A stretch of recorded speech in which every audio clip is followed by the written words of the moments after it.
Start of a new day, looking out on a new adventure. No one knows where the road will take us. Ready, set, 'cause now it's time to go. Maybe we can finally see who we're meant to be. Every step of the way tells a story. Every challenge will show us who we are. Now we ride side by side to glory. Together you and I will touch the stars, and then we'll do it all over again. 'Cause even if we lose our way, we'll always say, here we go. Here we go again. And it's even better than last time. Here we go. Here we go again. Memories last at a lifetime. It's a new day, do it our way, with all our friends. Here we go again. Look around, see familiar faces. All of us on a path to the unknown, standing tall on the edge of greatness. See you when we're walking victory road, and then we'll do it all over again. 'Cause even if we win the day, we'll always say, here we go. Here we go again. Memories last at a lifetime. It's a new day, do it our way, with all our friends. Here we go again.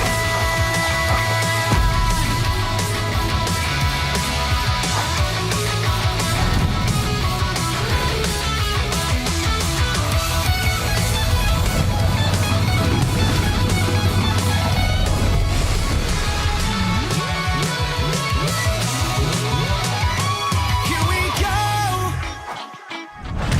Here we go again. Memories last at a lifetime. It's a new day, do it our way, with all our friends. Here we go. Here we go. Here we go again.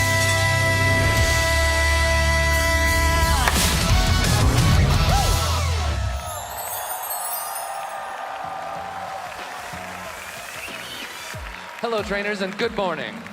To start things off, we are about to take you on a musical journey from the past through the present. Celebrating 30 years of Pokémon, we'll start today by bringing you the great music of Kanto. I'm your conductor, Charlie Rosen, and we are the 8-Bit Big Band. Thank you so much. Please enjoy.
Thank you so much.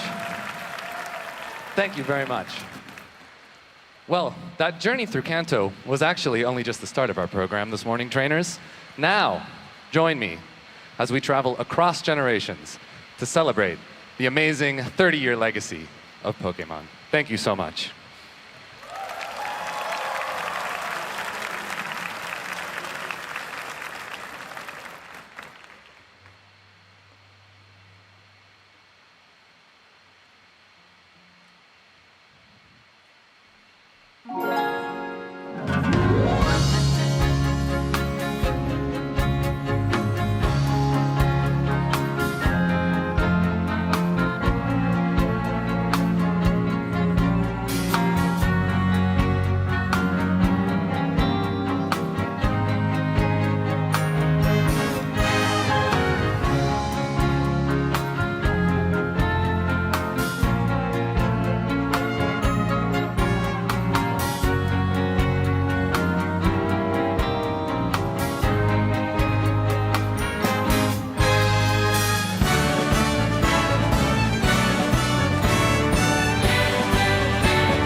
hello, hello, hello, and welcome to the 2026 Pokémon World Championships and Pokémon XP. While we're at it, let's give it up one more time for our fabulous dancers and the 8-bit big band.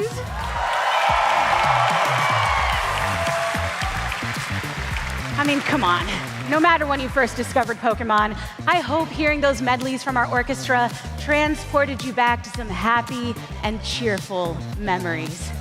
Hi, I'm Gabby Durden. I'm your host for this weekend's festivities. And just like you, I've loved Pokemon since I was a small child, forming my first core memories.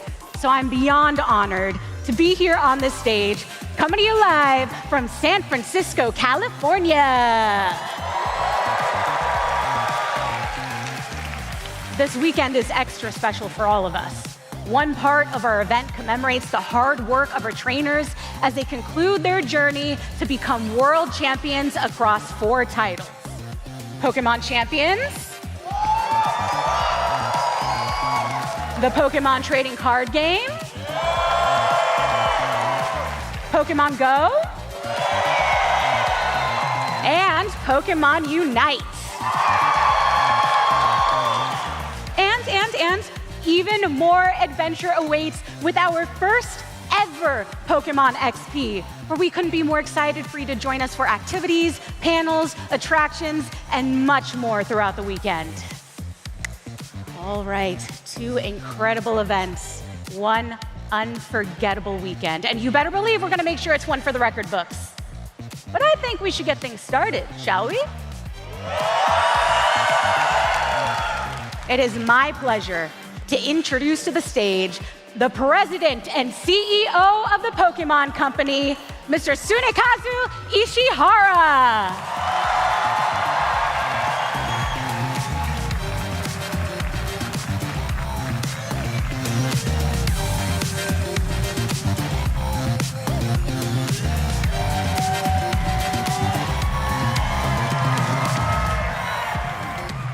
Pokémon トレーナーの皆さん、こんにちは。ポケモンワールドチャンピオンシップ2024、そしてポケモン XP にようこそ。Hello, trainers, and welcome to the 2026 Pokemon World Championships and Pokemon XP. 会場にお集まりいただいた皆さん、そして世界中からライブ配信をご視聴していただいている皆さんに、まずは心より感謝申し上げます。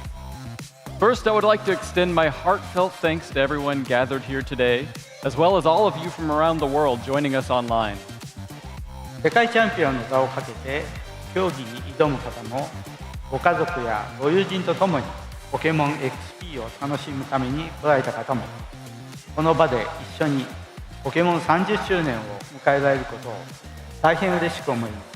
And whether you're here to compete for the title of World Champion, or you've come with family and friends to enjoy Pokemon XP, I'm truly delighted that we can all be here together on Pokemon's 30th anniversary. ポケモン XP での数々の体験から日曜日にケースセンターで行われる決勝戦まで、この週末はたくさんの楽しみが待っています。トレーナーの皆さんにとって忘れがたい週末になることを確信しています。And from all the exciting experience we have waiting for you at Pokemon XP to the World Championship Finals we're going to have at Chase Center on Sunday, this weekend is sure to be a lot of fun and one that I think trainers will remember for many years to come. ここにたどり着くまで戦い続けてきた選手の皆さん、皆さんの努力、情熱、そして挑戦し続ける姿はいつの日かこのステージに立ちたいと願う未来のトレーナーたちの憧れとなり希望となっています。And to all of the competitors who have battled their way here, truly your hard work, passion, and determination inspire future trainers to dream of one day standing on this very stage. You truly represent both an aspiration and a source of hope for the next generation. 皆さんが今日ここにいることが次の世代への夢をつないでいます。そのことに誇りを持って最後まで全力で競技を楽しんでください。Just by being here today, you are helping pass those dreams on to the future. And take pride in that and enjoy every moment of the competition as you give it your best to the very end. それでは健闘をお祈りしています。 And with that, I wish you all the best of luck in your battles.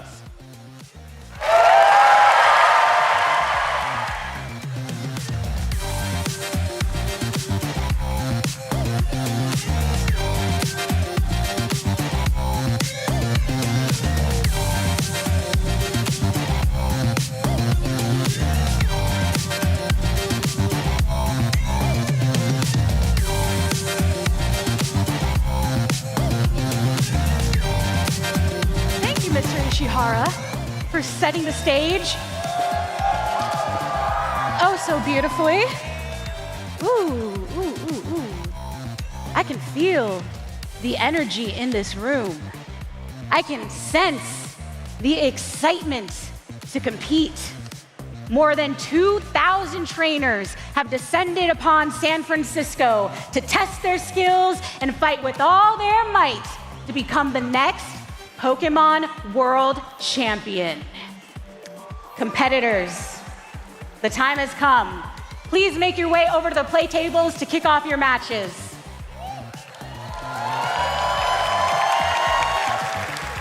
And before we get into the action, our casters are prepped to walk you through everything in store this weekend.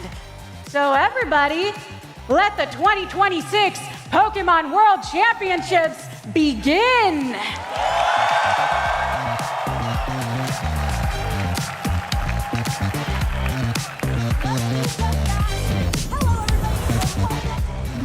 Hello and welcome to the first ever Pokémon XP. We are thrilled to be bringing you all the action live here from Rayquaza Road. I'm Anna Prosser, joined by Rachel, Glitter, and Josh. Good morning, y'all. Good morning. Good morning. We're so excited to be here. We hope you're here with us and you get to experience everything that's going on here at Pokémon XP. And if you're not, or whether you want to keep an eye on everything going on, we will be bringing you all of the action here, live streamed as well from the desk. We are all so stoked to be here at the first ever Pokémon XP, and we want to tell you all about what's going on here today. So the way it's going to work here at our desk is we're going to talk to a few really cool people. We're going to tell you about a few really cool things. We're going to drop a few codes. And we're also going to show you a lot of the panels that are going on here at Pokémon XP. So we'll chat with you. And then today, you'll get to see behind the scenes with Aardman, Pokémon Tales, the Misadventures of Sirfetch'd Pichu. We'll also have Spotlight on Pokémon Pokopia, Pokémon TCG, the making of full art card illustrations, 30 years of Pokémon, celebrating past, present, and future, and Pokémon TCG Pocket, cards, creators, and clashes from B-Series to what's next. So, if you stay tuned here, you're going to see those today, as well as a few times that we've gone running around to see what's going on so we can show you what it's like to be here. In fact, I think, Josh, you got to walk around Rayquaza Road today. Ooh, right? I did, and it was a blast, and it's so great to see so many people here celebrating 30 years of Pokemon, and to everybody watching at home. There is so much to celebrate, and there's a lot for me to catch up on as well. I am an OG 151 fan, and it has been phenomenal to see not only the different types of Pokemon that are available, but just the old school Pokemon being represented. And as folks will know, Mew is my favorite, so it's great to see some Mew in the mix as well. That's actually a great segue too. We got at least just a little moment to talk about our favorite Pokemon memory before we get started with the day. So, Josh, do you have a favorite? Oh, I do. So, okay, I got a number of them, but I'm going to pick one, and that's going to be... We get to tell ours too, so you can only tell one. Pokemon GO. I'm playing in downtown Burbank. I'm walking around, burning some calories, and I just so happened to see a friend of mine I haven't seen in years. Shout out to Joey Leafeater. And we were so ecstatic to see each other, we decided to grab some dinner, talk about life, and so it was really bringing old friends back together, and I'll never forget that moment. What about you? Okay, for me, I feel like this might end up making that list for my very first Pokemon event ever, so just one, thank you for having me, but if we're talking about memories, it might have to be the first time I ever went to Japan and got to actually experience a Pokemon Center in person. I mean, I've been a fan my entire life, but being able to kind of experience that firsthand and be fully immersed in the world like that is just something I will never forget. Absolutely. What about you, Rachel? Oh, Pokemon and I go way, way back. I was that perfect age when Pokemon came out where I was like, I'm going to be a trainer. That's my career choice. And, oh, my parents, so wonderful, drove me all over the state of New Jersey to Pokemon League at Toys R Us, to the mall tours to see the Pikachu Beetle back in the day, and I've been on board ever since. So to be here today and to be hosting next to you, Anna, the Pokemon queen in my life, what a special treat we've got. Yeah, Rachel and I go way back hosting things in esports, and actually, my favorite memory has to be Pokemon Worlds. My first time ever was here in San Francisco, and I know that that's kind of a very specific Pokemon memory, but sitting here in that nostalgia right now feels so cool, and getting to have another first doing Pokemon XP, so I'm feeling a little emotional today.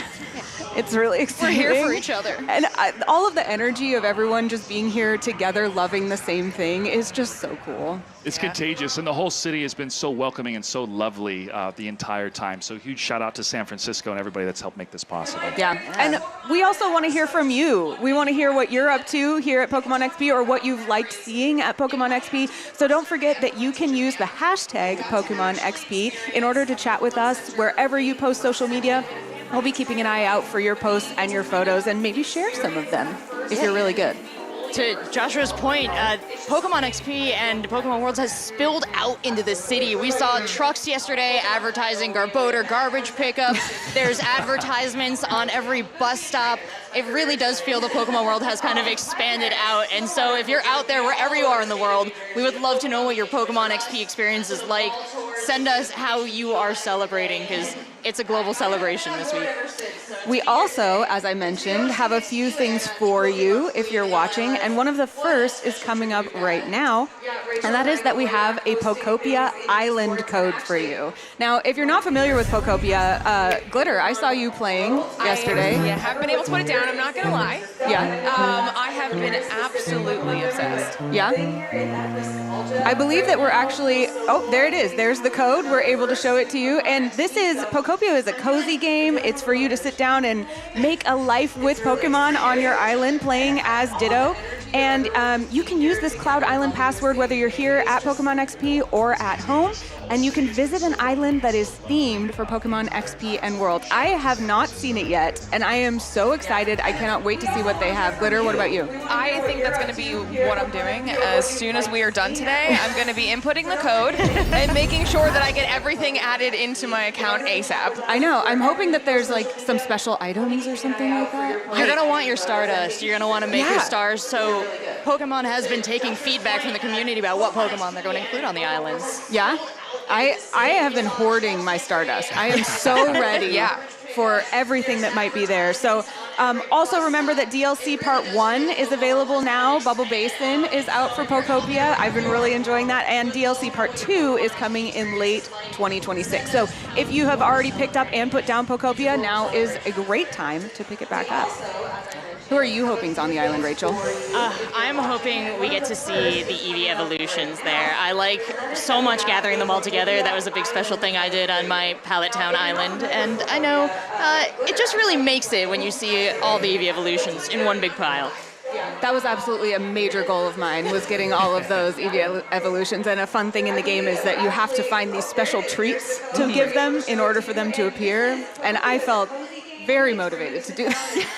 I couldn't believe how well the treats match the Pokemon, and I do hope some creative Pokemon community members out there have maybe recreated those in real life. If so, that would be a great send on the Pokemon XP hashtag. I want to see all your Pokemon-inspired snacks, if that's possible. I mean, and the opportunity for all of the new builds in water. I mean, like, this is a completely different terrain than what you've been working with in Pokopia so far. So that's arguably one of the most exciting parts, because if you've been looking at the custom builds the Pokopia community has been managing to put together, they are literally works of art.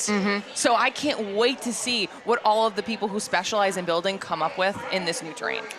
I've been having this experience of Pokemon that in the past I've kind of been like, they're not for me, that in Pokopia when they just show up a lot and they happen to be around, I start loving them. Cramorant has been just a completely new discovery for me. I have a whole Cramorant page in my TCG collection binder, just the no thoughts, open eyes. I've come to love them so much. Is there any Pokemon that have surprised you recently that have been like, I wasn't paying much attention to this Pokemon, but now there's something special about them. Well, Rayquaza is one that's I've definitely gotten to know a lot more for sure. And like I said, there's so much for me to catch up on, but this is a wonderful opportunity for anybody to jump into this game with this code and to have a little bit more of that. I'm going to enjoy my day, maybe a lazy Sunday where it's raining outside. Perfect opportunity to dive in. But for those of you that would want maybe a little bit more action or want to get out of the house, a lot of different options out there in the world of video games when it comes to Pokemon. But super excited to see all these different opportunities, and other codes are going to be available throughout our broadcast that people can definitely stay tuned for.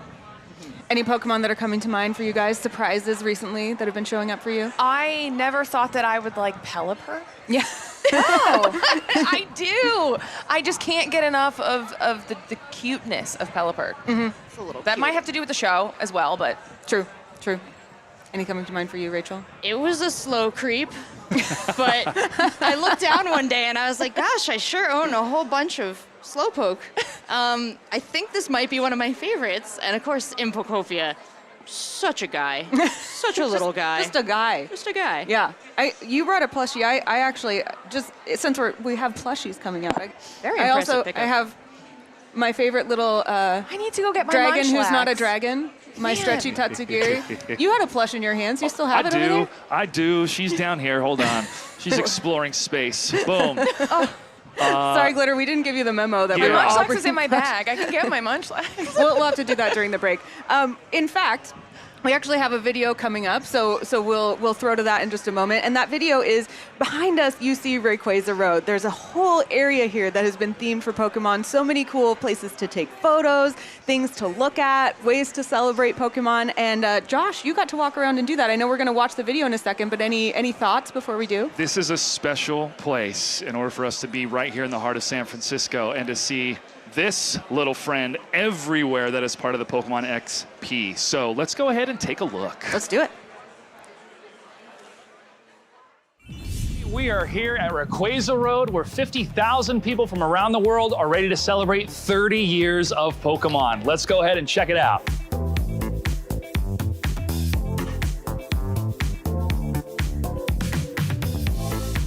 We have taken over this entire street where you can showcase or see the showcase of everything Pokemon happening here over the entire weekend. Friday, Saturday, Sunday, we're gonna be live, twitch.tv/PokémonXP, where you can tune in and get those coveted Twitch drops. But right here, we wanna showcase this brand new car. Well, it's brand new to me, but this is fantastic. Is it electric powered? That's the question we're gonna be asking everybody on Twitch.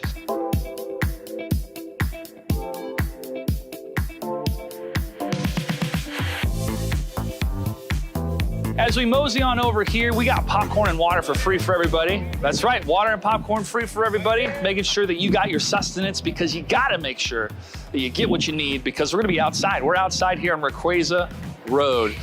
Nice little lounge here over to the left, over to the right, allowing people just to relax and enjoy their day here in beautiful San Francisco, because there is so much to do at this event. We have pretty much taken over downtown San Francisco, and it's gonna be a blast. So we also host a beautiful photo booth here. There will be a line, plenty of people taking photos in front of this beautiful mural.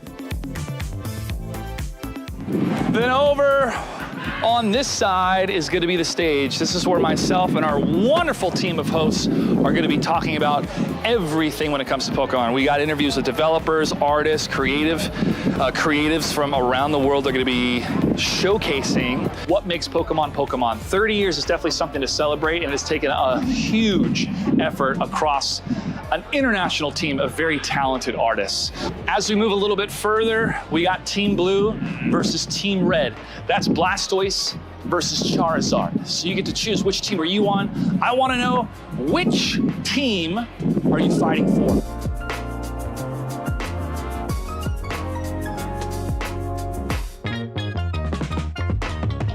Now right behind me we have the trolley.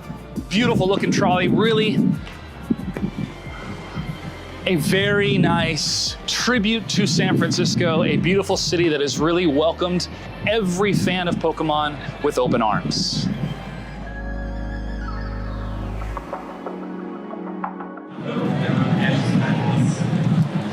And And right behind me, we have our friends from Santa Cruz who are going to be showcasing these beautiful skateboard decks, along with a couple cool tricks. We've seen a lot of tricks so far here for our preview night. We're looking forward to seeing a lot of activity in this section and some major grindage. Take a look at that Pokeball.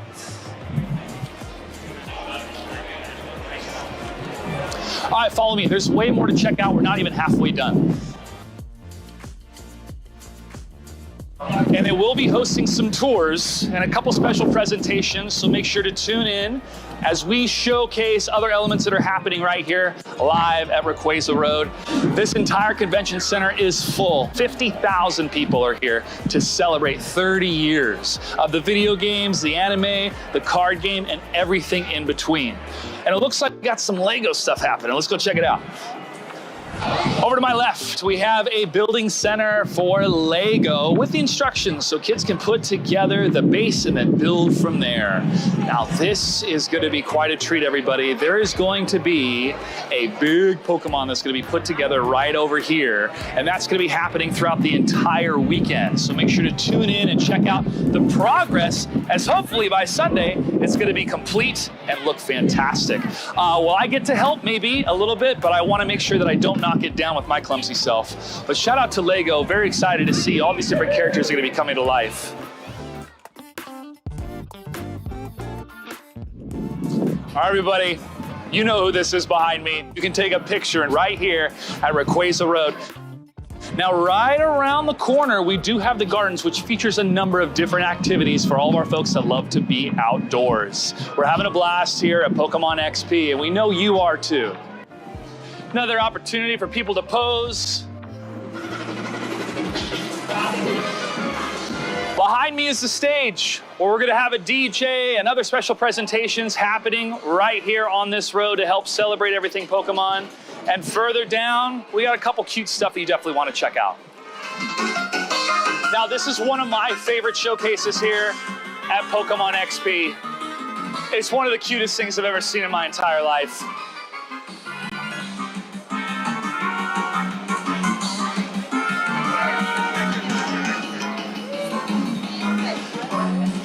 Now, how do they stay in the carriage? That's a secret that I'll let everybody know at the end of the day on Sunday. And here on the opposite side of Rayquaza Road, we have Krabby's Cove, where folks can enjoy live music and other special presentations. We look forward to seeing so many people here celebrate Pokemon, and we look forward to bringing it to you live on twitch.tv/PokémonXP. We'll see you online.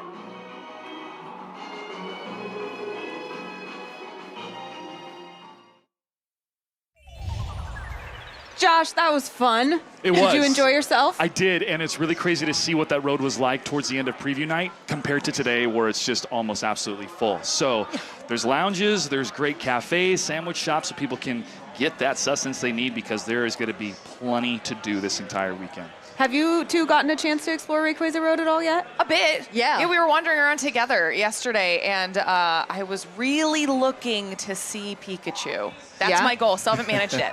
Yeah. You haven't seen Pikachu yet? We'll have to fix that. I know. I'm really excited. There's a stage called the Wharf Stage way back behind us, and there's going to be some musical acts there. In fact, Toasty Marshmallow, who was part of the opening ceremony last year, who was on the soundtrack that I got to sing with, she's going to be performing there, I think, in one of the shows, so I'm going to try to catch that between things. But I'm really excited about the presence of music, and we had even the dancers and the amazing orchestra in the opening ceremony. What are you guys looking forward to, whether it's music-related or otherwise?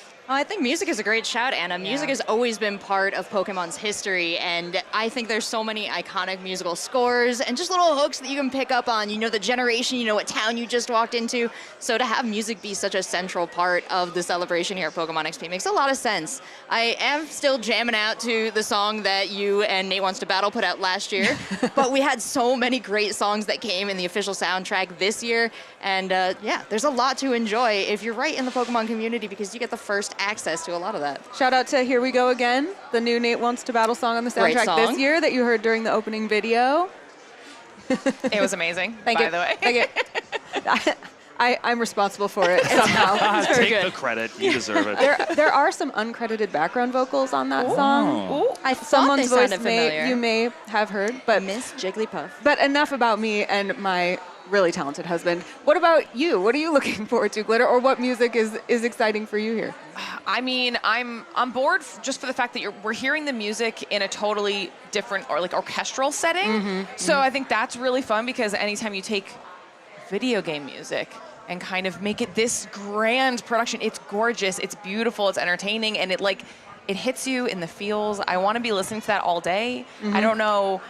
Can we get them to play just like constant background music running so we can enjoy that? And also, I have questions for Josh about the yoga pose. Oh, please. At the end of that, yeah. we were hitting yoga poses to start off the entire weekend. I mean, you got the great music, get a little bit of yoga, and you got the inspiration of Pikachu. So with everything all together, it really does create a concentration of celebration. But I think for me this morning, it definitely was listening to the soundtrack, the old school music, and to, as you said, feel the instruments in the same room, but also the energy of the crowd. And last night, we had a small presentation from some of the representatives from the city and from Pokemon, and to see a lot of the staff members that got to take a peek at everything that we're going to be hosting today, you could feel the energy really start to build into the end of the night until now we've opened up the doors to everybody else. So everything really makes a big difference when you get to do it live. And for those of you that can't join us here live, we're happy to have you here to watch our broadcast, and we're going to give you even more sneak peeks and a tour of different booths and different developers and have some great interviews.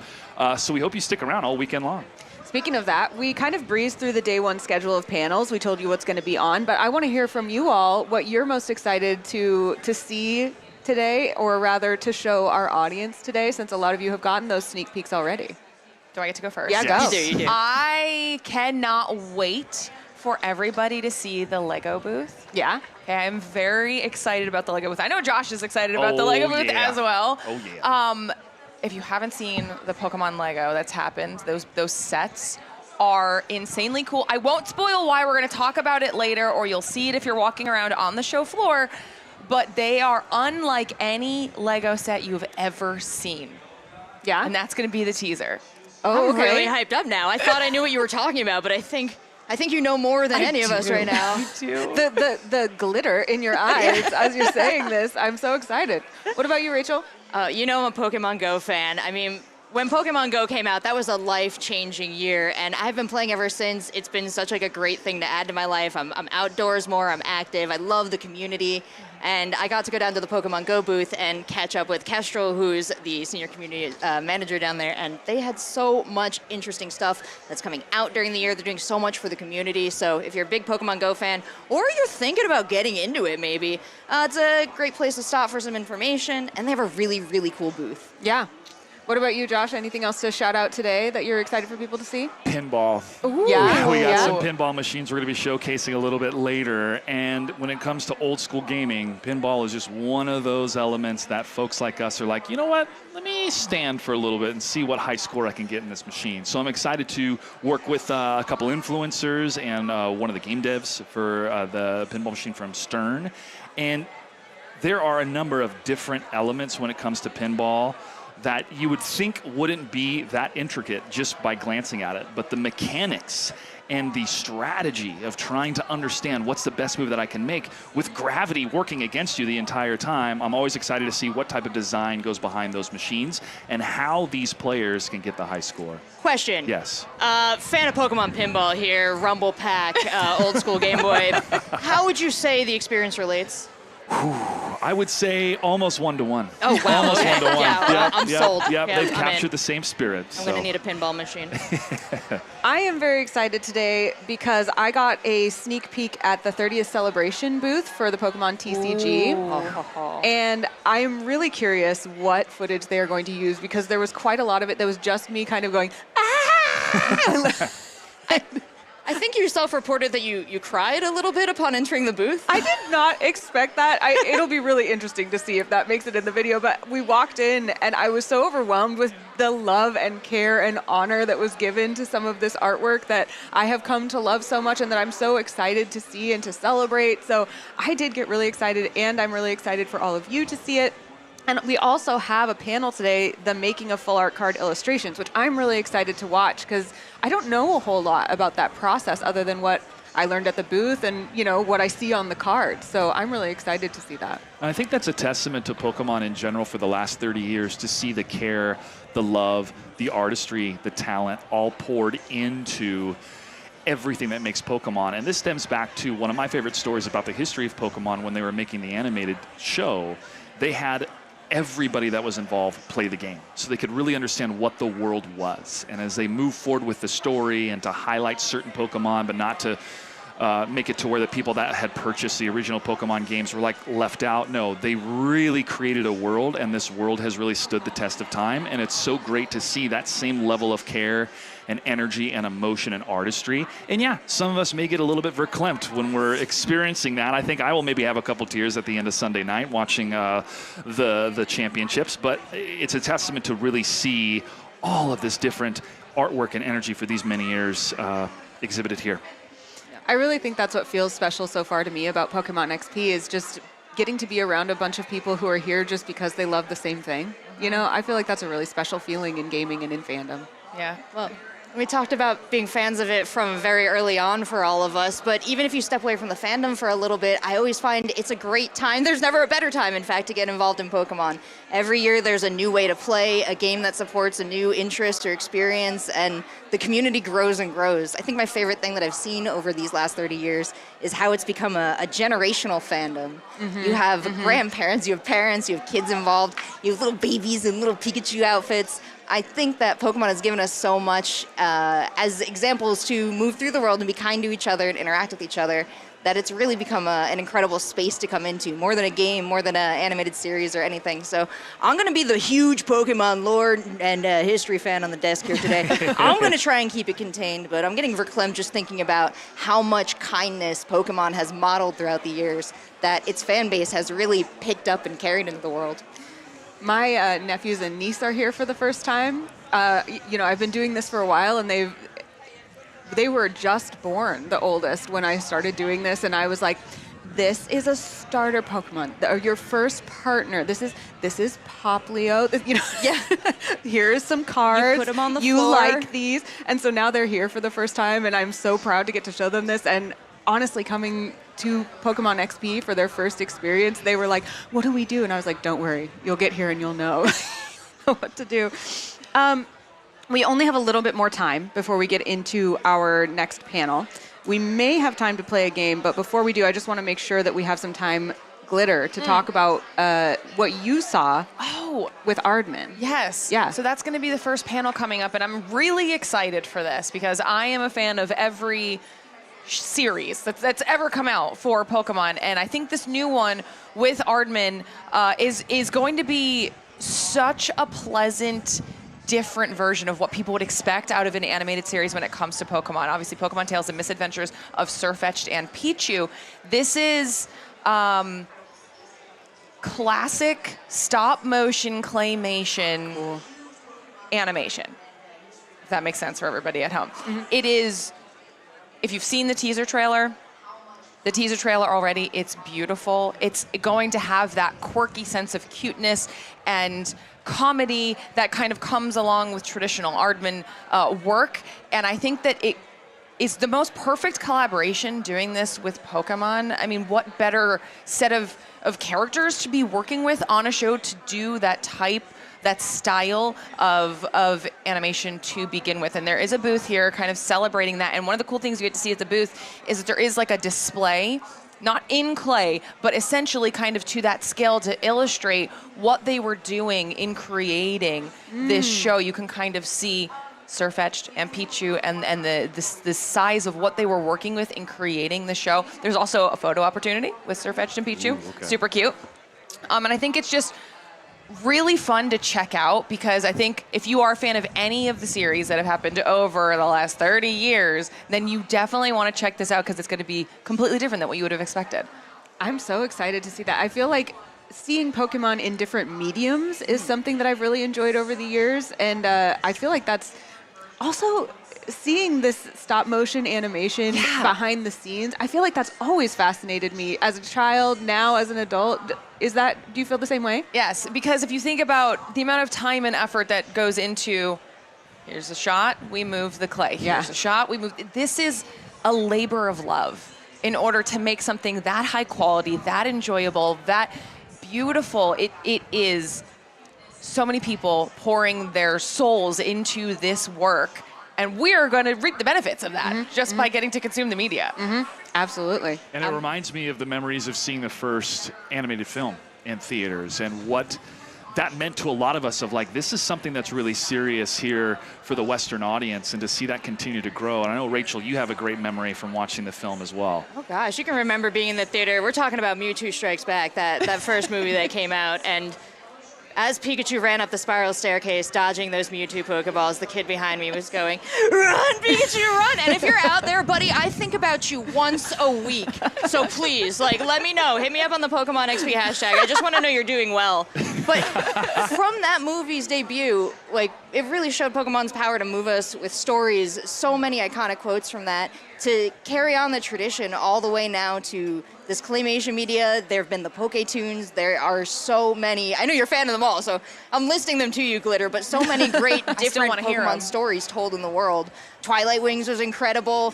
Pokemon Generations. Keep going. Yeah, dude, I'm a big fan, and I'm so interested in the panel for so many reasons, but I want to know why Sirfetch'd? Why Pichu? Like you said, there's so many Pokemon available, so many characters in the world.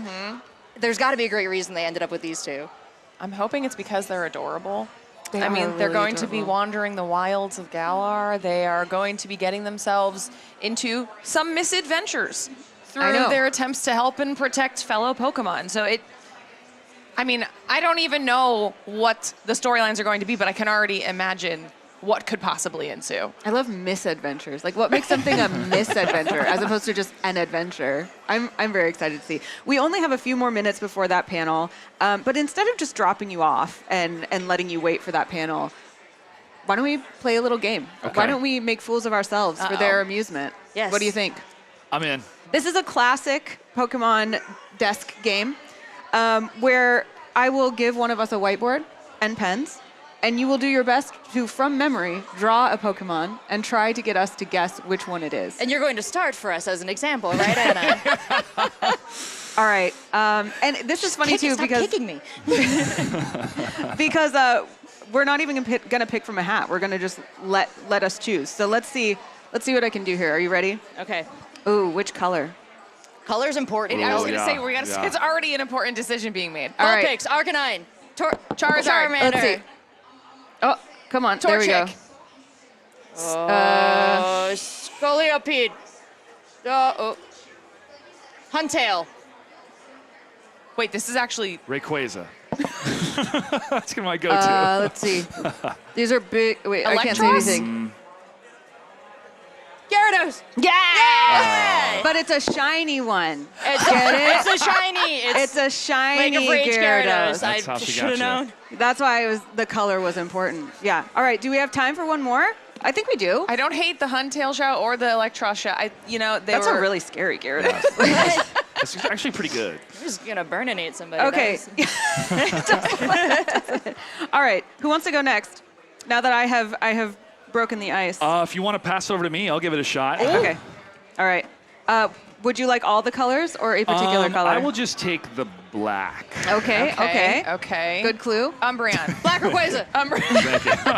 Shiny. All right. We got a little bit of wind here, so we're going to try to keep our papers down. Thank you. Okay. All right, here we go, folks. We're watching. Voltorb. Solosis. I'm looking at Magnum. It's Geodude. Yep. Wow. Wait, hold on. I don't even think. Did the audience at home Did get they to even see it? Yeah. And she guessed Geodude. Yep. You're welcome. Wow. You know your Brilliant. silhouettes really well. This is why Glitter is here. Yeah. Come on. All right. Well, with that, we are ready to send you off to our next panel. That's going to be Behind the Scenes with Aardman, Pokémon Tales, The Misadventures of Sirfetch'd and Pichu. We hope you enjoy.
And we are back.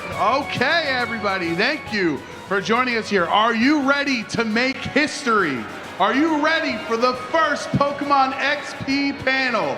That's right. Are you ready to hear about the Aardman animated series, Pokémon Tales, The Misadventures of Sirfetch'd Pichu? I am too. Very excited for this panel. Please welcome to the stage, Phil Rinda.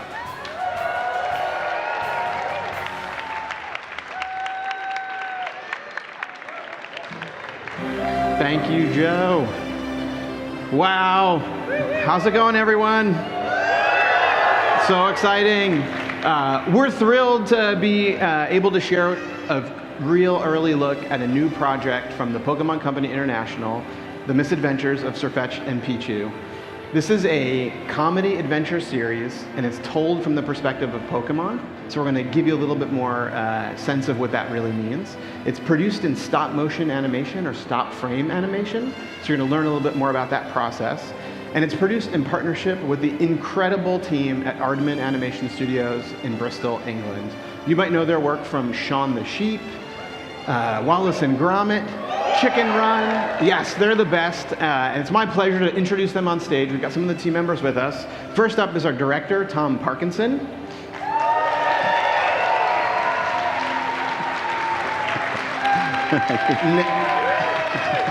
Next up is Nat Mackay, Aardman's creative director of development.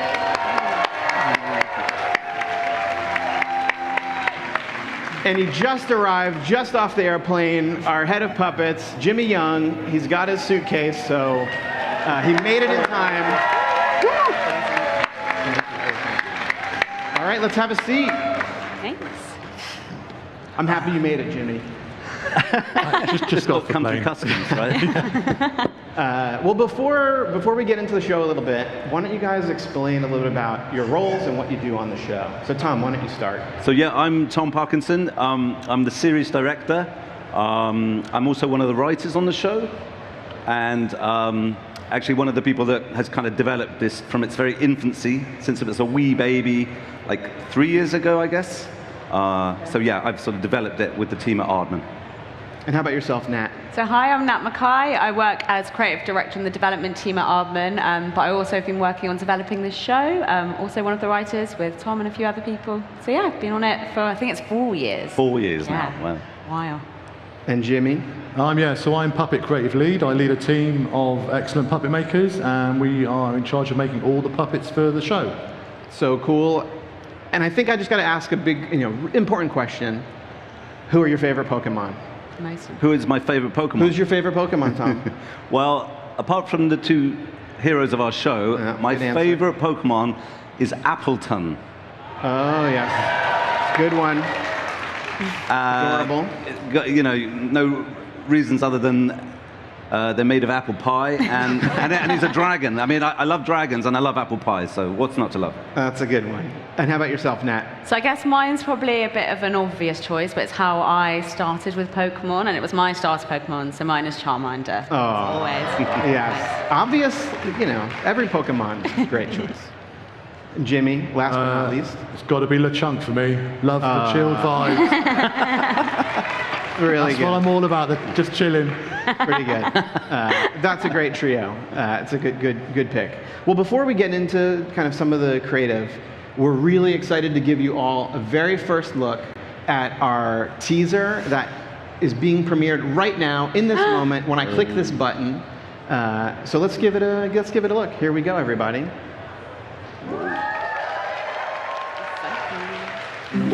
Sirfetch'd Pichu! Sirfetch'd Pichu.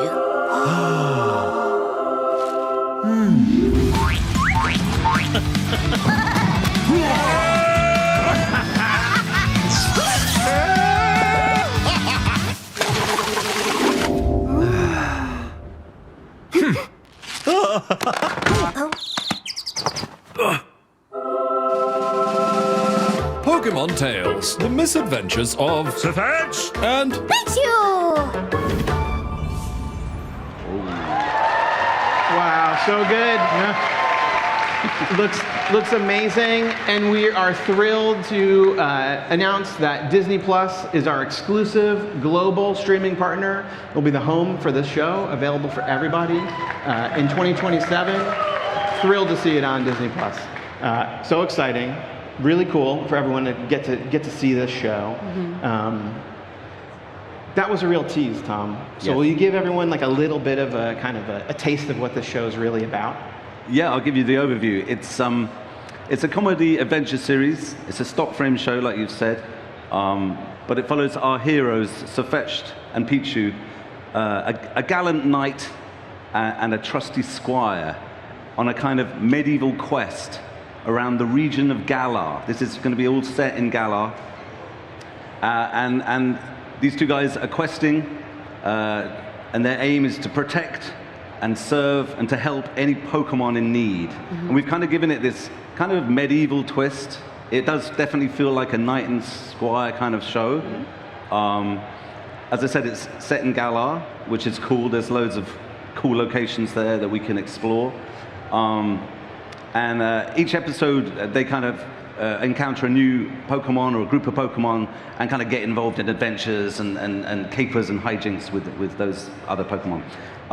One of the unique things about our series is there are no humans in it, okay? So this is kind of like taking a look at what the Pokemon get up to in the wilds, away from any human eyes, okay?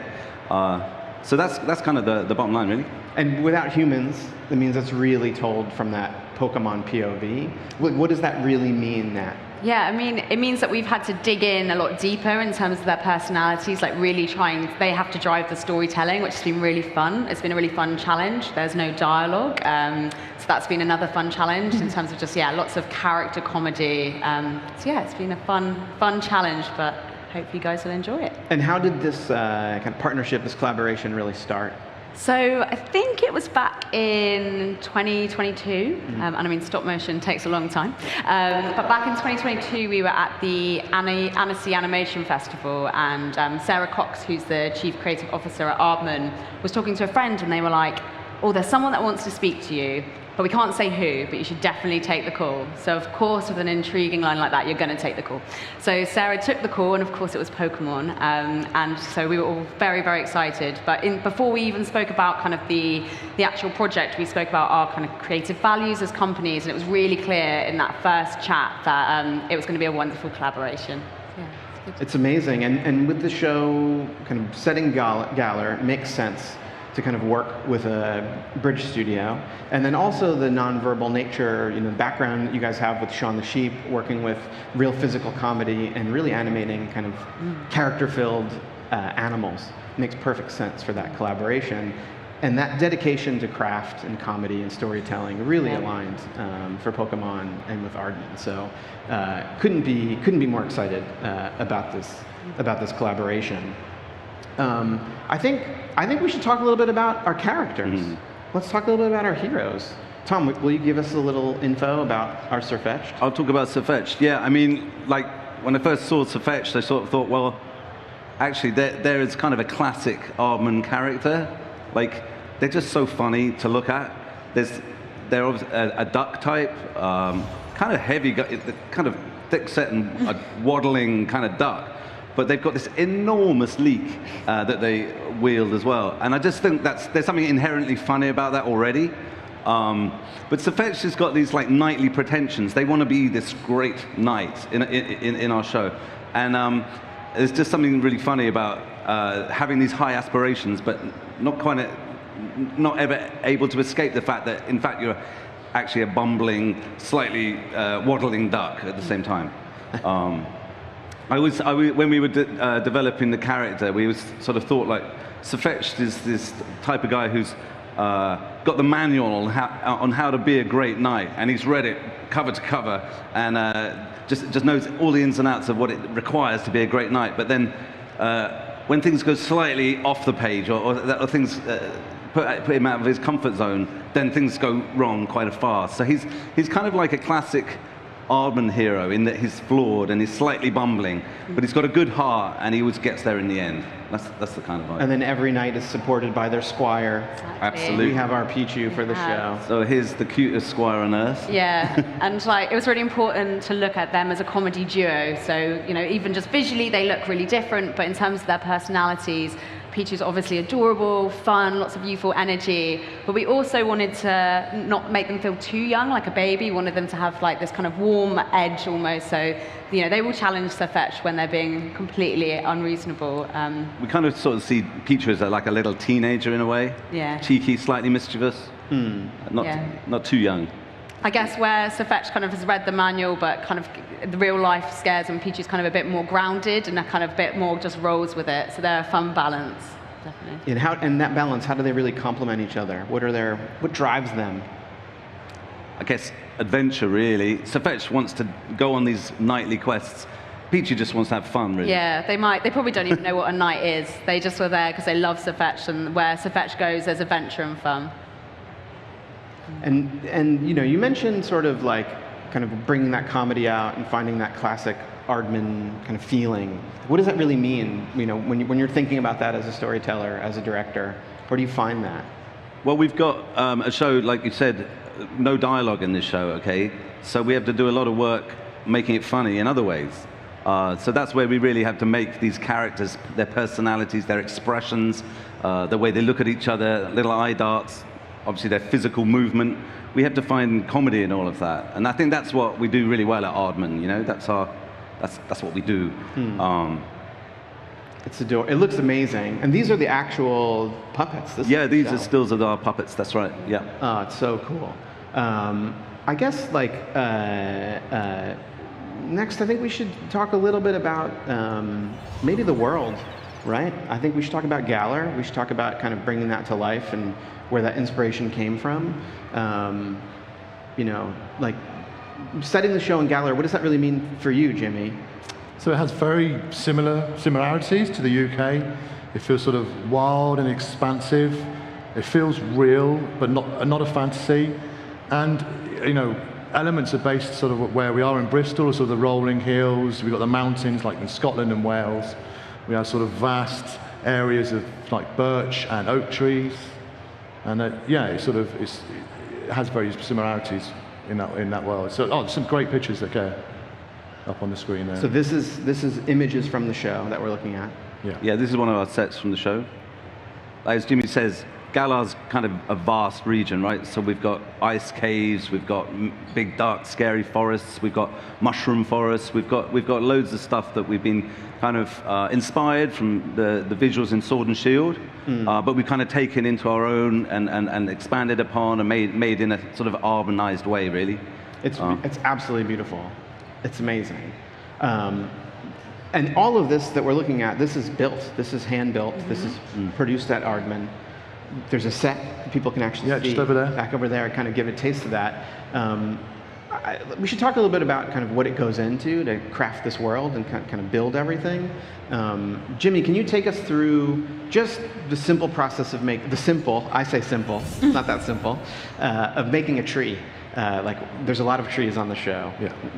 What do you do? How does this come about? So what I should say first of all, unlike live action when you can just go out and find a set or you go out and shoot in the real world, everything in the stop motion world has to be built, and it's normally built by hand. So we're looking here at just an understructure of some trees from the art department, and that gets covered in polystyrene or foam. And the team are carving that with like wire brushes or hot wires, or just sort of sanding those, getting the shapes right. And here we have Nicola here from the art department, and she's sort of cutting like chunks of foam, and she's sort of hand carving with a knife and a blade. And all those pieces are all individually shaped, and they're little tiny blocks that get stuck on the tree. There's got to be a few hundred blocks of those on there. So that's every piece of bark? Every single piece of bark. Of every tree? Yeah. It's pretty amazing. Yeah. And then obviously the team then start painting it, so obviously giving a bit of like the base tones in here, and getting the shading down. And then what's really great about the world that we've created is the color palette. We're really quite vibrant in different areas. And so the hard edges, these solid edges of the trees are complemented with sort of all the soft undergrowth, the plants, the flowers, and sort of really sort of adding depth to the Pokemon world. So every element that we're seeing here, this is it's handmade, carved, handmade, sculpted. Yeah, crafted by the team. Wow, it's absolutely beautiful. It really comes together and kind of brings Galar to life in this amazing way. And this shot here is a classic shooting space at the studio. Obviously, the set is on a wooden base here, and we have all the accoutrements for shooting. We have cameras, all the lighting set up, and you can kind of see in the top right-hand corner these little pieces of glass, and it sort of adds the dappled look from the trees, the canopy, as the light passes through that, and it just we're layering this environment. Here we have Heather here. She's sort of what we call dressing the set of the birch forest. And this is that dappled light. This is you can see all that sort of shadow in the foreground that's sort of made by... And our sort of DOP, Laura, will sort of set this all up and sort of like painting with light. What is DOP? Director of Photography. Very cool. Director of Photography, Laura, yeah. And then how about this one? So this one... no humans in this show. This feels a little human.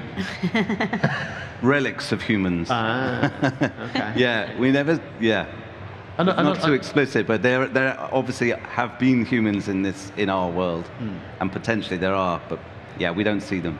Not yet. And a lot of the sort of the architecture as well is based around sort of like the UK medieval history and things like you can take lots of elements around the country. They've sort of played their part within the design, the production design of the show. And this shot here, we have Izzy, our production designer, on the left, and we have Simon, our art director, and Tom's giving a brief here about sort of the miniature sets. So not only do we build huge, quite big sets, we're obviously shooting a lot of stuff in miniature, and that's like our opening set pieces, or sort of our wide shots as our characters come through. Why would you shoot stuff in miniature? Like, what's the So in order to like make Galar feel as expansive as possible, we work on different scales. Okay, so we have our puppets on one scale, and we have a set that then suits them. But then we also like have whole mountain ranges in miniature.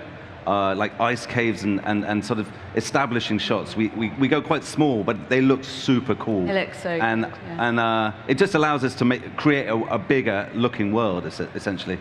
So this image is from one of these kind of wide shots. Yeah. Jimmy's going into his luggage. Shall I go into my luggage? What's in the box? I think you should go into Bring out your under my box of tricks. And here we go. Probably won't see them from there. You have to squint. Yeah. So we're playing with different scales. We have our OG scale, and then we have our 1/10 and 1/5 scale, and this is what's in the shot here. And this is our smaller scale, right? So that's our smaller scale, and then some of the elements actually move as well. And little Pichu's head turns, and the shield moves. And we have, like, in the puppet team, we have some really talented painters. I got really old eyes. I can't paint this detail. So left to some of the younger members of the team.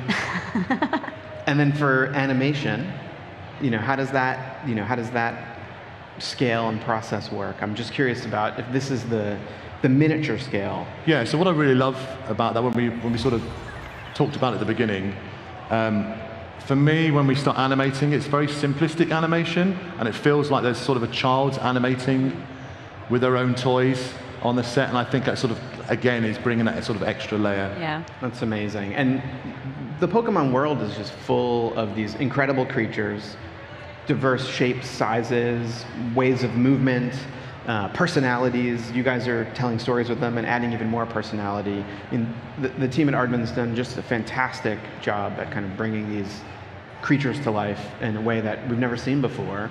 And I think you're about to pull out one of those creatures. Let's do it. Should we get this one out? I think you should get that one out. Don't delay anymore. Don't drop it. One of our stars. There. Wow. Okay. So this is one of our actual puppets. This is a shooting puppet yeah. from the show that I've brought along here. This is Sirfetch'd. I'm going to pass it down to Tom, and maybe Tom can explain a little bit more. So yeah, I mean, this is our scale of puppet that we animate with. This is fully posable. It's incredible. It's got a whole structure of mechanisms inside that allow the animator to do all sorts of crazy things. I can't do those things on stage right now, but even like the hair, his feathers on top, obviously the beak opens. We swap out the eyes here, the shape of the eyes changes. You know, animation is extremely painstaking, but like to get any expressions, just swapping out, taking a frame, swapping things out, taking a frame. We have different arms actually for different action. We'll take these arms off and put different ones on when he loses his leak and shield in certain situations. But yeah, it's a real piece of work, an incredible piece of work from your puppet team. And you guys call them puppets. Yes. When I think of puppet, I think of, you know, Yeah, so you're thinking of the puppet. classic sort of hand puppets, but our stop motion puppets are puppets that are manipulated by hand outside of the puppet, which Tom's been kindly demonstrating for us. So you're just maneuvering that, and you're setting the pose, and for animation you then take a photo, and then you change the pose again, take another photo, and the process of animation is when you've got a series of photos together, you'll play it back at the correct speed, and that gives the illusion of movement, stop motion animation. It's incredibly laborious and painstaking, but we really, you know, we love doing it, and I think our audiences loved seeing it, so I think it's worth it. It's a long process, but I think it's worth it. This is our Sirfetch'd. Should we show our Squire? Yes. Yeah. Very cute. So adorable. You'll see over there? So much smaller. Yes. How does scale work when you're So, going to put yeah, it together? Pichu's about sort of 12 centimeters, I think, roughly, from the feet to the top of the head. When we started at the beginning talking about puppet design, we had to sort of figure out a scale. So we have to make something that the animators can use every day. If it's too small, it's like technically very difficult, and the animators will get annoyed with us because it would be very difficult. It's okay using the miniatures for one-off, but for a long show that's taken about a year or so to do, we want to have a great scale. And also then we have to think about the rest of the cast in the show if the puppets then become too big. So Obstagoon, for instance, is twice the size of Sirfetch'd. And if Pichu was bigger, then everybody would be bigger, and it would be enormous, and we needed so much space in Bristol to film it. We have to compromise, and this is the scale that we've started with. Let's take everyone through the kind of that development process, that build process, and we've got some cool photos to show, so maybe we can start here. You know, how does it all begin, Jimmy? So we're really lucky with Pokemon. They have sent us so much research and information. So we're talking about illustrations, we're talking about TV shows, also all the stuff from the games as well. It's been really useful. And what's brilliant about the games is it has a lot of information about the movement and all the poses and all the special abilities of all the Pokemon in this Pokemon world. And then Tom and I will sit down and discuss what he wants from those puppets related to the story, the script. So what he has in his mind. So like, yeah, while the puppets have been designed and created, Nat and I and the writing team have got stories in mind for them. So we've got certain things we know that we're going to want the puppet to do for our stories, and that information is really important for you guys, so that the puppets can actually attain what we're after. Yeah, and then once sort of Tom's happy and Pokemon are happy, we've sort of start doing some our first couple of sculpts. We have Lee and Bloxy there. Lee is sort of our main sculptor for the show, and Bloxy is one of our chief designers as well. And we're sitting down. Puppet making is very much a collaboration. It's not a one-person job. So because I have a team of about 15 people, we just start discussing how we're going to make those puppets, and then we sort of break off into smaller teams. And what you'll find is certain teams will handle different puppets. So here we have Bloxy here doing a bit of soldering on the bench to some of the internal mechanics of our puppets, which help them move. And you know, we're thinking about how they're going to move inside, so there's a level of complexity with there. And then we've got to think about, okay, well, how are we going to make the bodies? What are we going to make the bodies from? So Pichu, for instance, has like a silicon body, like a rubber body. And the silicon is very much like baking a cake. You'll add 2 different ingredients, you mix it into a bowl, you add some pigment, which gives the really vibrant yellow, and then you inject it into a mold. So we have this really lovely squishy body that we're able to do all those things with. We're using rapid prototyping, 3D printing, and that's around the head. and producing all the different heads for Pichu puppets, and also like Tom explaining about sort of the eye shapes and things like that. So we're using like a whole host of different techniques, sort of very traditional and more modern with the 3D printing as well. So there's a lot of craft involved in those puppets. And this is always really about executing that performance, staying true to who these Pokemon are that we already know and love, and then also being able to make sure like physically they can do the things they need to do to tell these stories. Yes, that's right. So my job at the end of the day is to provide the animation team with the very first prototype puppet, and then they'll start doing a series of testing, and that's when we start developing the character, seeing if there's any issues with the puppets that we may have to go back and change. But that's really we're sort of exploring the character. So that testing, you're testing the physical nature of the puppet, but you're also sort of continuing to develop who these characters are. Yeah, that's the most exciting bit. Once we get a puppet that's working, we road test it. We do an extensive sort of development test session on it. We don't just figure out if it works. We also then go, well, who is this character? How do they move? And different characters.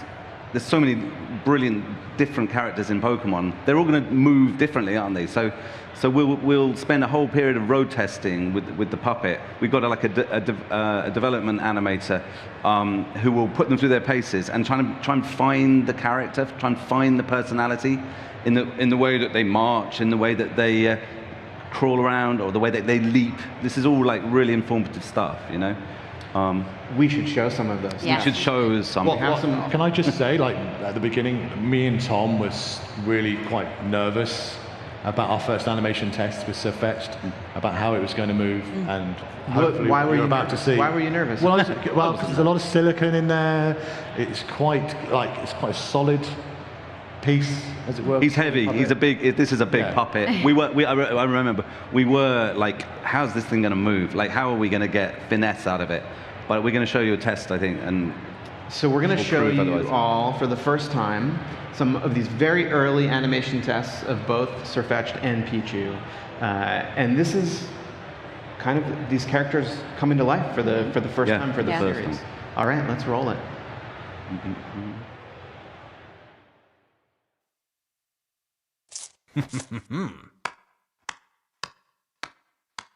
Sirfetch'd.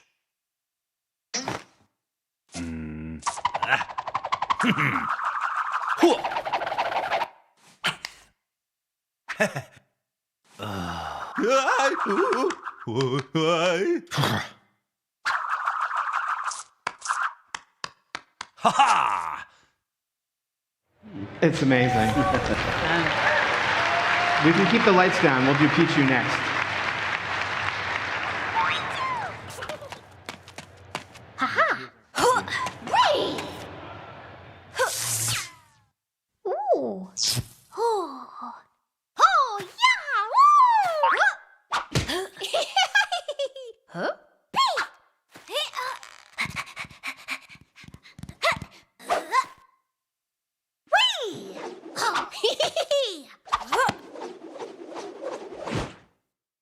So adorable. I mean, like, and these are these puppets. That's what we saw. These are these puppets doing all that testing. Yeah, those were the first time they were brought to life, as it were. And you can see actually with the Pichu one, you know, Jimmy said these are made of silicon and mechanics inside, but actually when it was rolling around, when Pichu was rolling around, we swapped to plasticine. So we do mix it up. We kind of use our standard plasticine stuff as a kind of cheat sometimes.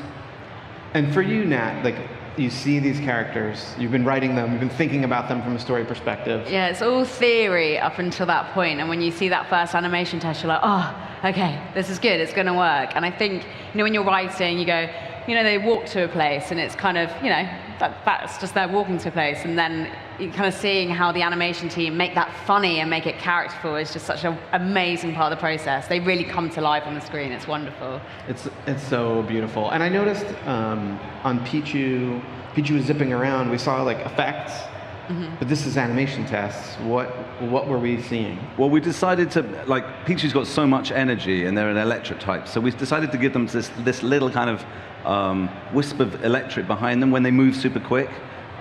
It's a really nice way of contrasting with the waddling, heavy Sirfetch'd. Pichu zips around. We gave them these little zips, and that's just a piece of acetate, or several shapes of acetate that we animate. It's like a transparent film. Yeah. That's right. Yeah. Cut, yeah. Yep, and it just describes their movement basically. You can sort of very simply take a frame here, take a frame there, and put the little acetate zip between them, and we've got movement. And was that part of the plan going into the testing, that you knew this is? Well, I think it came from the testing. Yeah, it was like one of the development animators, like trying things, experimenting, having fun, playing, you know, with the new puppet. So this is animation testing. We just saw some kind of how sets are built, how puppets are made, but there's a huge team involved in this, and everything comes together. You know, how big is the team at Aardman? Really, how many people are working on this show? Give you some stats, Phil, if you want. Stats. It's Stats. massive. So there are 262-ish, I'm going to say, just to cover myself, people from Aardman working on this. So it's a huge, huge team. And one episode will take, so this is from the start, so the very start, the writing process, all the way to the end, 110 weeks. So 2 years. Yes, a long old time. I mean, the shoot where you actually have your puppets on sets, filming and doing the animation is about 6 weeks. So there's so much prep and post around that as well. So there's so many different roles across the whole project. And how many episodes are sort of happening simultaneously? I mean, because that's two or three. Yeah, they run in parallel. Sort of overlap each other. So you have multiple. We've only got so many puppets we can use, so we can't shoot them all at once. We've only got so many animators. You can't shoot it all at once. So we have a long schedule, and we drip feed the shooting of it. Each animator, I think, has their own Sirfetch'd and Pichu. Yeah, there's about sort of 12 to 13 Sirfetch'd and 13 Pichus for the series. So and it's not one animator only doing Sirfetch'd. No, that would be impossible because they're in a lot of scenes, you know, like across the series. It would take eternity. So I think each animator per week does about 13.5 seconds per week of animation. And 13.5 seconds work. Yeah, that's amazing. And how do they keep consistent? How do you guys kind of make it so that it doesn't matter who's animating Sirfetch'd, really always feels like Sirfetch'd? So when we get our puppet, we in the development period with that puppet, we write what we call an animation Bible, and that is all of the clips, like you see, the tests go into that, and then written documents go into that, and kind of like do's, don'ts, everything that the development animators learn about that puppet, they write down, and it's kind of like any new animator starting with us, working with us, will read it and read it again and read it again until they really fully know that character and they know how to animate that character before then going and shooting, basically. It's amazing. It's incredible. It's a lot of process. There's, I mean, 200 and how many people? 62. 62 people. Can you just share a couple of other roles that maybe people might not expect that are on the show? So we have our amazing production team. We've spoken about writing, animators, lots of different roles within puppets. Any fun roles? The edit team, there's storyboard team, drawing these things. I was in the studio one time and I got introduced to a Spark. Oh, yes. So this was a job I'd never heard of before. Say that again? Spark. Oh, Spark. A Spark. I think it's Spock. No, Spark. A Spark. What is a Spark? So Spark is an electrician, and is responsible for sort of all the lighting and making sure we don't blow ourselves up with all the electricity that's running through the studio. Like Pichu. Well, you've got all these Pichus running around, it causes problems. There is a role called Puppet Wrangler, which is my favorite title because it does sound like someone's just running around the studio trying to grab back the puppets. So it's a great role. And what do they do? They make sure the puppets are where they need to be. So they run around the studio? They literally run around the studio. They put the puppets back to bed at night. They tuck them up. Read them a story. Actually, there's also a position called a rigger. And just in those animation tests, you could see Pichu running around, and there was like a metal wire coming. And so that's the rigging that is needed to hold them up. It's like scaffold. And then in our VFX process, that is deleted. You know, we rub that out. It's one of those little tricks of the trade. It's very cool. And then this whole team brings us together. And now we're going to show a clip that was the very first finished shot that was delivered over 2 years ago for our pilot. So this shot showed up at TPCI. We saw this, and it was just remarkable. And for us at Pokemon, working with you, every time we receive material, it really is like opening a gift. It's amazing, and this was the first time we really got to see everything come together. So we're gonna give you guys that look.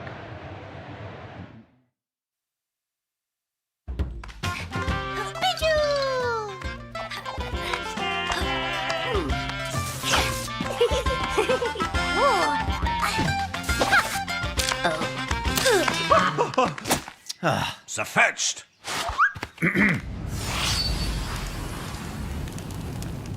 Amazing. So that was about, I think, 13 seconds-ish. So that's a week. That was someone's work. An animator's work. That's how it works, Phil. Yeah. Wonderful. and then all of the other teams kind of on that. Truly. Yeah, it's definitely a team effort. Yeah. So, we've talked a lot about Sirfetch'd, we've talked a lot about Pichu, but there's also a lot of other Pokemon. I'm just curious if there are any other kind of Pokemon that you were excited to show on the series. We've seen some stuff in the teaser. Any other highlights from these Pokemon that you'd like to talk about? I mean, it was such a fun job. We got to look at all the Pokemon and decide who's going to be in our series, which was, a very, very fun part of the process. we did focus specifically on Galar. Yeah, the Galarian specific. Galarian trying to make it feel as Galar-rich as possible and looking at their different personalities, trying to work out who would bring like really fun stories and challenge our heroes in some ways. And it was literally, talking about opening presents, that was like, you get to play with someone else's toys. I mean, like, just visually, they're stunning. But as soon as we started looking at some specific characters, they lent themselves to certain stories. Every show needs a kind of antagonist to some degree. So we always went straight towards Escavalier as the nemesis or the antagonist to the great knightly Sirfetch'd. Escavalier, again, a knight that could challenge and compete against them. So Escavalier pops up quite a bit. Yeah. Who was like really fun to build, Jimmy, for your team to kind of get action? Yes, so for me, it was Obstagoon.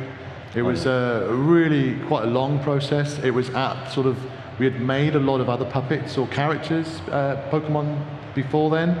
And so it was a culmination of all the different designs that we're using, then working that into Obstagoon. Obstagoon's scale, just the way it looks as well, and technically it was a big achievement for the puppet department because a lot of that is all cast in one. It's not separate pieces. So being so large, casting it, and obviously the graphic nature of the Pokemon as well. Yeah. He's massive, isn't he? He's heavy. And you need to be quite a hench animator to even move his limbs around. Like he's big fella. Jimmy's like an Obstagoon type. Jimmy is an Obstagoon. Obstruct whenever your teams. On the wrong side. And what's brilliant, we're obviously highlighting what the development animation team are doing. Seeing some of the shots coming back out of the units of Obstagoon, those early tests, because it's such a large puppet, it just blew me away. All the jaw mechanism that was working, and all the tongues, and it was just really top-notch stuff. So cool. Any kind of unexpected surprises, Pokemon that you didn't think you'd fall in love with, or maybe you changed your attitude about them? I think for me, it was Carablast. You saw them in the trailer. I think when we were writing that episode, we were kind of just struggling about how to place them in the series, and then we were talking them through, and then we spoke about this kind of snooty waiter vibe to them, and it just worked so well in the story, and now I love them as a character. They're fantastic, and they've got such a vibe. Them and Pichu have got a great dynamic as well, so that was really... So Carablast, we've sort of cast them as Escavalier's squire. So where Escavalier and Sirfetch'd are competing or challenging each other, we have this kind of squire face-off between Carablast and Pichu. It's kind of cool. It's a good relationship. And that seems like a very classic Aardman kind of formula for comedy also. Yeah, comedy duos. Good. And were there any other kind of great moments working on the show, just fun highlights outside of the characters themselves? I think for me, like, the most exciting thing has just been allowed to play in this incredible world of Pokemon.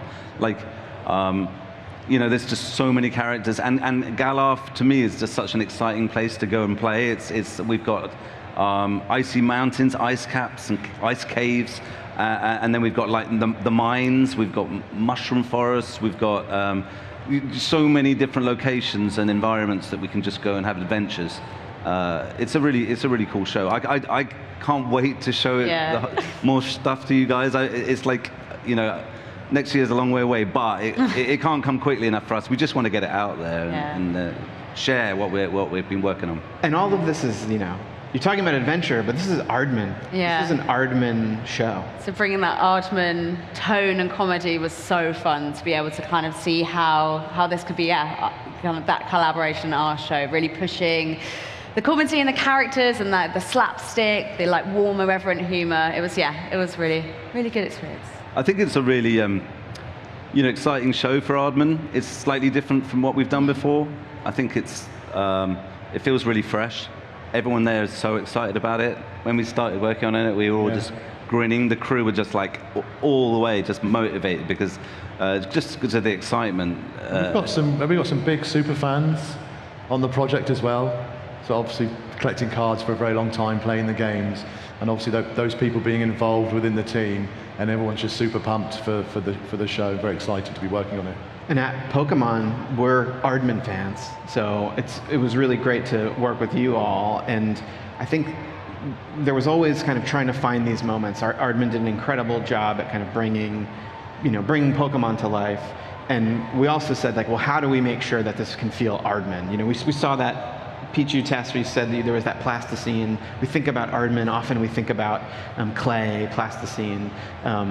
There was a moment early on where there was sort of a gag, cutaway. Do you want to kind of set this up a little bit, what we're going to show? Well, this is a throwaway comedic moment in our show, but I think it pretty much typifies like a real cross between Aardman and Pokemon. It's Aardman doing Pokemon. You should show it, and it's a moment, a throwaway moment, but I find it hilarious. So this is just a still image. People who have seen Wallace and Gromit or Chicken Run will get it. All right, we're just going to show this still. It's only a still, isn't it? That's this one. Not what I think of when I think of Pichu. Cheese, Sirfetch'd. It's one of those. But maybe our Pichu. So in our show, this feels right. Yeah. It's like I say, it's a moment.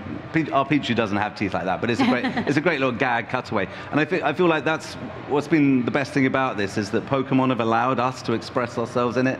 You know, make it an Aardman show with their characters. It does feel very Aardman.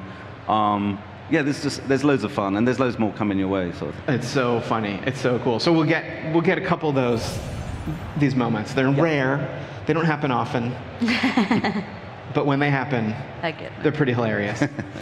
I mean, really, like, truly incredible to be working with you all, and you know, like seeing that Aardman moment. You know, it's not just making a Pokemon show now. It really is being at Aardman, working on this.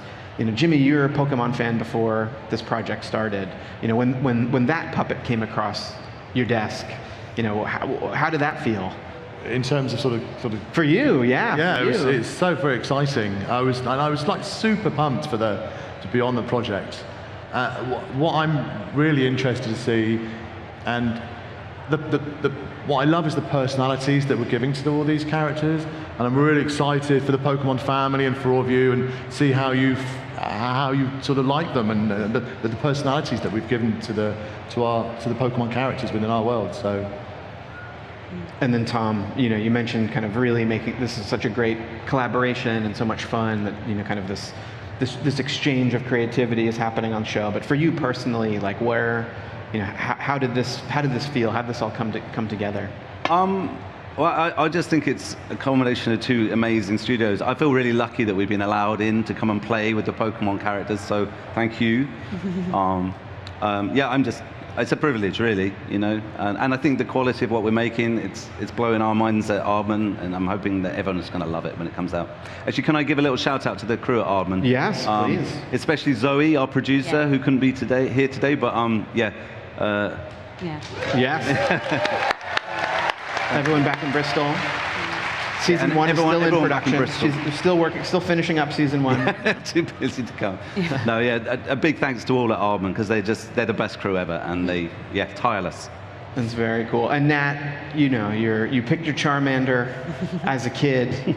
You know, a few years have passed, and here you are with Pokemon again. If you could go back and kind of tell, you know, Nat playing Red, picking their Charmander, what would you say to yourself? Well, I mean, I don't think I believe that this is a real job. It's a great job, but yeah, overwhelming. It's been, fantastic. That's really cool. I mean, you know, there's so many Pokemon fans here, and there's so many people who just love, you know, the world, the characters, and just to think that you can kind of be involved with the production or with the brand in so many different ways, just so exciting. So we couldn't be more grateful to be working with you all on this amazing project. The show really is beautiful, and the team at Aardman has done just a stunning job at bringing Galar to life, bringing these Pokemon to life, and really similar to you, can't wait to show the world more of Sirfetch'd Pichu. We should watch that teaser one more time. I feel Let's watch it again. like it's good to see now with more context of what you've all seen. Maybe you'll watch it with a slightly different appreciation and maybe catch little things in this teaser. So here we go, one more time. Sirfetch'd Pichu! Sirfetch'd Pichu.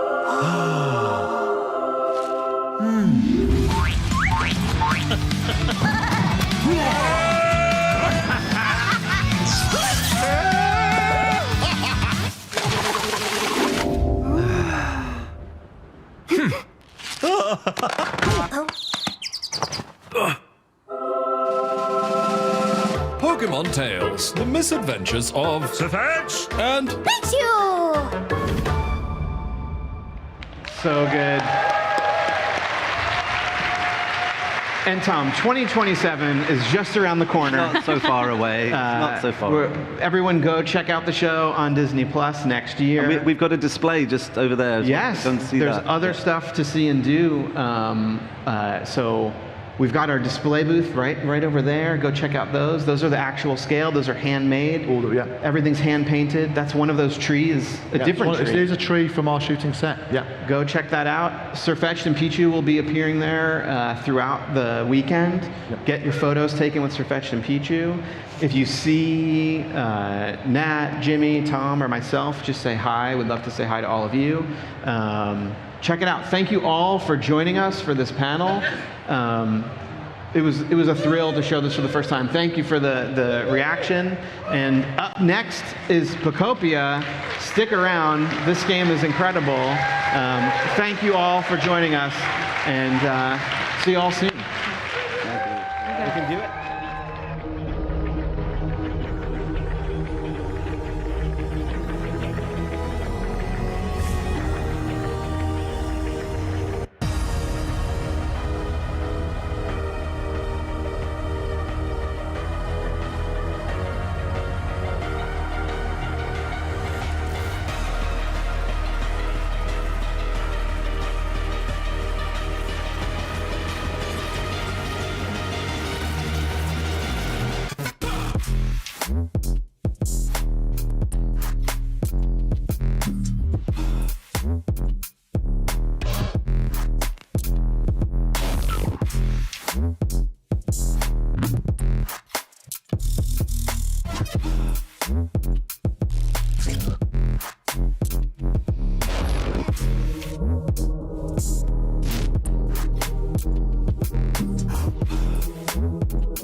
Welcome to Pokemon XP. I'm Anna Prosser here with Rachel and Glitter at the desk, and we are so stoked to be here on Rayquaza Road in San Francisco for the first ever Pokemon XP. We just watched a really cool panel. Did you see everything you wanted to see, Glitter? I did. I did see everything I wanted to see, specifically the reaction shot that we had of Pichu towards the end, full teeth in the terrified face. I was like, this is what I wanted out of Aardman. This is exactly perfect. Yeah, you had mentioned the teeth were a specific thing that you were looking for, right? It's just one of like their signature, I guess, things that you would see in a lot of their other animations, and I feel like on Pichu specifically, it couldn't have been any more perfect. Mm-hmm. Absolutely. All right, in case you're just joining us and you're like, what's going on here? Like I said, this is the first ever Pokemon XP, and our job here is to bring you a glimpse of everything going on in one place. So if you're watching the live stream, you're going to see some videos of us going and experiencing things here at Pokemon XP, as well as many of the panels that are available to watch at Pokemon XP, like the one you just watched. Also, here at the desk, we have the distinct honor of dropping a few things for you. There are some stream rewards for you to watch. So let's take a look at exactly what those are and how you can get your hands on them. First of all, Rachel, do you want to tell us the first one? Pokemon TCG Live, I believe. Oh yeah, you can pick up some Mega Evolution Pitch Black booster packs. We got 6 of them for you. We also got some build and battle event entry tokens. Then, of course, when you're loading up Pokemon TCG Pocket to play all those delicious new Team Rocket-based cards and open those packs, you're gonna want those hourglasses. That 24-hourglass, if you're playing Pocket, you know what that's worth. And if you're not playing Pocket, download it. It's free. It's on the App Store, I promise. And of course, while you're on the App Store, make sure you got Pokemon GO, too, because we got the Pokemon XP costumed Pikachu. We love her. She's an icon, and she could be yours in Pokemon GO. All you can do is watch 30 minutes on Twitch/PokemonXP. That's right, and you can see in that how to earn column, it basically has to do with what you're watching and for how long. So be sure that you're tuned into the right stream at the right time and watching for the requisite amount of time. You can find us, of course, at Pokemon XP on Twitch, as well as everywhere on the Pokemon channel. But now, you can spend that time watching while we have an incredible interview with our guest. Welcome, Swainami. Thank you so much for having me. Excited to be here. Tell us, in case people aren't familiar with you, who are you? What do you do? Yeah, so I talk about a ton of anime and manga stuff across YouTube, TikTok, and Instagram. And of course, I've also just been a lifelong Pokemon fan, so excited to be here.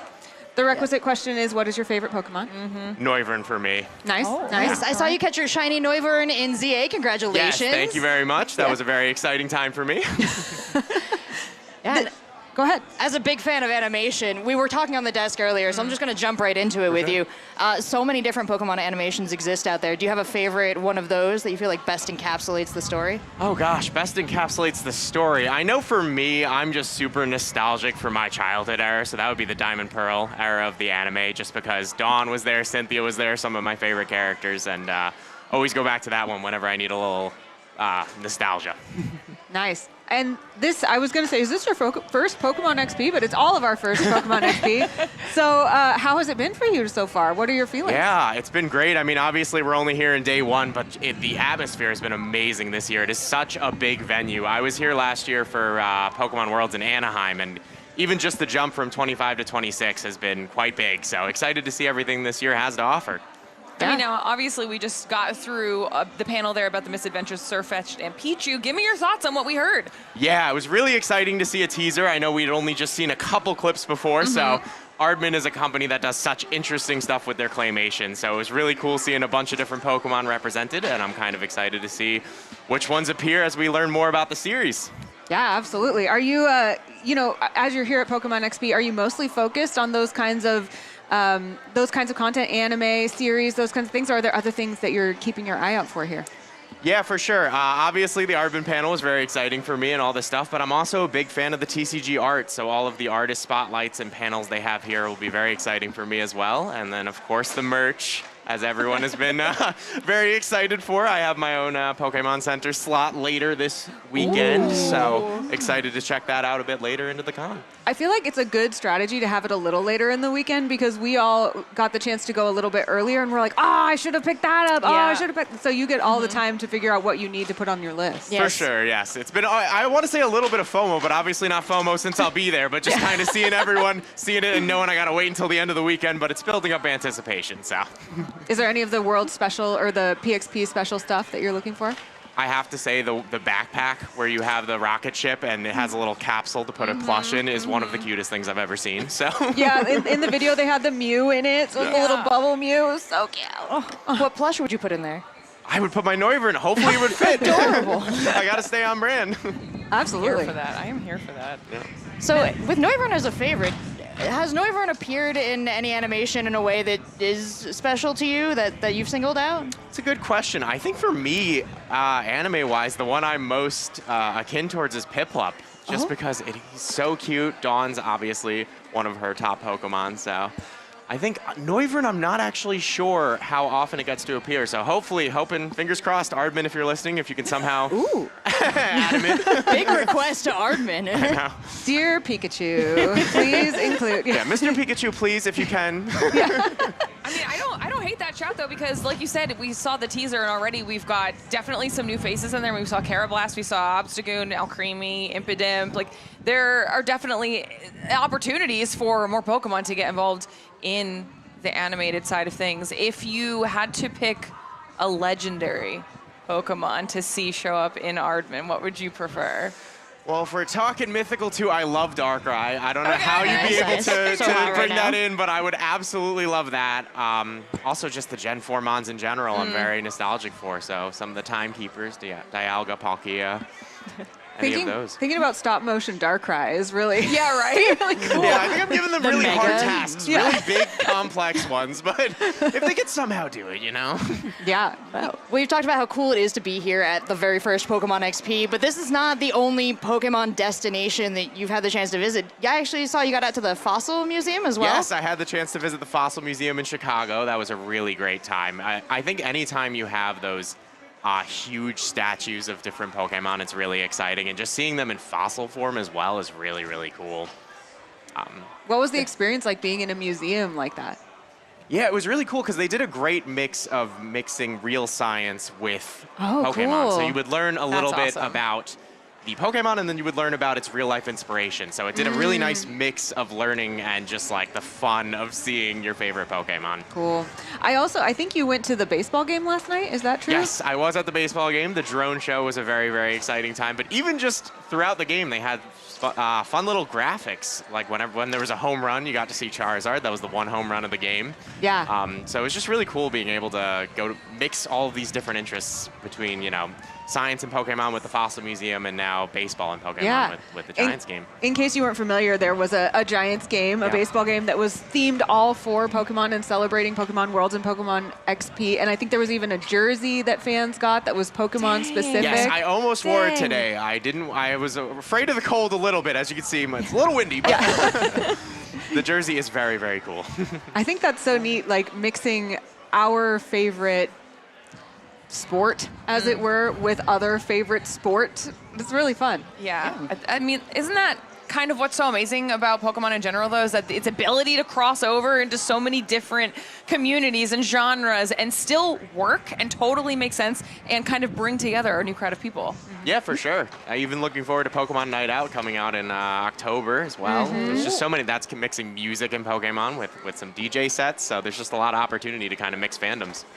Now, speaking of fandom, there are so many people here who are experiencing this event for the first time, or people at home who are looking forward to experiencing it sometime. What advice would you have for someone, or where would you tell them to start, or what would you tell them about this experience? Yeah, I think just take a second to take it all in. There's a lot going on here, but a great place to start for this one specifically was the opening ceremony this morning. It was fantastic. There was a performance from a big band of different music, but I think just throughout the convention, kind of enjoy it, take it in, take time to talk to people. There's plenty of friendly faces, and just enjoy the convention in general. There's a lot going on here. No, you mentioned last year you went to Anaheim and you got to witness Worlds. Now with XP, with how things have grown, how do you think the Pokemon community that's been able to come and enjoy this has responded? Because competitive is a great way to enjoy Pokemon, but there's so many different ways to. Yeah, I think XP is a great opportunity to expand some of the stuff that was offered last year, being, you know, the TCG artist panels where they talked about kind of the inspiration behind some of their cards, the opportunities, obviously with there being much more merchants this year and just so many more things. I think the crowd has really enjoyed the ability to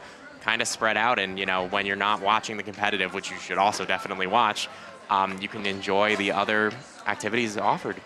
You mentioned the art of the TCG cards. I'm also very interested in that. Later today, we're going to have a little sneak peek at the booth from inside with a video. But tell me a little bit about why you like the art on Pokemon cards, or what you're looking for here, or what you want to learn about on the art on Pokemon cards. Yeah, I think one of the really exciting things is that every artist has a pretty unique style. I know we were talking a lot about Aardman earlier. Yukimori does these gorgeous clay cards, and that's part of the reason I was so excited for the Aardman series. And I know she's here for workshops with some lucky fans. Yeah. I unfortunately could not get an RSVP. Whoa. But I know that the people there are really going to enjoy that and just enjoy all the different styles. There's one person who crochets. There's many different styles. It doesn't even have to just be, you know, pen and paper. So it's really cool being able to see how everyone puts their own spin on your favorite characters. I think I saw even down there a little bit of a gallery of some of those clay features, right? As well? They have a walkthrough where you can see actually So Yukimori's cool. art that she made for the cards, and I didn't get to look around all the other sides. Maybe there's even more down there with the crochet. I cannot wait to explore the floor. And speaking of the floor, we don't want to keep you too long. I know you've got lots to do, but is there any shout outs you want to give? Any thoughts you want to leave the Pokemon fans at home with before we say goodbye to you? Yeah, just shout out to everyone who's been here for 30 years of Pokemon. Whether you're coming in just now or you're a Gen 1 fan, it's been so amazing to meet everyone and kind of say hi and experience this together. So I hope that chatter continues online. Awesome. And where can people find you if they want to? Yeah, you can find me Instagram, YouTube, TikTok at Swaynami, SWAYNAMI.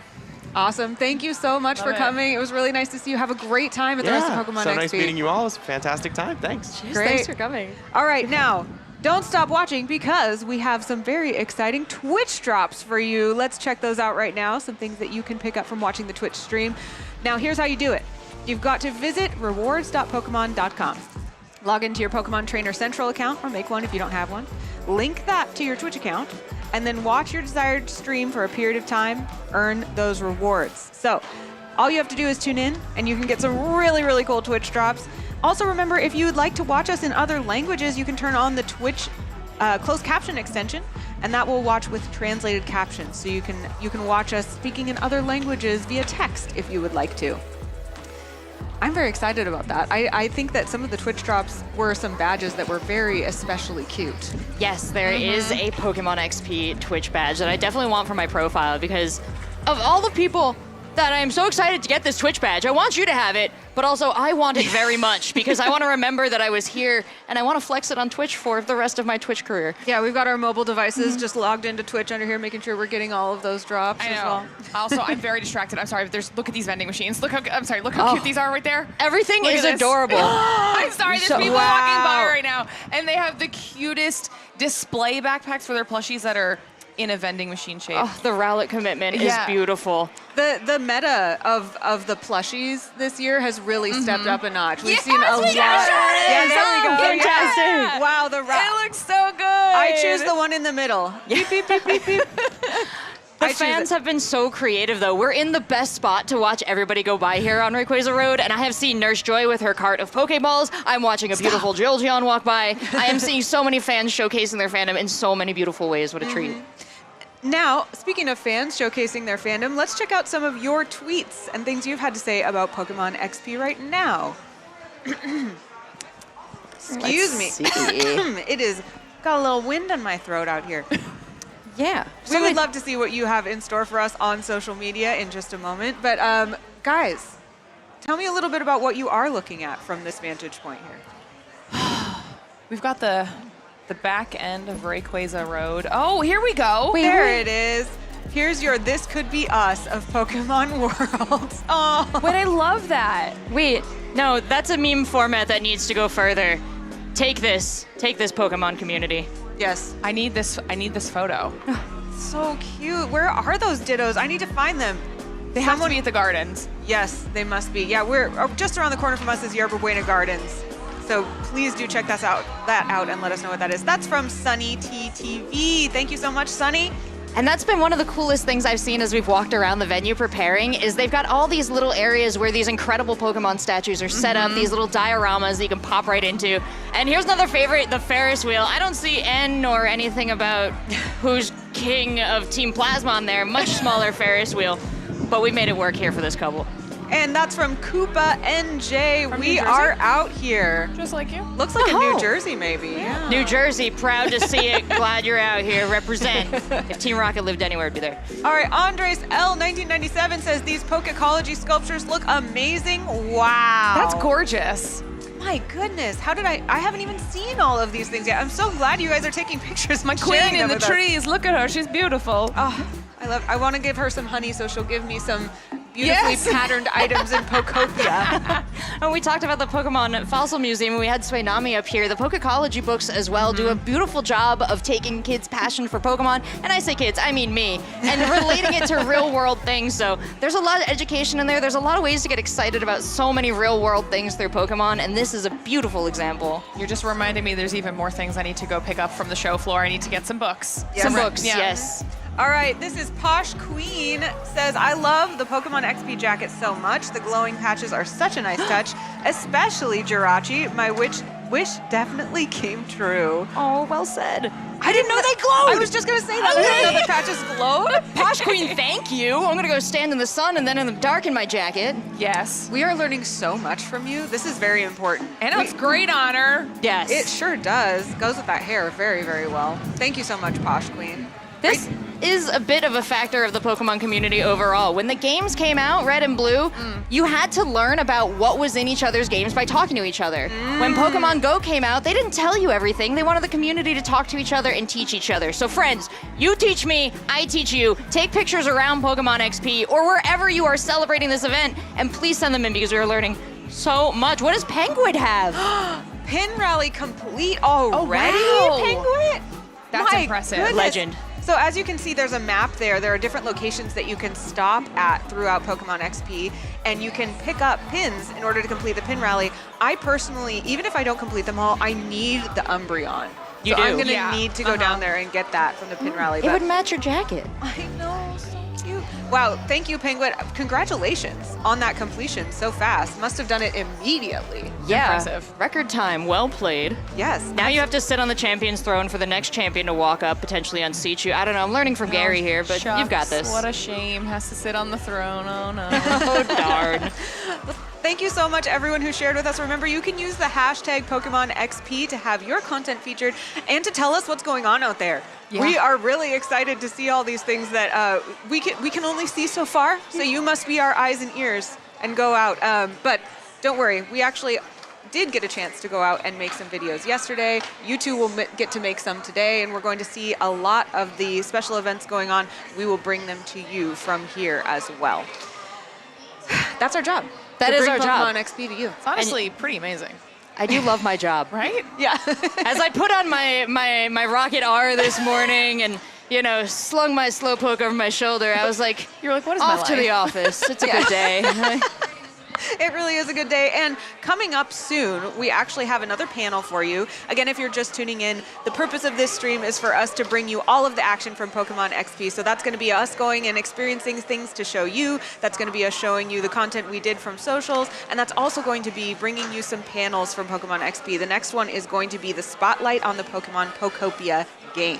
All three of us very interested in Pokopia, have Super spent normal. a lot of time, a super normal It's a amount of time. real normal amount of Pokopia playtime among the three of us. Yes, Very absolutely. healthy. What are the rules about just getting the Switch out and playing right now? Like, should we pick up some Pokopia? Like, I feel like if I've ever had a job where it would be appropriate to be like, I'm busy right now and pull out my Switch, it would be this one. We'll call it a bit. Go ahead. Show me the Cloud Wait, Island. do you actually have your Switch here? I mean, in the green room, She does. I always have it on me. I was like, we can play right now. But Bubbly Basin has just come out, the first of the DLCs for Pokemon Pokopia. I actually saved it until just this past week in preparation for Pokemon XP. Yes. Started playing it. Really exciting things you can do in water, like being able to build not resting on the ground, being able to build floating. What are some other things that you've enjoyed about Bubbly Basin? For me, I tend to kind of grind through the quests, but then I get sucked into the building side of things. So like you're mentioning where you have this opportunity to kind of like float. I'm envisioning like an entire water temple vibe, like underwater water temple where I can then move all of my water Pokemon who I've like kind of stationed in like random beach areas to get them as close to the water as possible and feel like it's fitting their vibe. We're putting them near hot springs. Now I can put them in the water. They're going to be comfy. They're swimming. That's where they're supposed to be. If you aren't familiar with Pokopia, there is a whole mechanic where you find a Pokemon and then you build them a home. And then you tell them where you think they should live, and they're really excited about it, hopefully. So that's an interesting strategy that you're putting them all by the water. I find it really interesting how people home their Pokemon, you know? It's so different for everyone. I built my Evolution. Don't look at how my Pokemon live. Please never, don't tell anybody how they live. I personally took all the Eevee evolutions and built them a giant treehouse complex so they could all live together, but they have themed rooms. That was my one big build. That was really important to me. What about you, Rachel? Everybody gets beautifully themed builds, no roofs. No roof. No roof. No, I want to look way. inside. Yes. And I want to move the things around. So if it rains, like everyone's very unhappy in all my Pokopia islands, except for the water types, which I will soon move onto the ocean, so no one will be happy. Exactly. You're welcome. How are you housing yourselves? What does your own area look like?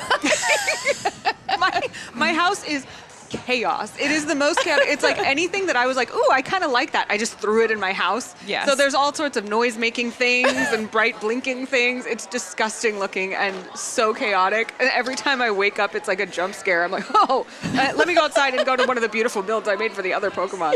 It's just, There's something in self-care about there, and we should unpack this. I surrounded myself with beautiful things, okay?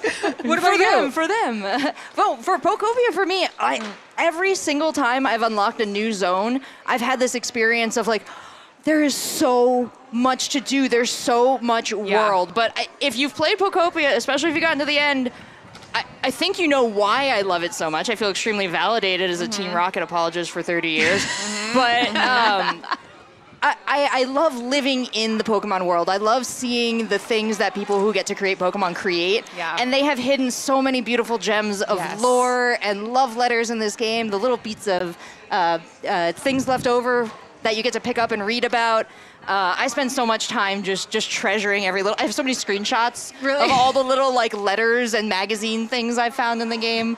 You're memorizing the lore as you're going. You're like double checking back. How does it tie in? Where are we at in the storyline? You know I am. How did Professor Tangrowth get there? What is happening? There's a lot of talk about the Kanto gym leaders for how long after. There's a lot. When we get to the Pokopia people, I have many questions for them. I know. I'm hoping that we get some glimpses of that in the Pokopia panel that's coming up in just a few minutes. However, you're not getting out of answering the question, how do you house yourself? I actually have a system. I don't know that it's the best system because I too care more about my Pokemon's living situation than my own. Yes. However, the formula that I have employed for myself is when I get to the new area, I pick one of the box build small houses. I eventually try to get the box build mansion in every single area. Fancy. So I don't have to worry about building anything fancy for myself. Just give me copy paste, this is what it is, and it gives me enough rooms to have space for myself, and then I move my favorite Pokemon from that area into my house with me. That's the they one to don't do it. have a choice. Yes, They're yes. living with me whether they like it or not. Yes. Favorite Pokemon roommate?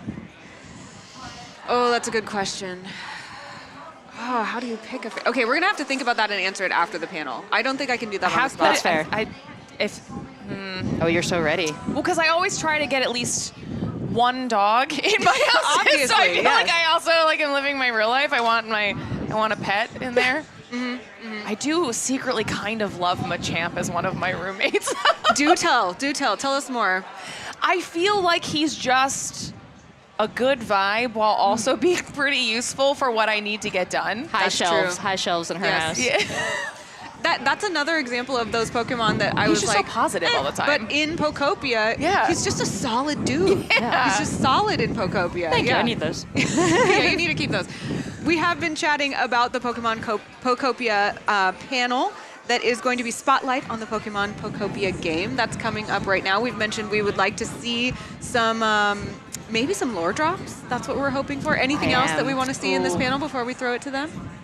No, I'm ready to get into it. Yeah. You know, Bubbly Basin was such a surprise because I was enjoying so many of the on-land adventures. I didn't even think they'd open that chapter for us, so I'm just ready for them to surprise us again with something new. I bet they will. I know, and I can't even think of what it will be, so I hope we get some hints as we go into the Spotlight on Pokemon Pokopia panel. Let's watch it now.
quick questions. Are there any fans of Pokemon Pokopia the game? That's what I like to hear. So, coming to the stage are a few members behind Pokemon Pokopia the game. Let's make sure to clean up our habitats. Let's make Bulbasaur proud, and let's make some noise for the team.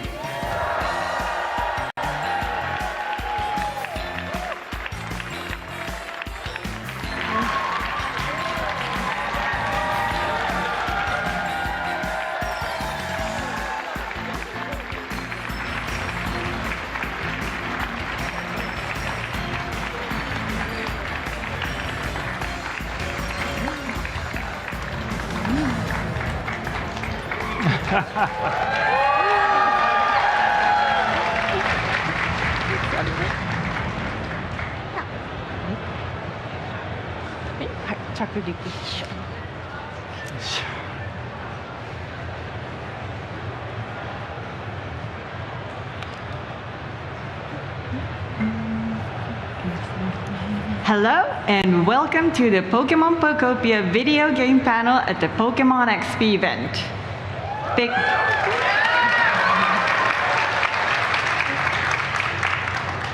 Thank you to those who are in attendance and everyone watching from the live stream. We're all excited to have you here.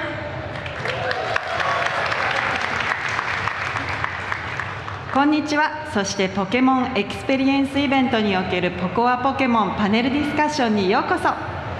会場の皆さんも、そして配信をご覧になっている皆さんも、一緒に楽しい時間を過ごしていきましょう。I'm Rumi Yamashita from the Pokemon Company International and will be the moderator for our panel today. I will be assisted by Anne, Lisa, and Yuka, also from the Pokemon Company International, who would be providing translations for today's panelists.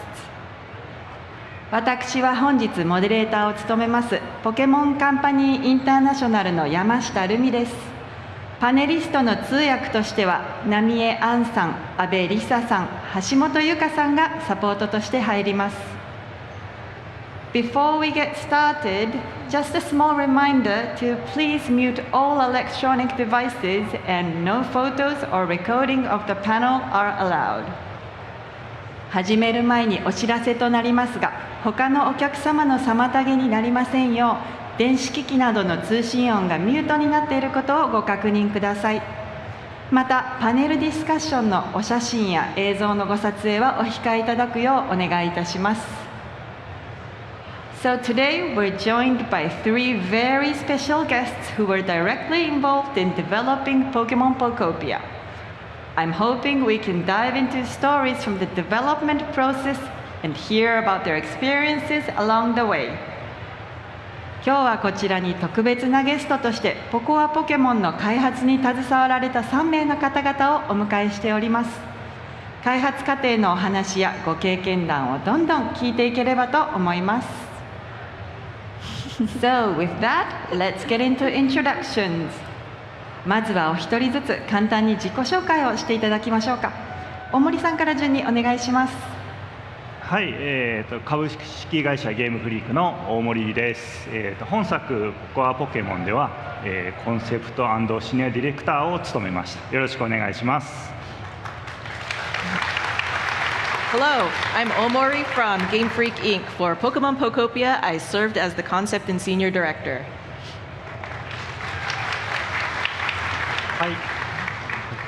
はい、株式会社光栄テクモゲームスの枝川です。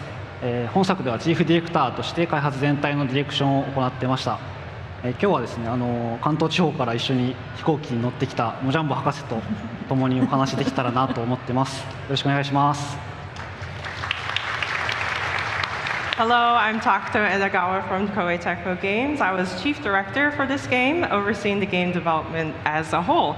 And today I have flown in with Professor Tangrove from all the way from Kanto to speak to y'all.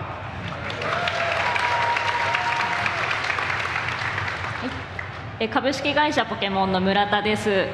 株式会社ポケモンではこのポコピアにおいて、プロジェクトのプロデュースですとか、あとグローバルでのプロモーション、といろいろな言語へのローカライズなどを行っています。はい。よろしくお願いします。Hi, I'm Kanaka Murata from the Pokemon Company. For this title, the Pokemon Company has responsible for producing the project as well as handling global marketing and localization into various languages.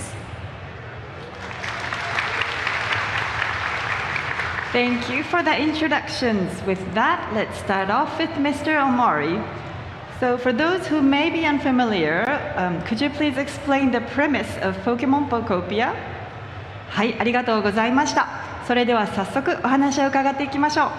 大森さん、まだポコアポケモンに馴染みのない方々にも分かりやすくお伝えしていきたいのですが、ポコアポケモンとはどのようなゲームなのでしょうか。はい、そうですね、ポコアポケモンですけども、このゲームはですね、ポケモンと協力しながらポケモンの街を作り上げることができるスローライフサンドボックスのゲームです。プレイヤーはですね、人間がいなくなった枯れ果てた土地にメタモンとなった、人間の姿に変身したメタモンとなって登場します。でその土地に住むですね、一人孤独に生活しているちょっと変わったモジャンボ博士、これモジャンボ博士ですけどもと出会って、メタモンはかつてのような街を新たに作り直すということを決意します。で、街を作る途中にですね、道具をクラフトしたり、出会ったポケモンの技を真似して木を切ったり、水をまいたりして、みんなが暮らす街を一歩ずつ築いていくというようなゲームになっております。Yes, so Pokemon Pokopia is a life simulation or sandbox game where players work together with Pokemon to create a Pokemon town. Players play as a Ditto, transformed to look like a human in a withered wasteland where there's no sight of any humans.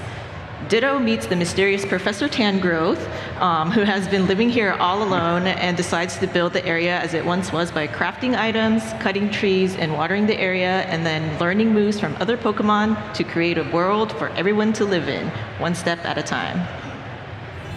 Thank you for the explanation. So, Mr. Omori, do you mind sharing what inspired you to create Pokemon Pokopia? はい、大森さんありがとうございました。続いてポコアポケモンというゲームをひらめくきっかけとなったのは何だったのでしょうか。はい、そうですね、ポケモンにはですね、やっぱりさまざまな特徴があってですね、RPG っていうジャンルにこだわらなくても何かそのポケモンの新しい個性を使ったゲームが作れるんじゃないかというふうに考えたのがまず始まりでした。発想の最初のきっかけとしては、自分がそのゲームフリークで、新人として初めて作ったゲームがポケモンルビーサファイアだったんですけども、そのルビーサファイアでマップの制作を行っていくときに、草むらにですね、草むらをですねマップに置いていくと、そこからそのポケモンが草むらから登場するっていう体験を開発をしながらしてまして、この体験が非常に面白いなというふうなことがずっと思い出にあったので、それを使ってみようというのが始まりです。でこの体験をですね、逆に新しいゲームで使うことができないだろうかということを思い至りまして、さまざまないろんなマップを作ることでそこからポケモンが草むらから飛び出してくる、そういうような最初はシミュレーターのようなものを作るというのが始まりでした。で結果としてですね、そのジャンルが、スローライフっていうそのスタイルのゲームにするのが一番うまく当てはまるだろうというふうに思い、こういう流れになって完成していったというゲームになっています。Yes, so Pokemon have various characteristics, and we thought that we would create a game with a unique personality without sticking to the RPG genre, and that was the beginning. We actually didn't start developing this game with the concept of creating a life simulation game, but personally I have a memory that triggered the inspiration, and this was when I was newly hired at Game Freak. The first game I created was Pokemon Ruby and Pokemon Sapphire, and I was also creating the map for this game, and I quite enjoyed placing a bush on the map and then see all the Pokemon start spawning from there. I thought this experience would be pretty fun if used in a different game, and thus began the creation of a simulator which enables players to meet many Pokemon by creating a lot of different maps. As a result, this concept fit the best with the life simulation style game. Evolving is something Pokemon definitely does consistently, so it's great to see something new. Also, I know there's probably a lot of people here and watching who can appreciate the Pokemon Ruby and Pokemon Sapphire as well. Yeah? So, when you came up with this idea, what led you to partner with Koei Tecmo Games for the development? 常に進化し続けているポケモンがまた一つ新しい顔を見せてくれるというのはとても楽しいことだと思います。また会場の皆さん、そして配信をご覧になっている皆さんの中にもきっとポケットモンスタールビー、ポケットモンスターサファイアに思い入れがある方々多くいらっしゃるのではないでしょうか。今回ゲームフリーク様、光栄テクモゲームス様、そして株式会社ポケモンで連携されるきっかけとなったのは何だったのでしょうか。はい、そうですね。ゲームの開発の大元になっているポケモンの新しいソロライフサンドボックスゲームっていうコンセプトやメタモンがもう主人公であるということ、例えば世界観だったりアートのイメージっていうものはゲームフリーク社の方でまず作るということをしました。でこちらをですねよりそのハイクオリティで、ゲームの作品としてきちんとしたものとして実現するために、試作ゲームフリークではまず試作のゲームを作っていたんですけども、その試作がある程度出来上がった段階で株式会社ポケモンさんに対してですね試作のプレゼンを行いました。でこれをなんかちゃんと形にしたいですというお話をしまして、で、その結果としてそのサンドボックスゲームの開発経験のあります、光栄テクモゲームズ様に共同開発のパートナーとなっていただけないかというようなお声掛けをするというきっかけになってつながったということです。So Game Freak had the original concept of a new life simulation game for Pokemon, and the main character, the setting, and the concept for the art. To make this an even higher quality game, when Game Freak presented an early prototype that we've been creating here to the Pokemon Company, we decided to approach Koei Tecmo to see if they would be interested in co-developing this with us, since they have a lot of experience developing sandbox games. Wow, working with Koei Tecmo Games was a great choice. We'd love to hear how the partnership between Game Freak and Koei Tecmo Games worked from the Koei Tecmo Games side as well. 光栄テクモゲーム様と共同で開発に当たっていかれるというのはまさに素晴らしいご判断だったと感じます。パートナーシップを組まれて開発を進められたことについて、光栄テクモゲーム様のご視点からもお話をお伺いしてみたいのですが、枝川さんいかがでしょうか。はい、このプロジェクト始まった時に、最初に具体的な開発内容の部分は光栄テクモ側で責任を持って能動的に進めさせてほしいというお願いをしまして、役務分担としてはそういう形で決めさせてもらいました。ただですね、その光栄テクモゲームスが作ったものをゲームフリークさんとかポケモンさんに監修していただくっていうような一方的な関係性っていうわけでは全くなくて、仕様とか世界観とか、デザインとか指示のアセットとかテキストとか本当全ての要素がもうゲームフリークさんとポケモンさんとその3社で一緒に話し合いながら、アイデアやクリエイティブっていうのを作ってきたものになってます。なので本当に細かいところまで密に相談しながら作ってこれたので、すごい3社の本当にいいところを全部生かしきれたようなゲームになったんじゃないかなと思ってます。Yes, so at the beginning of the project, we agreed that Koei Tecmo would be taking the lead on proactively proceeding with the development. But as we were going through and going further into development, we realized that it really shouldn't be a one-way street where Koei Tecmo was creating the game and then have Game Freak supervise and review. So really everything from the basic features, the concept, design, CG assets, and text and everything. All of these were very collaborative efforts between Game Freak, Koei Tecmo, and also the Pokemon Company. So we were able to really have very close and frequent discussions about these things throughout the development process and decide on everything from gameplay direction to all of the smallest details. And in the end, I think we were very able to effectively cooperate and collaborate and incorporate all the strengths of all three companies into the game. A game like this is vastly different from what's been done in the past, so it must have come with some new learnings. So for the group, we'd like to hear what challenges did you face while working on Pokemon Pokopia? 両者様の過去のご経験を生かしながら作り上げた全く新しいゲームということで、さらに多くのご知見を得られたことかと思います。皆様にお伺いしたいのですが、ポコアポケモンの開発過程でこれは苦しかったというようなエピソードはありますでしょうか？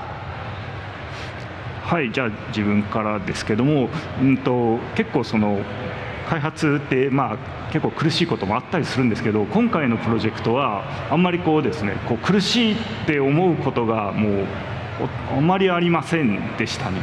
一緒にこう開発した大江テクモゲームズ様もやはりポケモンをすごく大切にしてくれているし、そういう大切にする点というものを非常に理解してくださっていて、このゲームで体験させたいとか、こういうことをやりたいっていうことも、そういうのも方針も一致して、最後まで方針がずれることなく、一気にガーッと作り上げることができて、非常にとても楽しい開発でした。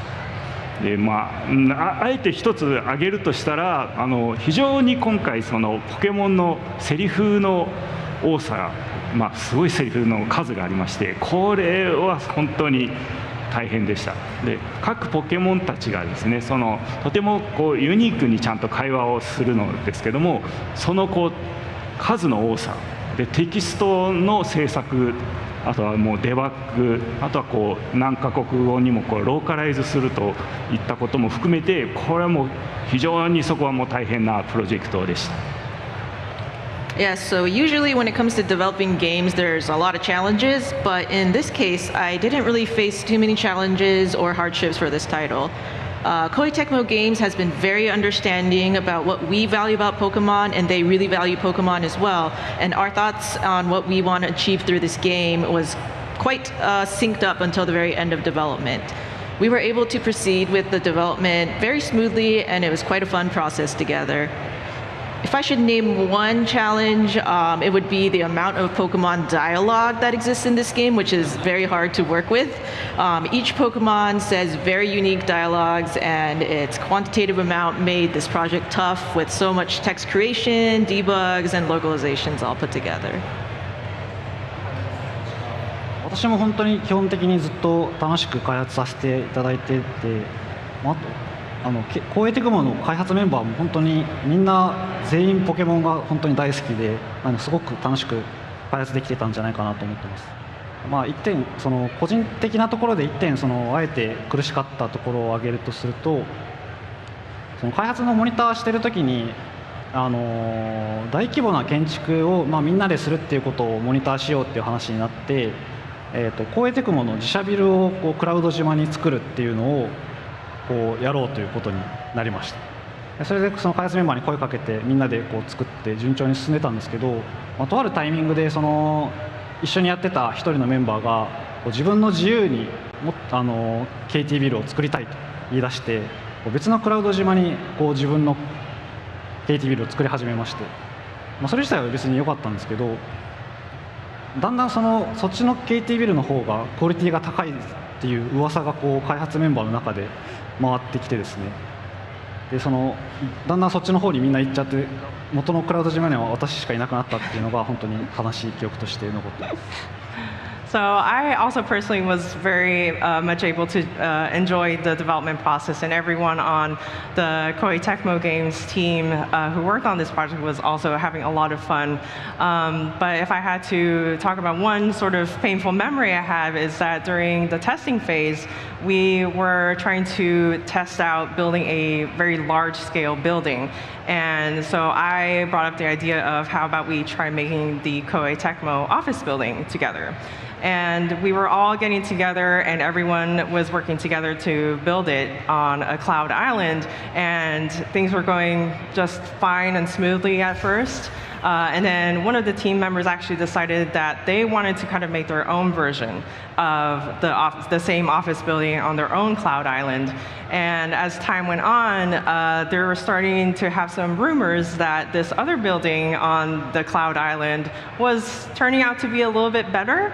And so I noticed that I was starting to get left behind on my own cloud island, and in the end, I was just kind of left behind on my own cloud island with my own office building. 私も苦しかったっていうエピソードではないんですけれども、今回はポケモンたちが本当にたくさん会話をして一匹一匹本当に個性豊かな本当に喋って個性が表現されています。でどの言語でも遊ぶ方に本当に同じようにポケモン一匹一匹の個性を感じられるようにローカライズするっていうのがこのプロジェクトで、本当に各ローカライズのチームのそれぞれ腕の見せ所でおそらく大変だったと思います。で自分は日本語でプレイしているんですけれども、本当に世界中のファンの方の反応を見て、他の言語で遊んでいる方にも、同じように自分が感じているのと同じようにポケモンたちのセリフの面白さとか個性を感じていただけてるなっていうのが感じ取れてとても嬉しく思っております。Not exactly a challenge for myself as well, but in this game, the Pokemon converse a lot with each other, and every Pokemon has various personalities. It was up to each of the localization team to show their skills to localize the game and the way those personalities actually really shine through. I personally am playing in Japanese for this game, but it makes me very happy to see that those playing in other languages are also enjoying the dialogue as much as I am with the Pokemon and all the different personalities. Those actually sound like fun challenges to have. So, Mr. Omori, you mentioned about the dialogue. Each Pokemon has its own personality in the game, and we have some really fun conversations with the Pokemon. How did you decide on this? はい、ありがとうございます。その時その時は皆さんきっととても大変だったのだと思うのですけれども、今の皆さんの笑顔を拝見していると、その苦労も楽しみながら日々忙しくされていたのではないかと、そんな風な気がしてきます。はい、で大森さん、ポケモンのセリフのお話をされていたんですけれども、ポコアポケモンの魅力の一つってやっぱりポケモンそれぞれが魅力を発揮していて、ポケモン同士やまた主人公であるメタモンとの会話が楽しめるということかと思うのですけれども、このような仕掛けはどうやって決められたのでしょうか。はい、そうですね、ポケモンはやっぱり一匹一匹すごい個性豊かな存在で、性格も本当にそれぞれ様々です。でこのポコアポケモンの世界で、それぞれのポケモンがどんなことを考えて暮らしているのかっていうのをまたゲームフリークの方でも結構考えて、そのイメージからそのセリフも考えてました。例えばですけど例えば知能の高いフーディンのようなキャラクターはなんかもうより複雑なことを考えたり、そういう悩みを抱えているかもしれないとか、あとは進化してないようなちょっと幼いポケモンっていうのは少し可愛らしいことで何か悩んでいるのかもしれないなみたいな、そういうのを一つ一つ想像しながら、作りました。でポコアポケモンはですね、主人公がメタモンでポケモンなので他のポケモンの言葉が分かる。でこれは今までトレーナーとして人間の目線では分からなかったポケモンたちの個性というのがより鮮明に感じれる作品になっているんじゃないかと思います。で今回の作品のそれが大きな魅力の一つなので、ですね、まだ遊んでない方はぜひプレイしてですね、さまざまなポケモンたちの個性っていうものを感じてもらえたらいいなと思います。Yes, so Pokemon are very unique creatures and very lively with a wide variety of personalities. Things such as what they think about and how they live in the world of Pokemon Pokopia reflects Game Freak's vision of what Pokemon are like. So, for example, the highly intelligent Alakazam is likely thinking about more complex things and worrying about that kind of stuff. And a young Pokemon that hasn't evolved yet might be worried about something more childish and cute and childish. And Ditto is the protagonist of the Pokemon Pokokia, and they can understand the words of other Pokemon. So the personalities of Pokemon that wouldn't be understood from a normal trainer or a human perspective can be felt more clearly. This is one of the great appeals of this game. So please play the game if you haven't already and get a feel of the various personalities of the different Pokemon. Speaking of Ditto, could you share a bit more on why Ditto was chosen as the protagonist? メタモンといえば、なぜメタモンを主人公に決められたのでしょうか。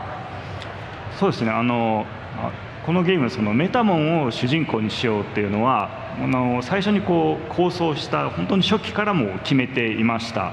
でこんなキャラクターにしたいなっていうのも自分の方でラフを書いて、それをデザイナーにちゃんと書いてもらうというような進め方をしてました。このゲームですけど、やっぱり出会ったポケモンと話ができるように、主人公がまずポケモンであるというのは非常に重要な点だなと思っています。でポケモンになる、主人公がポケモンの場合、そのポケモンはやっぱりその複雑な道具っていうのを直接使うということができないので、何か技で何かやりたい、その出会ったポケモンの技っていうものを真似て、その新しい技を使ってコナハを使ったり、その水をまいたりで、さらにそれで新しいポケモンと出会ってまた新しい技を覚えていくというようなゲームのサイクルというのを作ることができると考えました。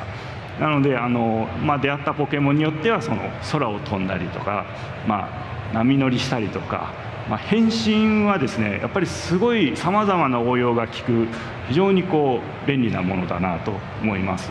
なのでメタモンを主人公にしたことで、ポコアポケモンに非常に大きな広がりっていうものを作ることができたなと思いました。So we decided in the early stage of concepting to have Ditto as the main character. So I also came up with the rough idea on my own and then worked with the designer to see what kind of character it should look like.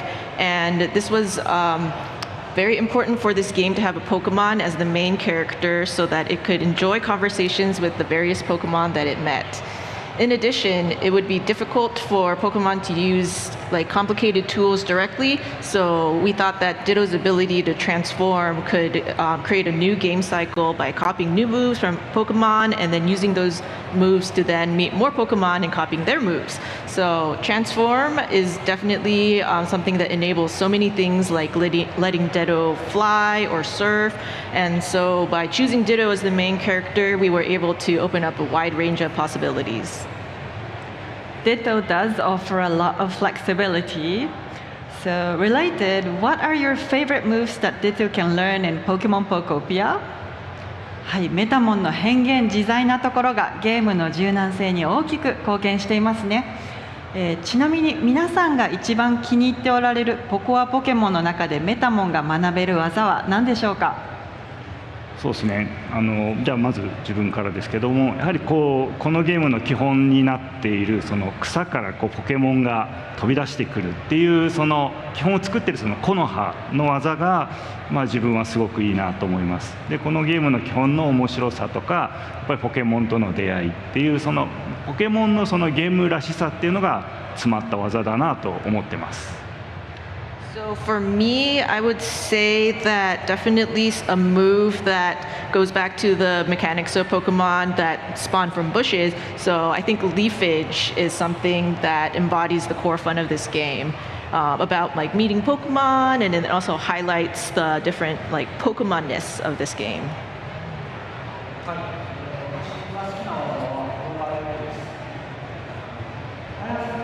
主要なメンバーでこう毎日1時間集まってこうボイチャしながらプレーするっていうのを今もやってるんですけど、それでその継続的なプレーでこうどういった問題が出るかとかそういうのを確認している場があるんですが、その時もうずっと転がるで1時間ずっと整地し続けちゃうみたいなことがあるぐらい転がるはすごい気に入ってる技です。So I really like the move rollout. When we were testing this game, we were in a room with the team, and we would have these 1-hour sessions where we would test play the game. And I realized that, and the whole hour would actually go by with me just going around leveling the terrain with just rollout. And so I definitely, for myself, I think rollout is my favorite move.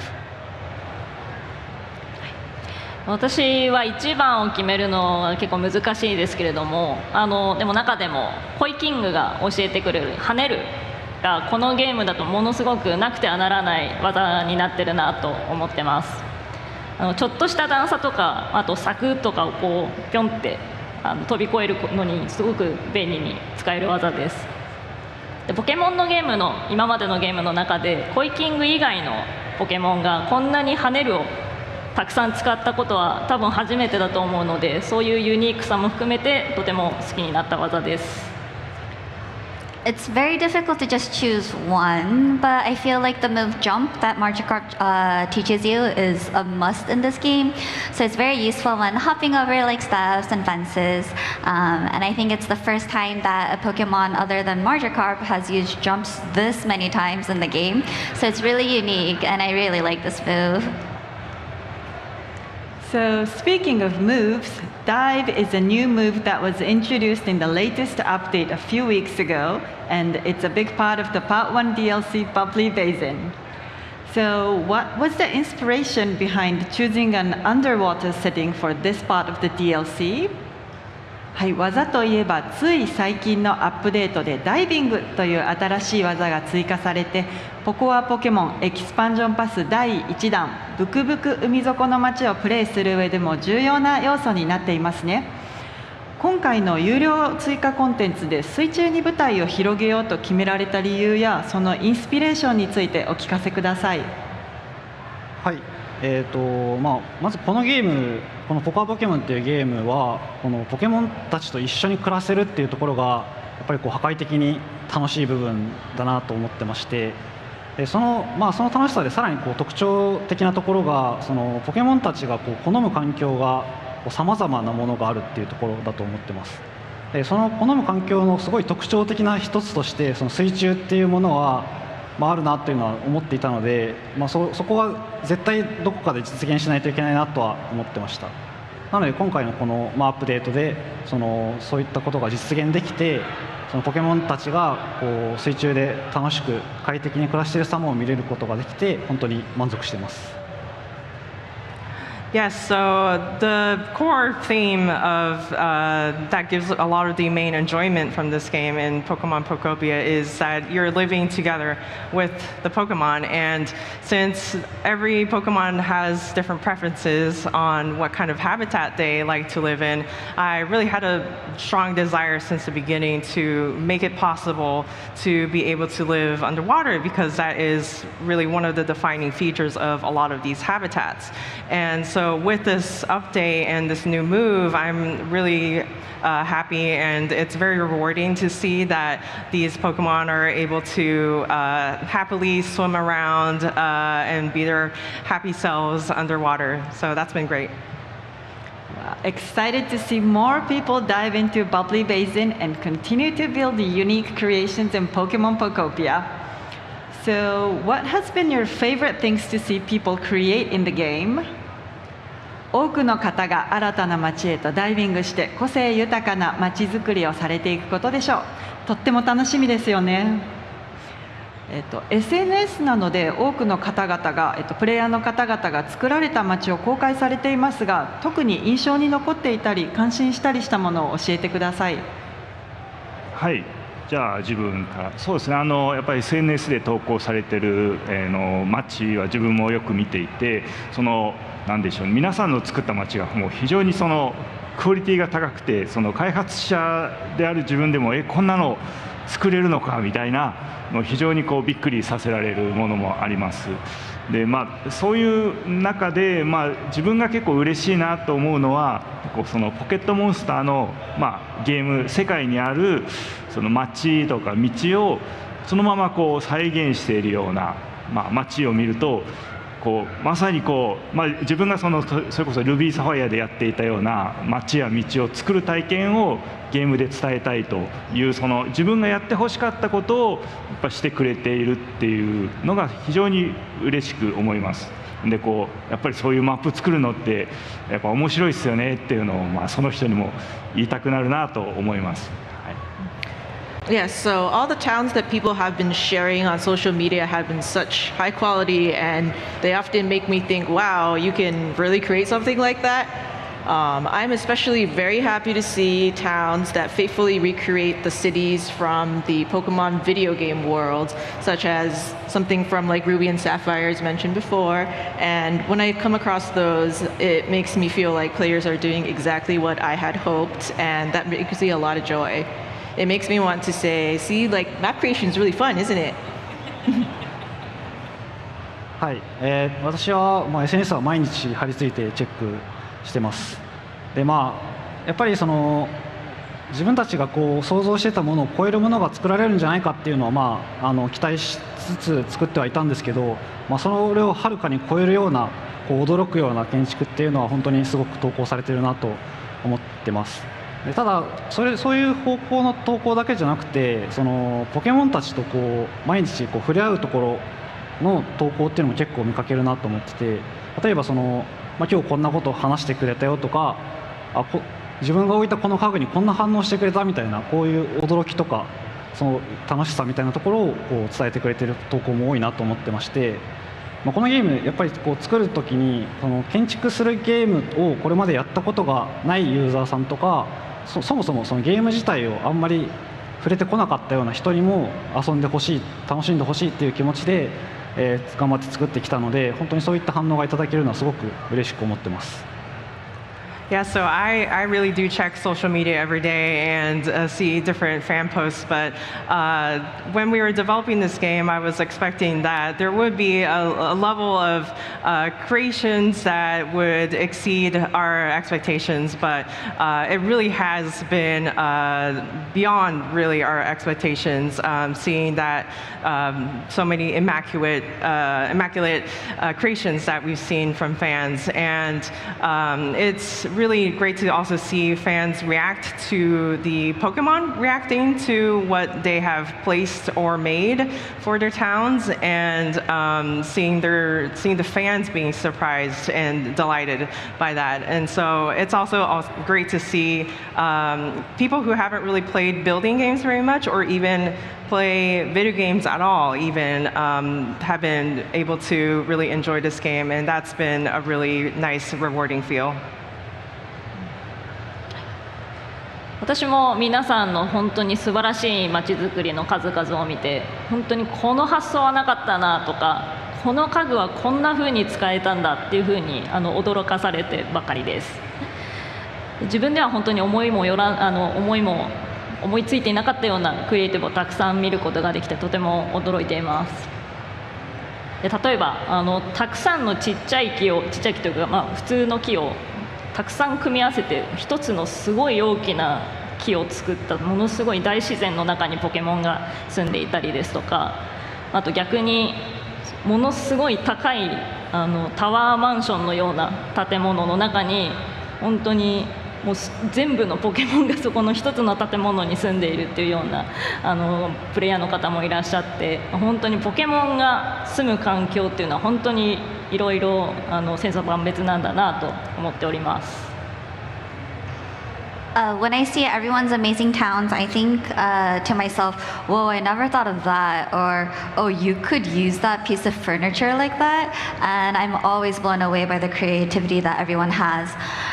There are those that put many trees, not small trees, but regular trees to create one giant tree. And those who create like a large, very, very tall apartment complexes for many, many Pokemon to live in together.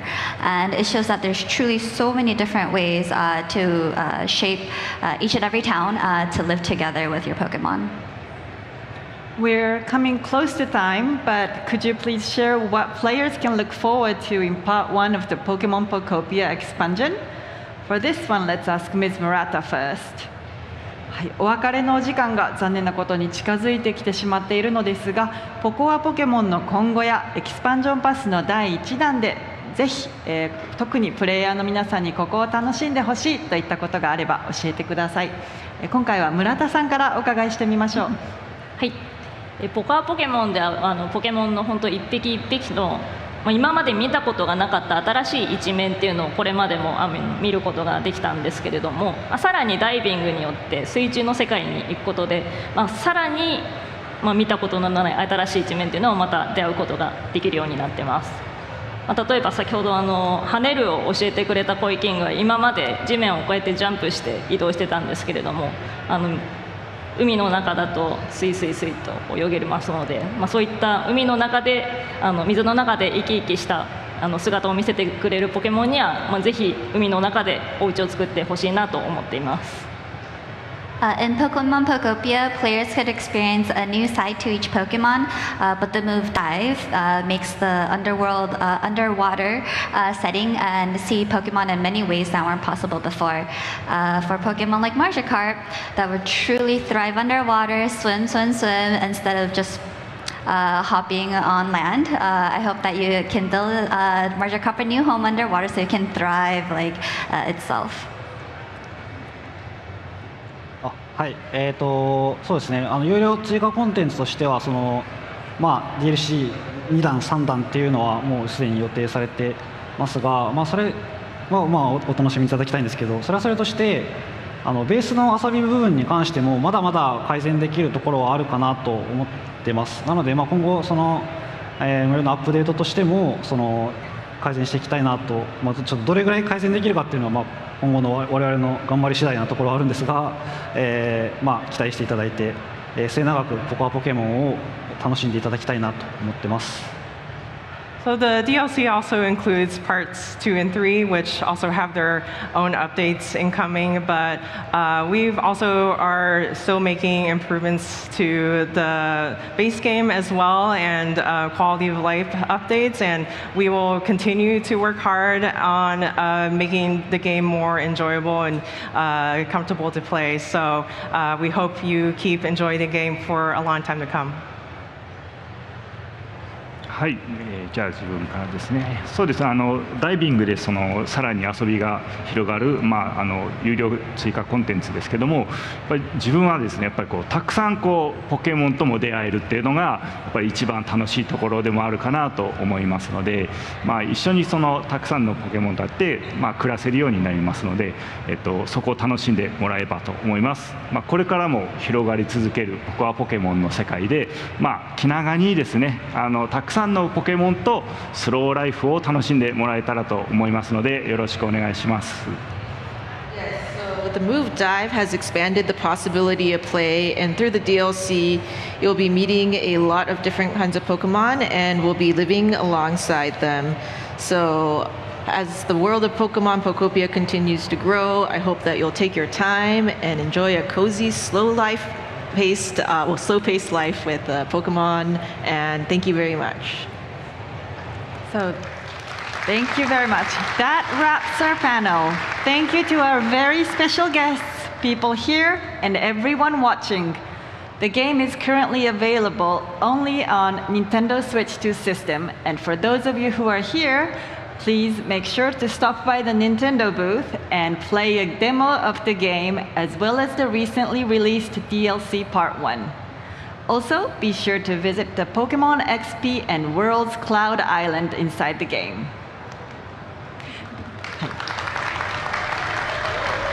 はい、特別ゲストの皆さん、会場の皆さん、そして配信をご覧になっている皆さん、本日はありがとうございました。ポコアポケモンは任天堂スイッチ2で現在好評発売中です。会場にいらっしゃる皆さんにおかれてはぜひ任天堂ブースにお立ち寄りの上、本編ゲームと最近配信されたばかりの有料追加コンテンツをご体験いただければと思います。またポケモン XP& ポケモンワールドチャンピオンシップスのクラウド島にもぜひ遊びに行ってみてください。どうもありがとうございました。 Thank you all!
Hello and welcome back to Pokemon XP. I am Anna and with me are Rachel and Glitter. And you just saw the Pokemon Pokopia panel, which we watched also with great interest. Oh, yes. A highlight for me was when they were talking about the different personalities that they've given Pokemon in Pokopia.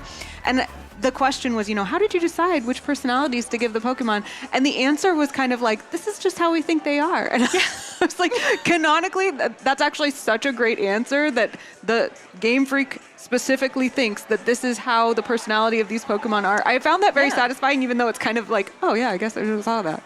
But also how much leeway they gave the localizers to take these personalities and say, but what does that sound like in your region? What does that sound like, to your fans? And so that's how I think we got so many of those great moments that you saw shared all over social media. Loved Get It Humid. Yeah. Loved Yes. I Threw Up. Yeah. Iconic language in the Pokopia universe. I want to know which localizer was like, it's good, yo. I want to know, yo. Who made yo? Because I love you. It's some Guzma writer out there is on the loose again. But it so works. I'm calling back to Machamp as we were talking about before heading into the panel, but tell me that his personality is not the most perfect gym bro, gotta be lifting heavy things. He's out there, he's trying to move rocks around. He's got to make sure he's keeping himself in shape. He's trying to pick things up and put them down. Exactly. That's all he's trying to do, I love it. I love it. Also, really loved that every single person on that panel also was holding a plush. Yes, thank you for saying that. Yeah. Thank you for saying that. I feel very affirmed by the fact that we all just kind of brought these up here with us. I and feel we're like- is this okay? Are we low-key bullying you because you didn't bring a plush today? No, I have this.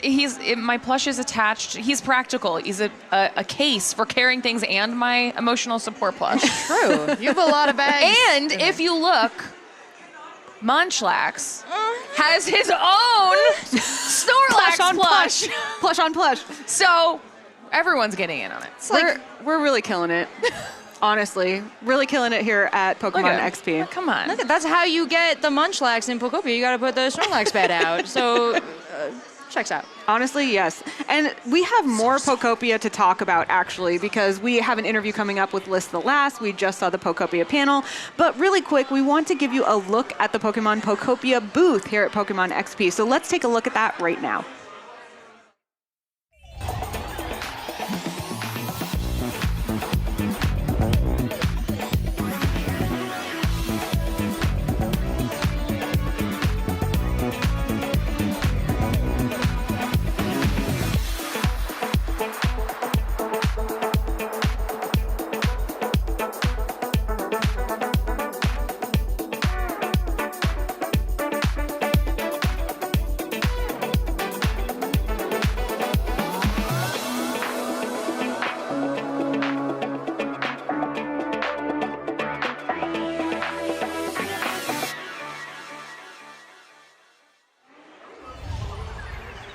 I love that they took us to that booth and we were like, do we need our switches? Because we can bring our switches out. We're prepared at home. Yeah, absolutely prepared. But don't worry, if you didn't bring your Switch too, you can head over to the Pokemon Pokopia booth. You can play a demo there. You can use the switches that they have on hand. We've confirmed for you.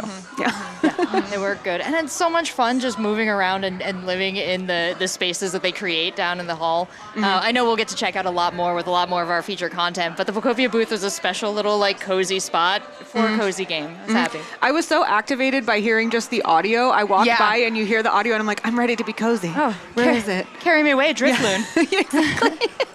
All right. In case you are ready to go to the Pokemon XP or Pokemon Worlds themed Pokopia Island, we have that code ready for you as well. Remember that you can visit this island and we think that there may be some special things you might want to take some pictures of, bring some Pokemon home with you, so be sure that you check out that island. It looks like here's a little preview with the painted ladies from San Francisco. You can check that out yourself by visiting using the code we're going to show right here. That is the password. I personally have not visited it yet, and I feel very much FOMO about it.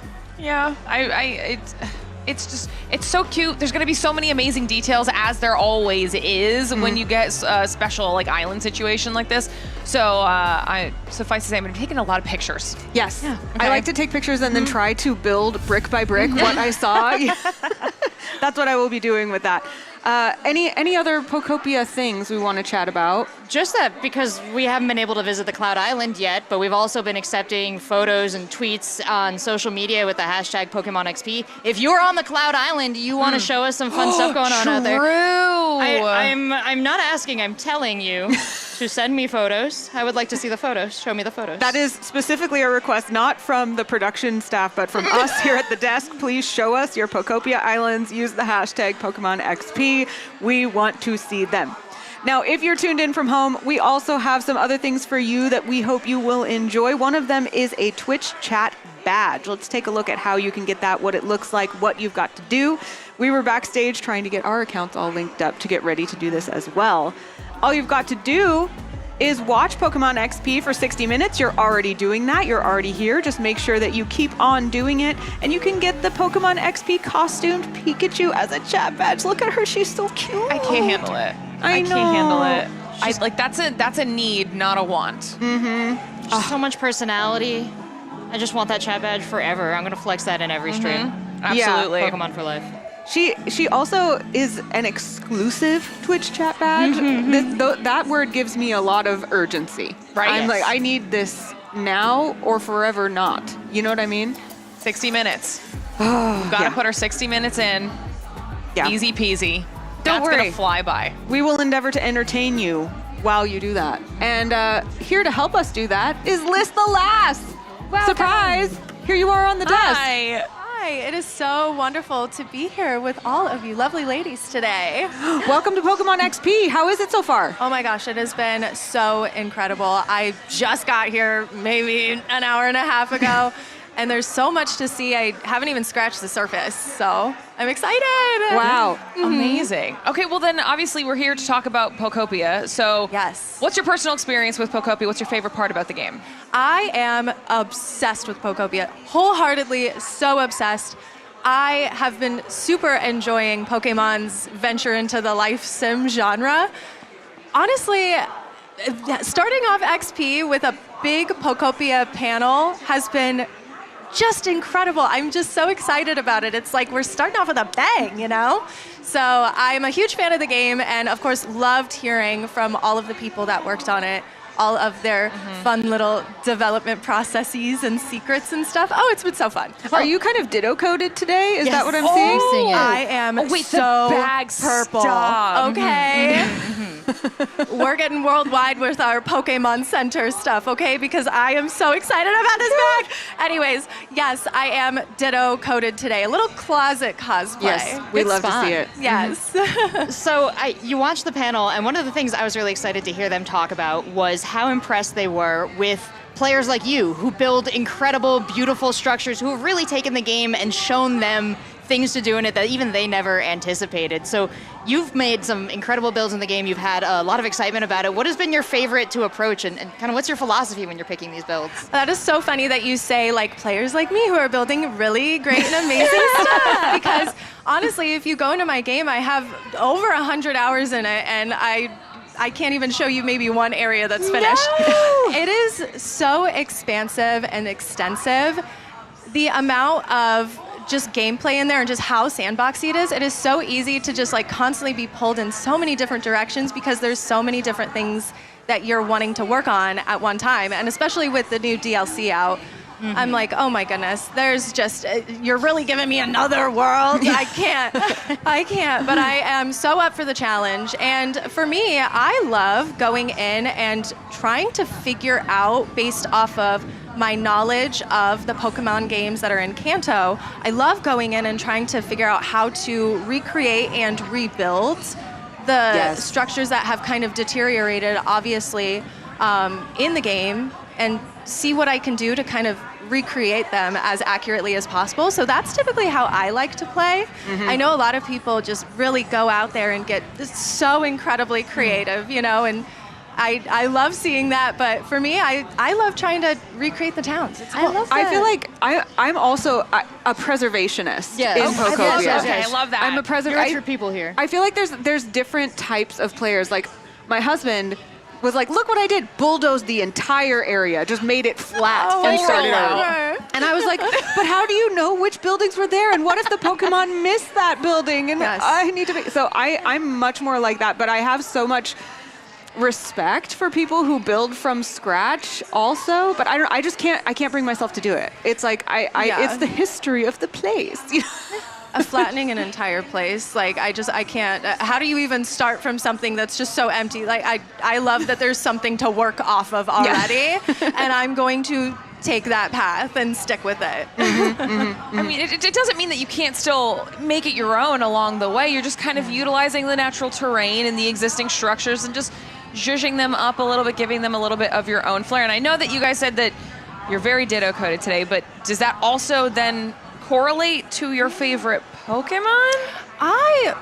Listen, I love me some Ditto, okay? But I do have a favorite Pokemon, and I don't think that Ditto would even, be able to touch this one for me. Okay. For me personally, my favorite Pokemon is Mime Jr. Oh, okay. Really? Okay. Kind of a random pull.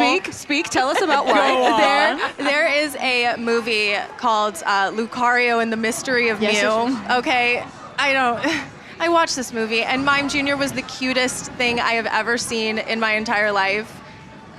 Watch that movie and you'll totally understand what I mean, everybody. Like, come on.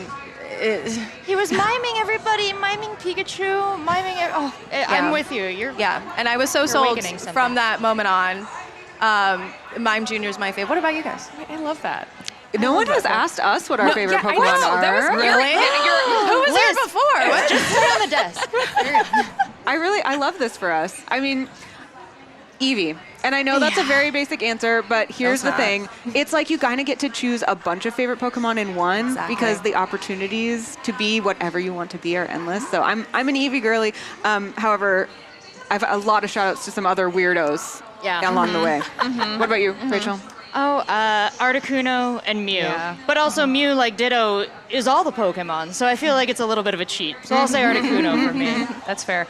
This is also a little bit basic, but I have such a soft spot in my heart for Gengar specifically because of the lore behind Gengar's story. I mean, being left alone, waiting for their trainer, abandoned, and just hoping they're coming back. Oh, just man. loyal. Yeah. Loyal. And And I can't. That's just so cute. And I mean, I love Sylveon. I mean, I love Sylveon. Who doesn't? I mean, honestly, But getting to recruit all the Pokemon, getting to live with them in the Pokopia universe is one of my favorite things about it. Do you have a favorite like area that you played in the game and Pokemon that you spawned there? I have been really loving Bubbly Basin, but I cannot abandon what I'm trying to do in Withered Wasteland right now. That has been my main and number one area, and I find myself becoming a little bit more brave and putting myself out there a little bit more in the Sparkling Skylands. Okay. That area is that's bold. incredibly intimidating. Yeah, because it everything is. is so upheaved and on different levels, and I'm trying to do this restoration thing, but I'm finding it like a little bit difficult to understand how it was before, right?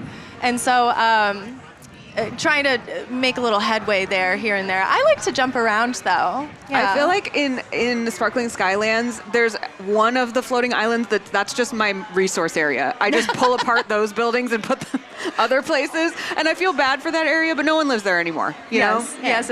I do the exact same thing. Whenever I'm going to start like one building, I'm like, let me just go tear this other one down. Yeah. It's only halfway there. Yeah. So, why not? I'll just use the same resources. Just really putting Tinkaton to work over there, huh? Mm-hmm. Yeah, it's going to take a lot of work. I find that I'm looking at Pokopia as a lifelong project. Yes. I think it is going to take me my whole life to finally completely restore everything, and that's such a fun prospect for me because I do like a game where I can just hop in a couple hours at a time and make a little bit of progress. You know, over the course of years, I'm gonna find myself slowly maybe completing one area at a time. We need to follow with this journey then. Yeah. Where can we follow this journey, by the way? I'm on YouTube. I'm a YouTuber. YouTube.com/C/listthelast. Or wait, no, actually now it's youtube.com/@listthelast. Nice. That's the one. Nowadays. Streamlined, simple. What will people find on your YouTube channel? I love to talk a lot about games in general, and Pokopia is a really good topic for me because I find myself having just so much to say. You know, I love to gush about the game and how much, just how interesting the development process was, and I, in general, am just always trying to talk about games that I love and spread the good word, right? Yes. Get it out there, I have two questions that we were chatting about before the Pokopia panel that I think are particularly interesting in getting to know someone. The first is, who are the Pokemon that live with you? Who are your favorite roommates in your home in Pokopia? I always keep Gulpin around. Okay. Because I love that he holds things. And Mime Jr., of course, lives in my house with me. Love him.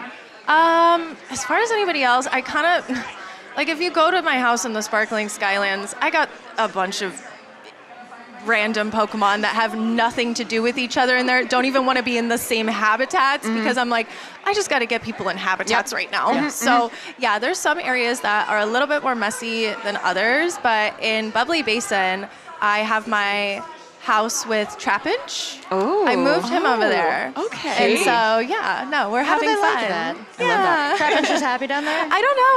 I figured I was like, yeah, I just feel like you want to be over here.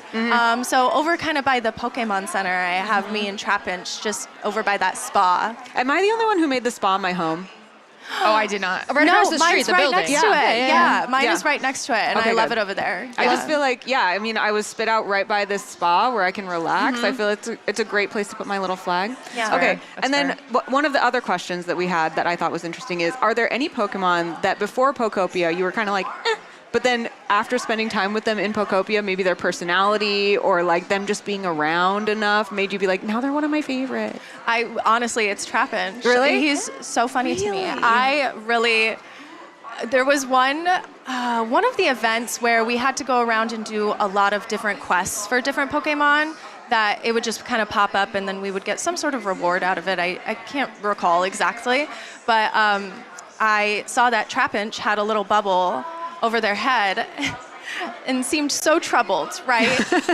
And I go up to Trapinch and ask what's wrong, and they're like, I simply just don't know what to do. Oh, Liz, do you think you could help me out? I just need one leaf. Buddy. And I'm like, that's the funniest thing I've ever heard. You are so stressed about one leaf. So honestly, just opening my heart to so many different Pokemon in there in Pokopia, it's been so fun, but I love those little moments where it's like, you're funny. Yeah. I know I don't really think about Trapinch very much, but you're funny and I like you and I want you to live in my house. Yes, exactly. I feel like that's what Pokopia did for me with a lot of Pokemon. I was like, you're funny. Live with me. Yeah. I like you. Definitely. We have plenty of time actually before our next panel. So I am really chilling talking about Pokopia, but I also, Liz, want to give you a second also to talk about any other properties of Pokemon that you're interested in, because we are here at PokémonXP. We're celebrating 30 years of Pokemon. We've seen some really cool shows. We've seen some cool card stuff come out. Anything else that has your interest here at PokémonXP? In general, I am super excited to watch the tournaments and watch the competition. My boyfriend plays a little bit in some of the regionals, and so I've been slowly getting into watching competitive Pokemon in general over the years. And it's really fun, going through the competitor halls, and there's so many friends in there, so many people competing, and so I'm really excited for everybody. Good luck out there, everyone. Super excited to watch all of the finals as well. In general, just have been a Pokemon fan my whole life, starting with the anime. And for me personally, I feel like your first Pokemon game is always one of your favorites. And my first game was Pokemon Diamond. And so I always look back on those games very fondly, especially in the DS era. I love all of the new games as well. And so it's just kind of been a constant throughout my life. And I'm excited to celebrate it here in beautiful San Francisco with so many other fans. There is so many people here, you guys. The fashion side of it, too. Yes. Thank you. Yes. Well, I always got to show up and show out. Obviously. I love it. With such a long and interesting career in Pokemon, you've been fans since Diamond and Pearl. Now you've watched, we're all the way up to Winds and Waves almost coming out. We've talked about all the Pokemon that are in Pokopia. We've talked about Ditto. We've talked about Trapinch. But I want to talk about the Pokemon that made you love Pokemon. So when you were first playing Diamond Pearl, when you were first playing any Pokemon property, was there one that sort of opened the door for you? I think Piplup changed my life. Whoa. It's the second Piplup shout out we've gotten too. It's a Piplup day. Yeah. It is a Piplup day. How did Shout Piplup change your out. life? So cute. So cute. I never seen anything so cute in my life. I don't know anyone who doesn't love and think Piplup is cute. Yeah, there's no Piplup antis, are there? No. No. Yeah, because that just wouldn't be right, because they would be wrong. Yeah, obviously. Yeah. Piplup is even one of the Pokemon that the Pokemon Company has done a little special stamp on the TCG cards for. There was Project Piplup, a lot of stuff out there. So a wonderful ambassador, I think, that they've identified there. Just in the same way Pikachu was for some of us. You mentioned being here with so many people, and we've been talking about how it's so cool to just be gathered with such a throng of humans who are all just excited about the same thing. And thinking about the fact that maybe I don't have a lot in common with some of these people, except for that we just love Pokemon, and in some way or another it touched or changed our life. What has that feeling been like, being part of this huge group of fans? So connecting. You know, we're all so connected by this hobby, and you know, there's so many people here from different age groups, different generations that have been Pokemon fans their whole lives. And seeing all of the kids obviously running around and meeting all of the mascots and the characters and having so much fun, it really warms my heart, and it, you know, makes me so excited when I run into a kid who, you know, says, "Oh my gosh, I love your keychain," and then we get to talk about Pokemon, even outside of the event. And it's really great that we all get to come together and, you know, celebrate all of these just amazing, wonderful fans and competitors, and this intense love for the game. Absolutely. I mean, kind of following up on that too, as you are obviously someone who's creating content around Pokopia and just Pokemon in general, and the idea of community and how unique Pokemon's community is specifically, how has that allowed you to better connect with your audience? Yeah, you know, before Pokemon Pokopia, I hadn't really played a ton of Pokemon on my channel. For me personally, I like to talk about a lot of life sims and farming sims. So obviously, when Pokemon Pokopia was announced, I was like, very interested. I'm very intrigued. This is such a cool idea. I am very excited to see what they do with the genre. And they knocked it out of the park. This is my game of the year. Sorry, like I am so excited about this game. I think that it's very, very special. And so before that, I had really talked a little bit about my Pokemon history and my general context of my gaming history. But I loved Legends ZA. I loved Legends Arceus. I am just so excited about the Switch games in general. But, you know, it wasn't something that I really got to talk about all that much. And now I get to talk about my love for Pokemon through Pokopia all the time. Yeah. You made content before this, but now that you're talking about Pokemon, has your audience changed in any way, or has your experience creating content been different now that you kind of walked into the Pokemon space? We have so many Pokopia heads in the chat all the time. So many people have been loving this game. Something that I find through my audience a lot of joy in is, for a lot of people, this is their first Pokemon game. Wow. For a lot of people that really appreciate the life sim genre, maybe a lot of like Animal Crossing fans, right? They really take to Pokopia. And a lot of people ask me, is this a good first Pokemon game to play? And I say, absolutely. All of them are. Yeah. All of them are, but this, if you are into this specific genre, Pokopia is really going to wow you in general because it is just such a good game.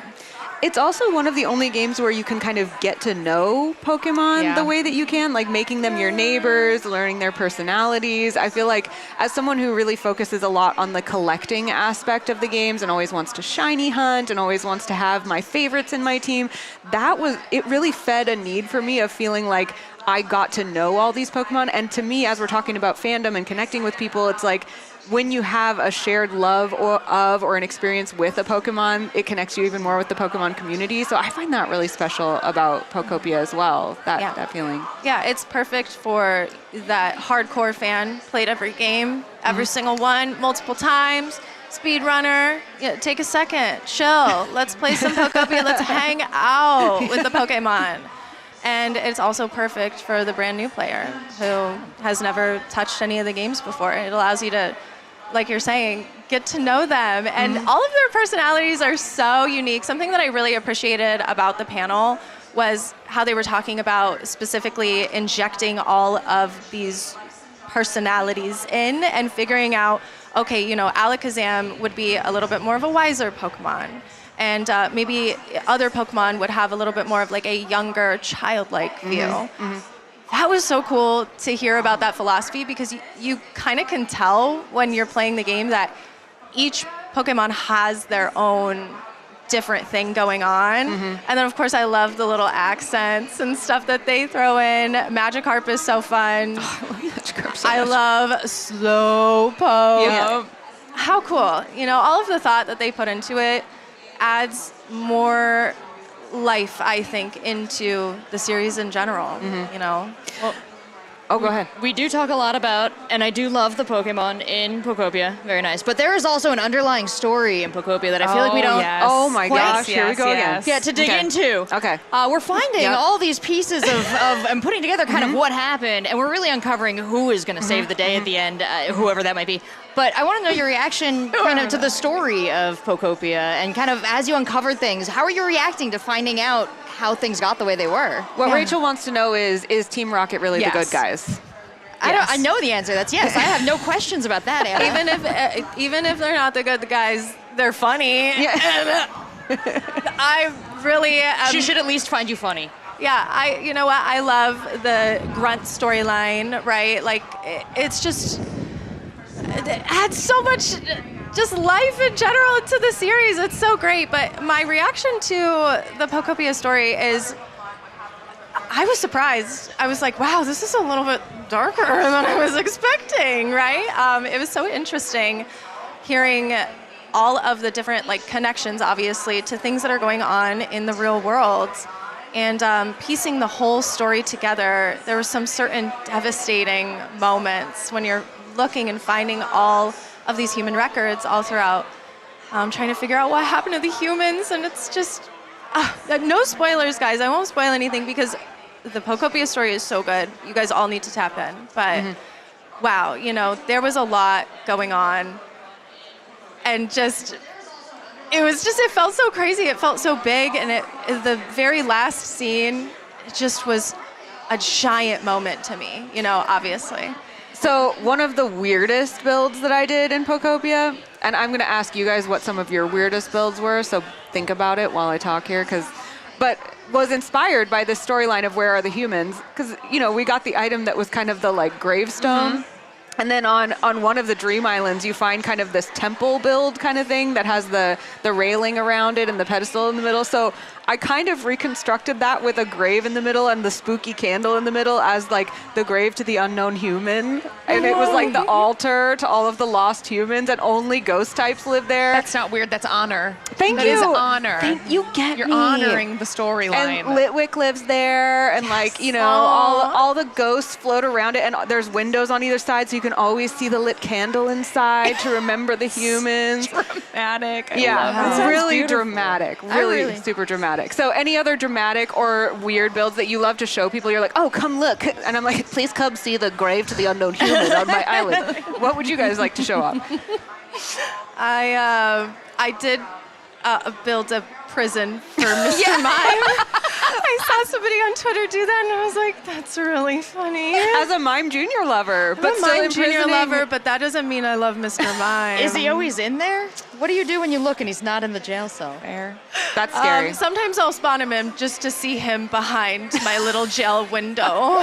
You know, I just throw a little honey in there, and he's like, just happy and joyous, you know, just for that one moment. He's and like, then bars. It is so funny seeing him mime it out, right, when he's in there. But I loved seeing that online, and so, of course, I had to recreate it. I think that's amazing. I don't even know if I have any weird ones, although I did rebuild the cruise ship only to leave one Pokemon alone that no one ever sees. Or which hangs out one? with. Glitter? I'd rather not say. Who did you abandon at sea, Because Glitter? I feel like it might be someone that people like. However, they were just so dead set on running their shop, and I did not need a shop. It's happening. Yeah. I know who it is. It's happening. Yeah, you left him back there. I see. But I fully rebuilt it so they at least have a cozy, They have a nice slightly home. cobwebbed bedroom. Yeah. It's like, can they leave, Lauren? Can they leave if they want to? Can they leave? Can Mr. Mime leave if he wants to? I'm concerned, friends. Yeah, sure. You know, it's fine. Go ahead, figure it out. Maybe it's not so easy. Maybe it's not so intuitive, right? But yeah, if you want to go, you can go. We all face challenges in life, you know? Rachel, what about you? Any weird build you want to share? You guys are building stuff? All my Pokemon live in a bush by a rock down by the river. That's Like efficiency. and nature as Arceus intended. That's where they live. Yeah. All right. Well, Liz, thank you so much for coming and chatting with us and hanging out, talking about Pokopia. Again, where can people find you on the internet, on your channel, everywhere else? Yes, I am on YouTube as well as Twitch sometimes. I'm kind of everywhere. I'm playing my silly little games, and I love talking about my silly little games. So thank you, everybody, for having me. I'm so excited that I got to come on and talk about one of my favorite games, not only just of this year, but I would say of all time. Pokopia, all-time banger. Make sure you guys go back and rewatch the panel. They had a lot of really interesting information in there if you are a Pokopia fan. And thank you for having me. Make sure you guys tune in to the Pokemon XP broadcast and watch these lovely ladies commentate us through the whole weekend. Doing my job over here. You're just really killing it. Yeah, and don't forget, at home or here at Pokemon XP, please use the hashtag PokémonXP. Show us your posts, your photos, anything. We would love to see what you're up to, and we would also love to see your Pokopia builds. So use that hashtag PokémonXP to show us what you've got. Now, we're coming up on another panel. We're going to be showing you live from Pokemon XP. I'm very, very excited about this one. This is going to be the Pokemon TCG Making of Full Art Card Illustrations panel. And after that, we're also going to show you, I took a tour of the 30th celebration booth down there I've been waiting to see this tour of yours. I'm really curious what will be shown in that, because I may have kind of flipped out a little. So without any further ado, let's watch the Pokemon TCG panel coming up right now.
All right, how are we enjoying day one of Pokemon XP so far?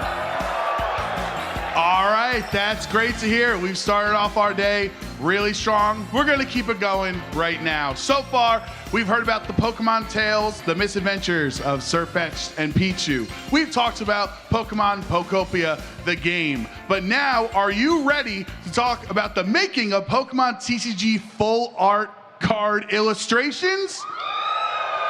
That's what I want to hear. All right, let's give a big cheer for Noriko Sang.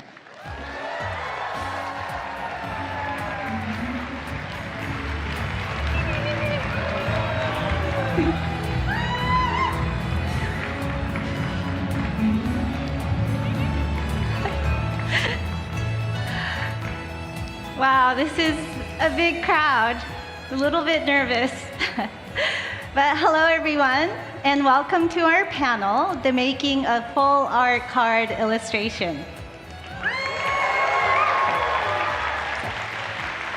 So my name is Noriko, and I will be your moderator today. In this session, we will explore how full art cards were created, how they have evolved over time, and what goes on behind the scenes.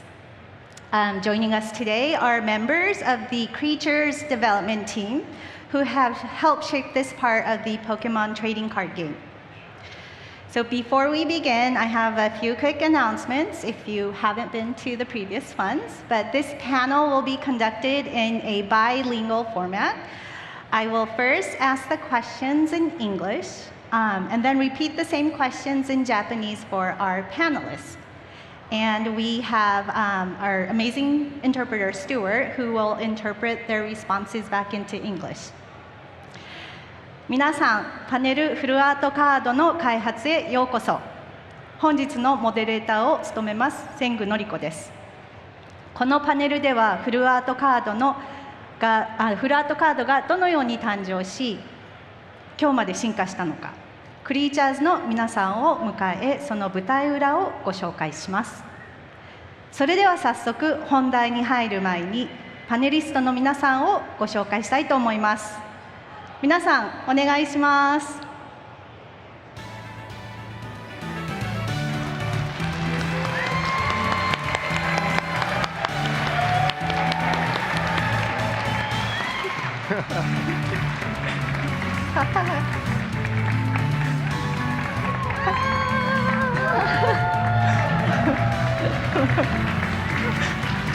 じゃあどうぞ皆さんお座りになってください。では斉藤さんから自己紹介をお願いいたします。Hi, hello everyone. My name is Haru Saito. I am an art director for Pokemon Card at Creatures, and my favorite Pokemon is Raikoko.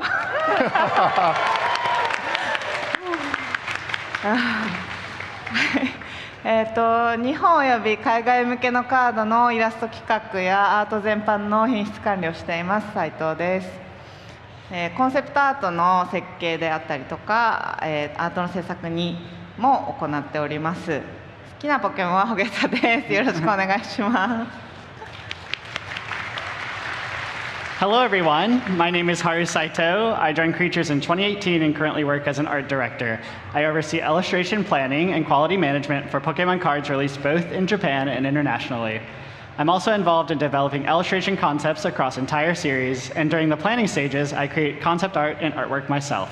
My favorite Pokemon is Suicune.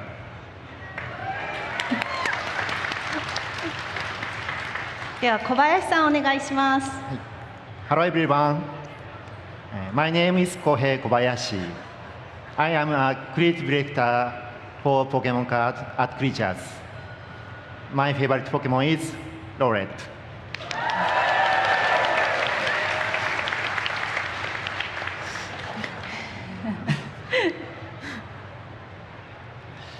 はい、私は2013年に、クリーチャーズに入社しまして、ポケモンカードの商品企画やゲームディレクションをはじめ、ポケモンカード制作全体の統括をしています。よろしくお願いします。Hello everyone, my name is Kohei Kobayashi. I joined Creatures in 2013 and currently serve as a creative director. I oversee all aspects of Pokemon trading cards, production including product planning, game direction, and overall creative supervision.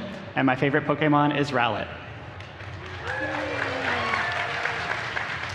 And once again, I am Noriko Sang, today's moderator. I manage the bilingual project management team at the Pokemon Company International. My favorite Pokemon is Delibird. Not this guy, but Delibird. And Stuart, do you want to go ahead and introduce yourself? Sure. Hi, everyone. My name is Stuart Pagan. I'm a senior product marketing manager at the Pokemon Company International in Seattle. And I usually work on Pokemon apps, such as Pokemon Trading Card Game Pocket. But today, I'm excited to join you all as an interpreter for this panel. My favorite Pokemon is Scizor. I'll hand it back to Noriko. Thank you. So let's start by looking at the history and evolution of full art cards in the Pokemon trading card game. How did full art cards come into existence, and how have they evolved over time? We'll also explore the role they play in today's Pokemon TCG and why they become such a beloved part of the game. Kobayashi-san, can you tell us how full art cards first made their way into the Pokemon TCG? それではまずポケモンカードにおけるフルアートカードの歴史と進化について見ていきたいと思います。フルアートカードはどのように誕生し、どのような進化を遂げてきたのでしょうか。また現在のポケモントレーディングカードにおいてどのような役割や魅力を持つ存在なのかについても紐解いていきたいと思います。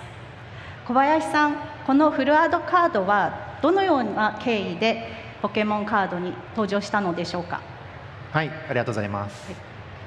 フルアートカードの歴史は2011年のブラックホワイトシリーズまで遡ります。この頃カードパックを開封する体験をよりワクワクする充実感のあるものにするために、私たちは大きく2つの変更を行いました。Thank you. The history of full art cards dates back to the black and white era in 2011. At that time, we made two major changes to make opening booster packs more exciting and rewarding. まず1つ目は、セットナンバーを超えるいわゆるオーバーナンバーカードの導入です。このオーバーナンバーカードの登場により、通常の拡張パックのカードに加えて、さらに特別なカードが手に入るかもしれないという期待感が生まれ、パックを開ける楽しさがさらに広がりました。The first was the introduction of what we now call overnumbered cards, cards with set numbers that exceed the standard numbering of the expansion. These overnumbered cards created the possibility of finding something extra special beyond the standard contents of a set, making the pack opening experience even more exciting.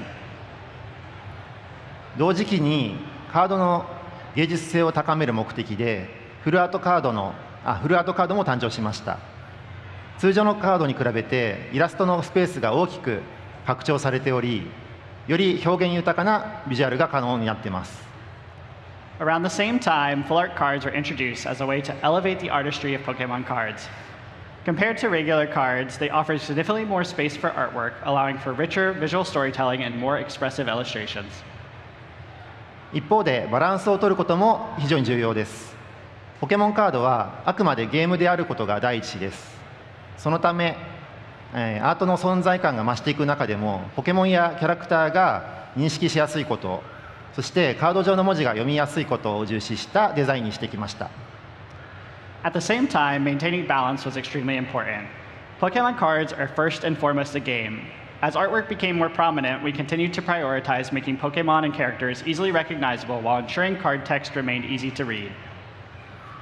私たちのゴールはコレクション性だけによらず、フルアートカードを通じてカードを引き当てる喜びだったり、バトル中にカードを使う楽しさも含めて、ポケモンカードゲームの体験そのものをより豊かにすることでした。Our goal was never to simply increase collectability. Through full art cards, we wanted to enhance the entire Pokémon TCG experience, from the thrill of pulling a card to the enjoyment of using it in battle. So full art cards were created both to enhance the excitement of pack opening, but also to elevate the artistic potential of Pokémon cards. How did they continue to evolve from there and become some of the most beloved cards among fans? じゃあパックを開ける楽しさとカードとしての芸術性を高めるために誕生したのがフルアートカードということですね。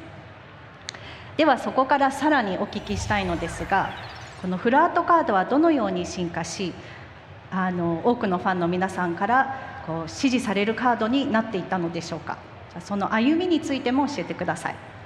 はい、ポケモントレーディングカードゲームの進化とともにフルアートカードも認知を得て、その役割はさらに発展してきました。大きな転機となったのが2017年のサン&ムーンシリーズでポケモン GX カードがフルアート仕様で登場したことです。As the Pokemon trading card game evolved, full art cards gained greater recognition, and their role expanded significantly. A major turning point came in 2017 with the introduction of Pokemon GX cards during the Sun and Moon era, which were produced in full art form. GX カードでは GX 技や固有の特性といった新しいゲーム要素が導入されて、カード上に必要な情報量が増えたことでデザイン上の課題も生まれました。GX cards introduce new gameplay elements such as GX attacks and unique abilities which increase the amount of information displayed on the card. This also created new design challenges. フルアート化することで、この課題を解決しつつカードの見た目の魅力をさらに高めることができ、 GX カードは当てると嬉しくて積極的に集めたくなるカードとしての地位を確立してきました。By using the full art format, we were able to address those challenges while also making the cards more visually appealing. As a result, GX cards established themselves as cards that players were genuinely excited to pull and collect. Thank you very much, 小林さん。ありがとうございます。斉藤さん、what would you say was the next major turning point for full art cards? では、小林さん、ありがとうございます。じゃあ、斉藤さん、フルアートカードにとって次の大きな転機は何だったのでしょうか。はい、次の大きな転機は2018年に登場したタッグチームポケモン GX カードです。The next major milestone was the introduction of Tag Team Pokemon GX cards in 2018. カードオリジナルとなるポケモンがタッグを組んで共闘するタッグチーム GX カードでは、タッグを組むポケモンたちを1枚のカードに収める絵作りの難しさから、2D のイラストで自由に作画し、かつ同じタッチで新しい遊びのブランディングを強固にしました。Tag Team GX cards featured Pokemon teaming up together in ways unique to the cards themselves. Depicting multiple Pokemon on a single card presented new artistic challenges, but it also allowed us to embrace the creative freedom of 2D illustrations and establish a new cohesive art style for this gameplay experience. ポケモンたちがタッグを組む背景や経緯、物語を魅力的に伝えるため、フルアートカードにおける新たなコンセプトとしてスペシャルアートを導入しました。To better communicate the stories, relationships, and circumstances that brought these Pokemon together, we introduced a new concept for full art cards called special art. その結果、タッグチームカード自体の魅力を高めただけではなく、ポケモンカードのイラスト全体の魅力の幅を大きく広げることにつながりました。As a result, this era not only enhanced the appeal of tag team cards themselves, but also greatly expanded the creative possibilities and overall appeal of Pokemon card illustrations. So I think it's clear that the introduction of full art cards, along with several key milestones along the way, has greatly impacted the creative possibilities of Pokemon TCG artwork. How has that evolution continued into the Pokemon TCG today? フルアートカードの登場をはじめ、さまざまな転機を経て、ポケモンカードのアート表現は大きく進化しているんですね。では、その流れは現在のポケモンカードに、どのようにつながっているのでしょうか。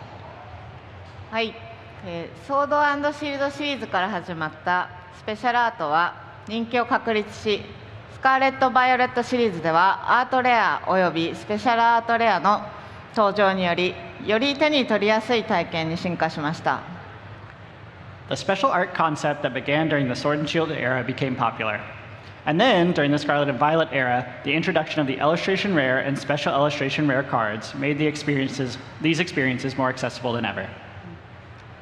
アートレアでもスペシャルアートレアでも、通常のカードでは表現しきれないポケモンの持つ世界観を描くことを目的とし、いろんな姿のポケモンを届けることを大事にしています。Both Illustration Rare and Special Illustration Rare cards aim to portray aspects of the world of Pokemon that cannot be fully expressed through standard card illustrations. Our goal is to showcase Pokemon in a wide variety of situations and perspectives. また、アートレアは比較的入手しやすいため、カジュアルなコレクションを楽しむきっかけとなる役割を持ち、スペシャルアートレアは入手難易度が高く、簡単には出会えない特別な体験を作ってくれています。Because Illustration Rare cards are relatively easier to get, they provide an approachable entry point for casual collectors. Special Illustration Rare cards, on the other hand, remain difficult to find and offer a truly special experience when players finally encounter them. それぞれに段階的な楽しさを生み出して、パック開封時の体験はこれまで以上に魅力的なものになり、現在のユーザーにも強く支持されているのではないでしょうか。Together, they create multiple layers of enjoyment and have made opening booster packs more exciting than ever. Thank you, 斉藤さん。斉藤さん、ありがとうございます。So now let's take a deeper look behind the scenes of full art card creation by taking a closer look into specific examples of recent cards.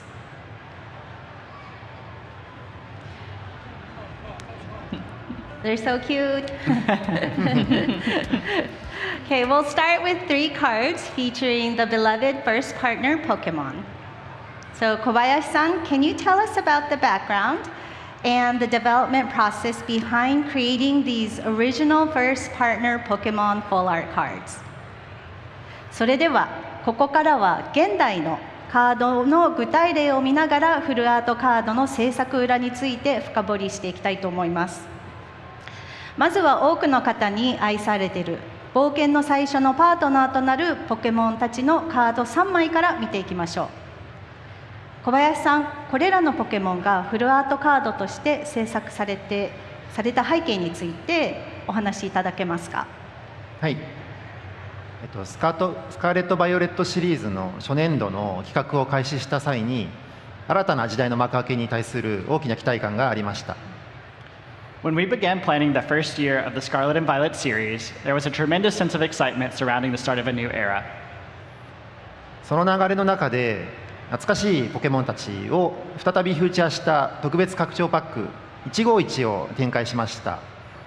このセットは新規プレイヤーだけでなくこれらのポケモンに強い思い入れを持つ復帰プレイヤーにも大きく響くものとなりました。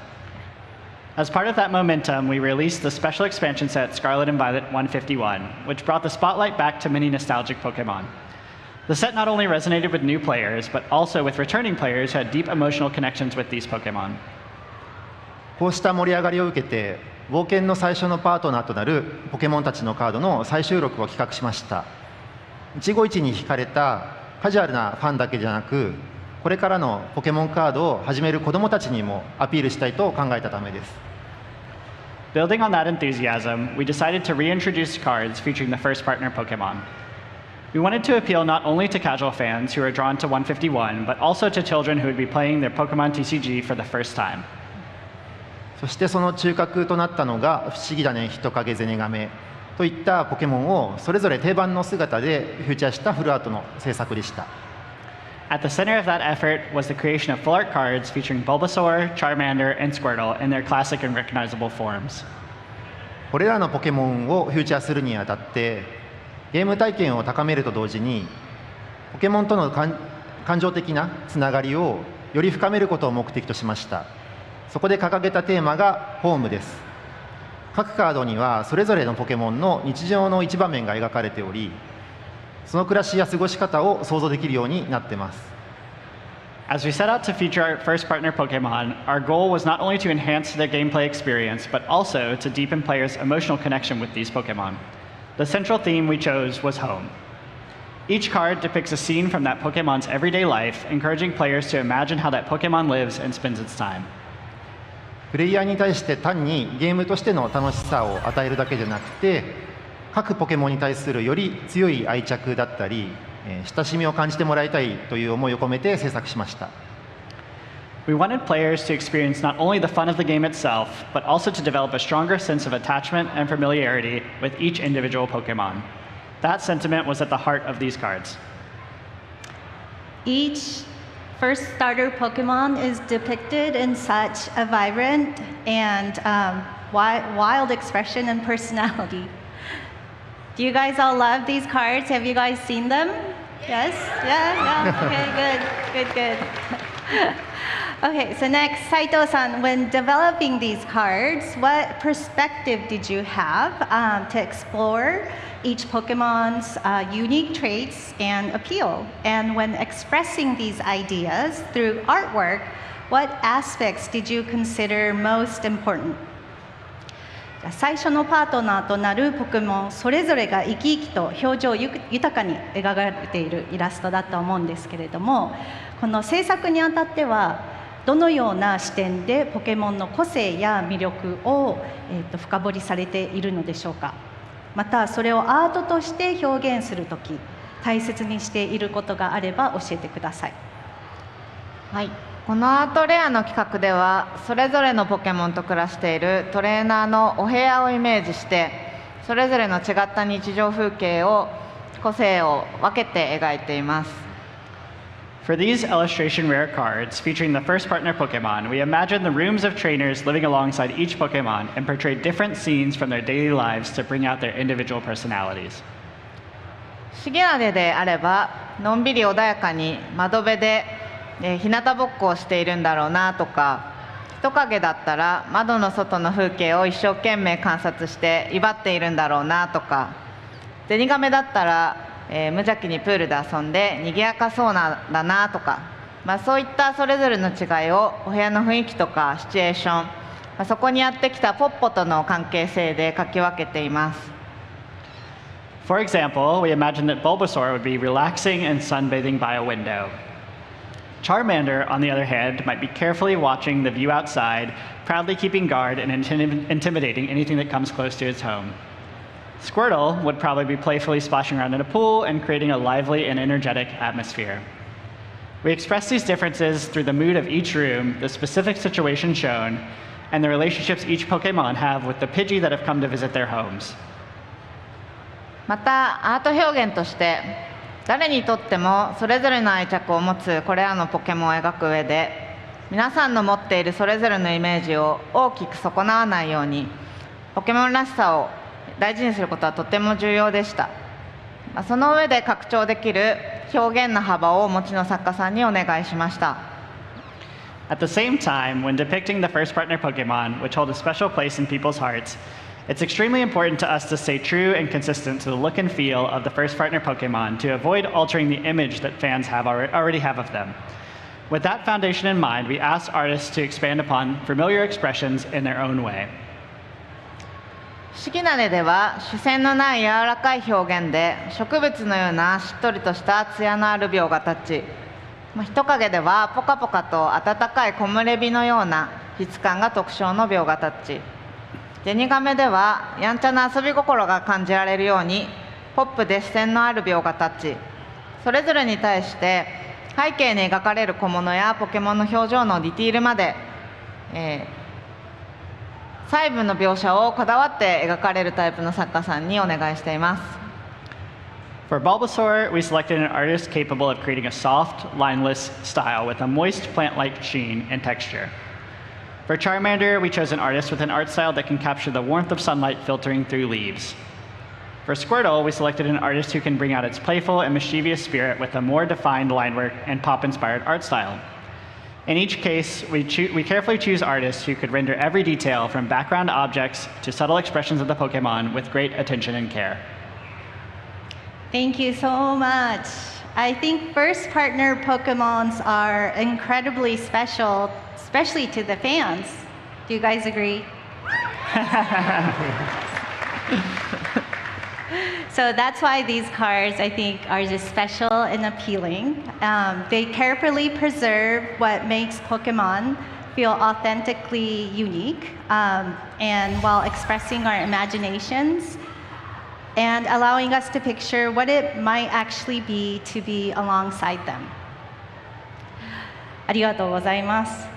じゃあ冒険の最初のパートナーとなるポケモンたちはファンの皆さんにとっても特別な存在ですよね。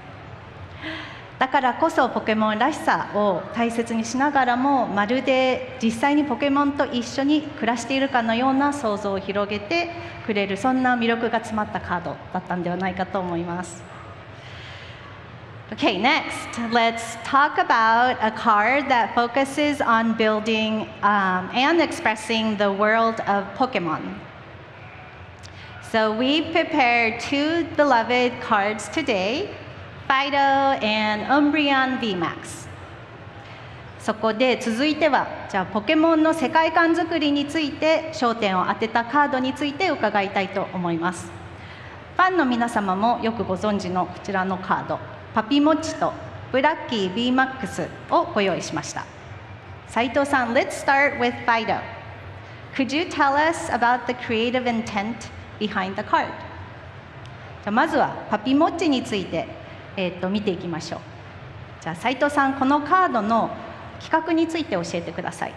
はい、スカーレット・バイオレットシリーズ開幕の、拡張第1弾に収録されたアートレアカードでは、ゲーム本編であるスカーレット・バイオレットに登場する新しい世界観と新しいポケモンたちの魅力の拡張、そして新レアリティとして収録されたアートレアカードとしてポケモンの持っている物語や魅力を拡張する役目を持っていました。With the first expansion of the Scarlet and Violet series, illustration rare cards played a key role, not only to showcase the new world of Pokemon Scarlet and Violet and expand the appeal of newly discovered Pokemon, but also to deepen the stories and personalities that Pokemon cards can express through this new rarity. 初めて出会うパピモッチというポケモンの魅力の最大化を図ったアートレアでしか見られないアートになっています。Fido was one of the new Pokemon in this era, and this illustration was designed to maximize its charm in a way that could only be achieved through an illustration rare card. So the art of Fido peeking into the bakery and kind of looking back at us, I think it's really adorable. It's a very unique illustration. It makes you wonder what kind of Pokemon it is. So how did you go about selecting the illustrator for this card? じゃあパピモッチがこうパン屋さん覗き込んで振り返ってる姿がとっても愛らしくて、思わずどんなポケモンだろうって想像が膨らみますね。このカードのイラストレーターなんですけど、どのようにして選定されたのでしょうか。まだ出会ったばかりの新しいポケモンたちを描くとき、そのポケモンらしい魅力を最大化できて、かつストレートに伝えることのできる描写力やタッチが必要です。When illustrating a newly introduced Pokemon, artists need the ability and art style to showcase each Pokemon's unique appeal to its fullest and convey it clearly to our fans. 今回の企画では、そこに合わせて新シリーズの舞台となるパルデアの世界の温かな空気感や、パピモッチの持っているもちもちとした体、パピモッチの何気ない日常を可愛らしく表現できる作家さんを選定しました。For this card, we chose an illustrator who could capture the warmth of the Paldea region, Fido's soft and squishy appearance, and a charming glimpse into its everyday life. 作家さんには構図の提案から絵全体の設計をすべて整えていただきました。The artist helped shape the piece from the composition stage onwards, carefully crafting the overall visual narrative. お尻を向けていても、ポケモン絵の魅力をしっかりと引き出して、この構図ならではの絵の魅力の最大化を表現していただいています。The artist fully embraced the strengths of this unusual composition. Although Fido is facing its back to us, it creates an image that highlights Fido's charm in a very distinct and memorable way. Thank you very much, Saito-san. It's fascinating how to see full art cards can not only introduce new Pokemon, but also the atmosphere and the world they live in. ありがとうございます。新しいポケモンとの出会いや、その世界の空気感まで伝えられるのがフルアートカードの魅力ですね。Next, let's look at Umbreon VMAX. So Kobayashi-san, how did the product concept for this card influence its art direction? 続いてはブラッキー VMAX について見ていきましょう。小林さん、このカードの商品企画がアートディレクションにどのような影響を与えたのでしょうか。はい、このイラストは、日本のソード&シールドシリーズのコンセプト拡張 EV ヒーローズに収録されました。アジア圏外では、ソード&シールドエボルビングスカイズに収録されています。The illustration was included in EV Heroes and a concept expansion from the Sword and Shield series in Japan. Outside of Asia, this card was included in the Sword and Shield's Evolving Skies expansion. このイラストが収録された EV ヒーローズは、ソード&シールドシリーズの2年目を盛り上げる施策として、EV とその進化系の V と VMAX が一気に放出される特別なタイミングでした。The card was released during a special moment intended to generate excitement for the second year of the Sword and Shield series, when the EV Evolutions, Pokémon V and Pokémon VMAX cards were introduced all at once. EV と EV の進化系との遭遇や遊びの体験がただポケモンの魅力だけで、語られるのではなくて、そのポケモンたちと出会う舞台、世界観を通じてより魅力的にワクワクする表現につなげたかったです。We wanted encounters with the EV evolutions and the experience of playing with them to be communicated not only through the Pokemon themselves, but also through the settings and worlds in which players encounter them. たくさんのイラストの端々からこのポケモンたちがいる街の風景や暮らしを感じられるように描いています。Our goal is to create a more exciting and immersive experience by portraying not just the Pokemon, but the worlds they inhabit. Across the illustrations in the set, we work to depict glimpses of the town where these Pokemon live, allowing players to feel a sense of the community and lifestyle surrounding them. So the card that's going through the center right now, it's like the large full moon and the castle backdrop makes this Umbreon card especially beautiful. So Saito-san, can you tell us how the world depicted in this artwork was designed? じゃあこのブラッキーのカードは大きな満月とお城の背景が特に美しいイラストですけど、斉藤さん、このブラッキーの登場するカードの世界観はどのように設計したのか教えていただけますか？はい、EV と EV の進化系が同時に登場する特別な世界観として、ポケモンの世界のどこかにある人間とポケモンが共存する街というオリジナルの舞台を設定しました。To create a special shared world of all the Eevee evolutions appearing together, we established an original setting, a town somewhere in the world where humans and Pokemon coexist. 人とポケモンの暮らしを豊かに見せられるように、森も港もあって自然とともにさまざまな属性のポケモンが人と助け合って暮らしている夢のような街です。It's a dreamlike town designed to showcase the richness of life shared between people and Pokemon. The town contains forests, harbors, and is filled with Pokemon of many different types, living alongside humans and helping each other while surrounded by nature. When creating special card for Pokemon VMAX, were there any challenges you faced, or what made the Umbreon stand out to you? VMAX ポケモンのスペシャルアートを制作するにあたり、どのような挑戦があったのでしょうか。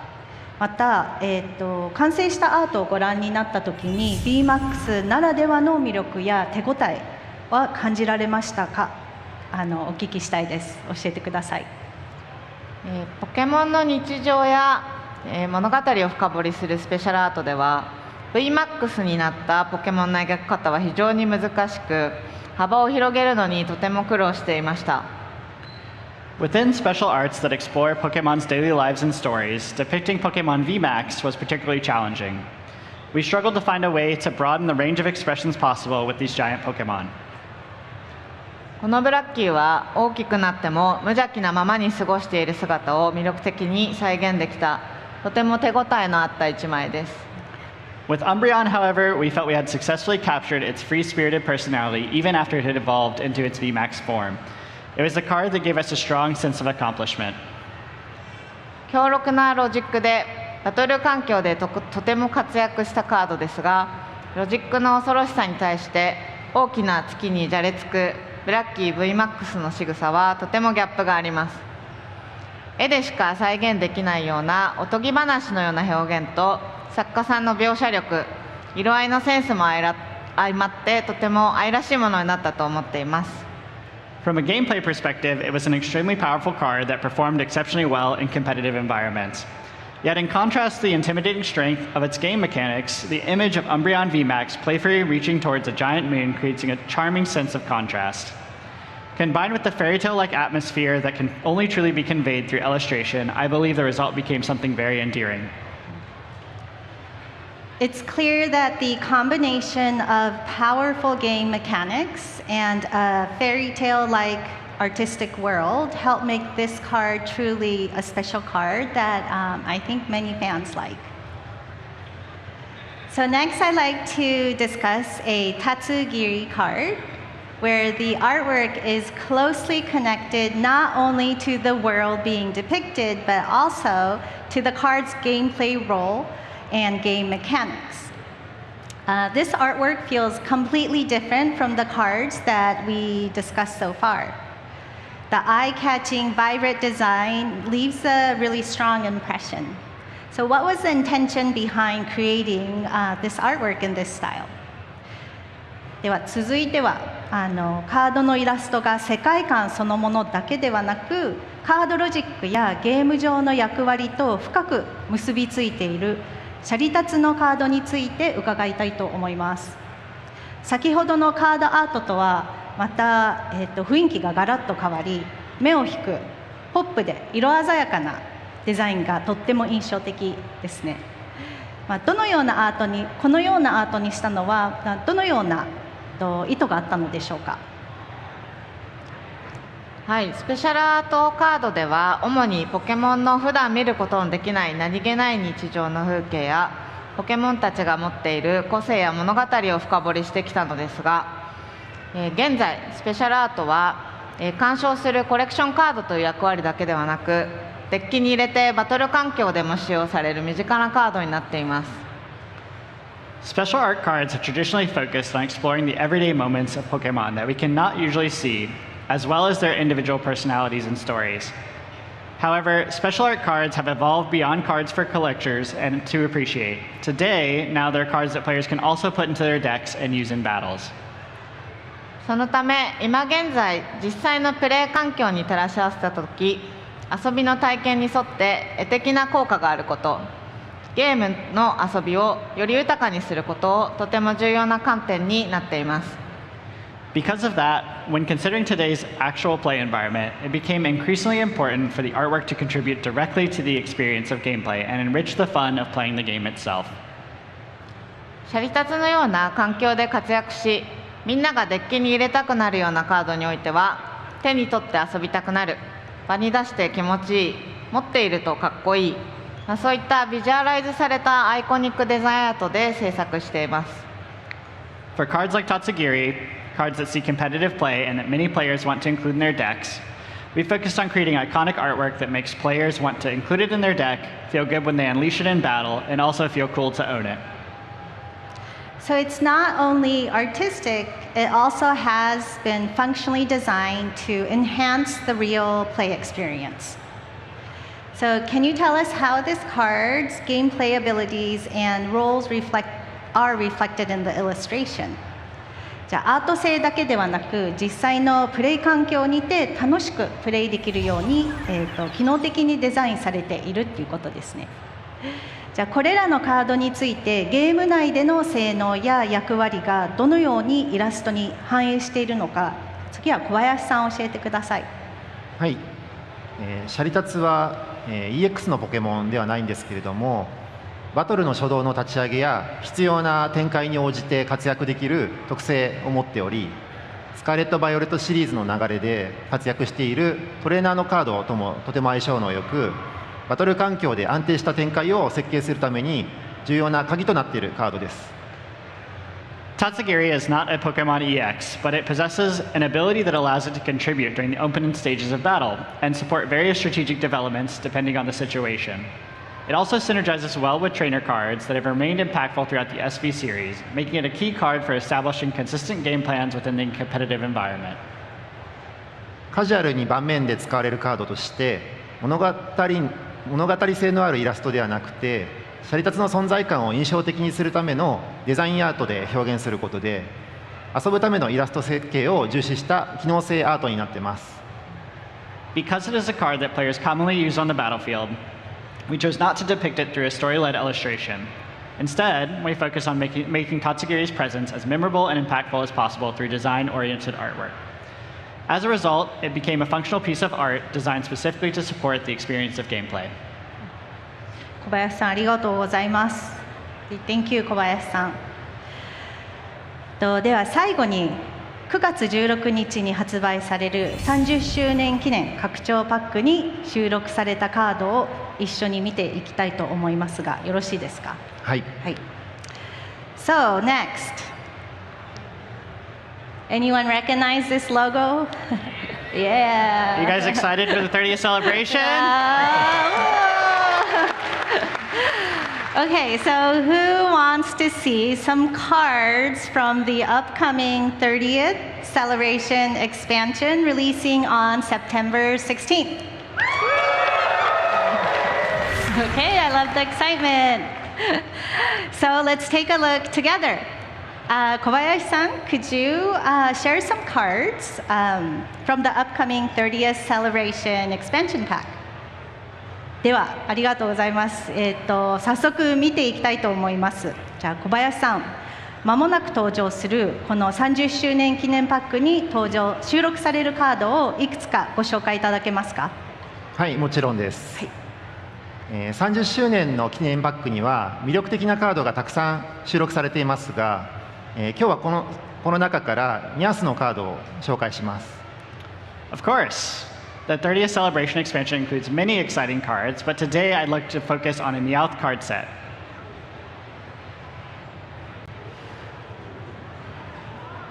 What do you guys think?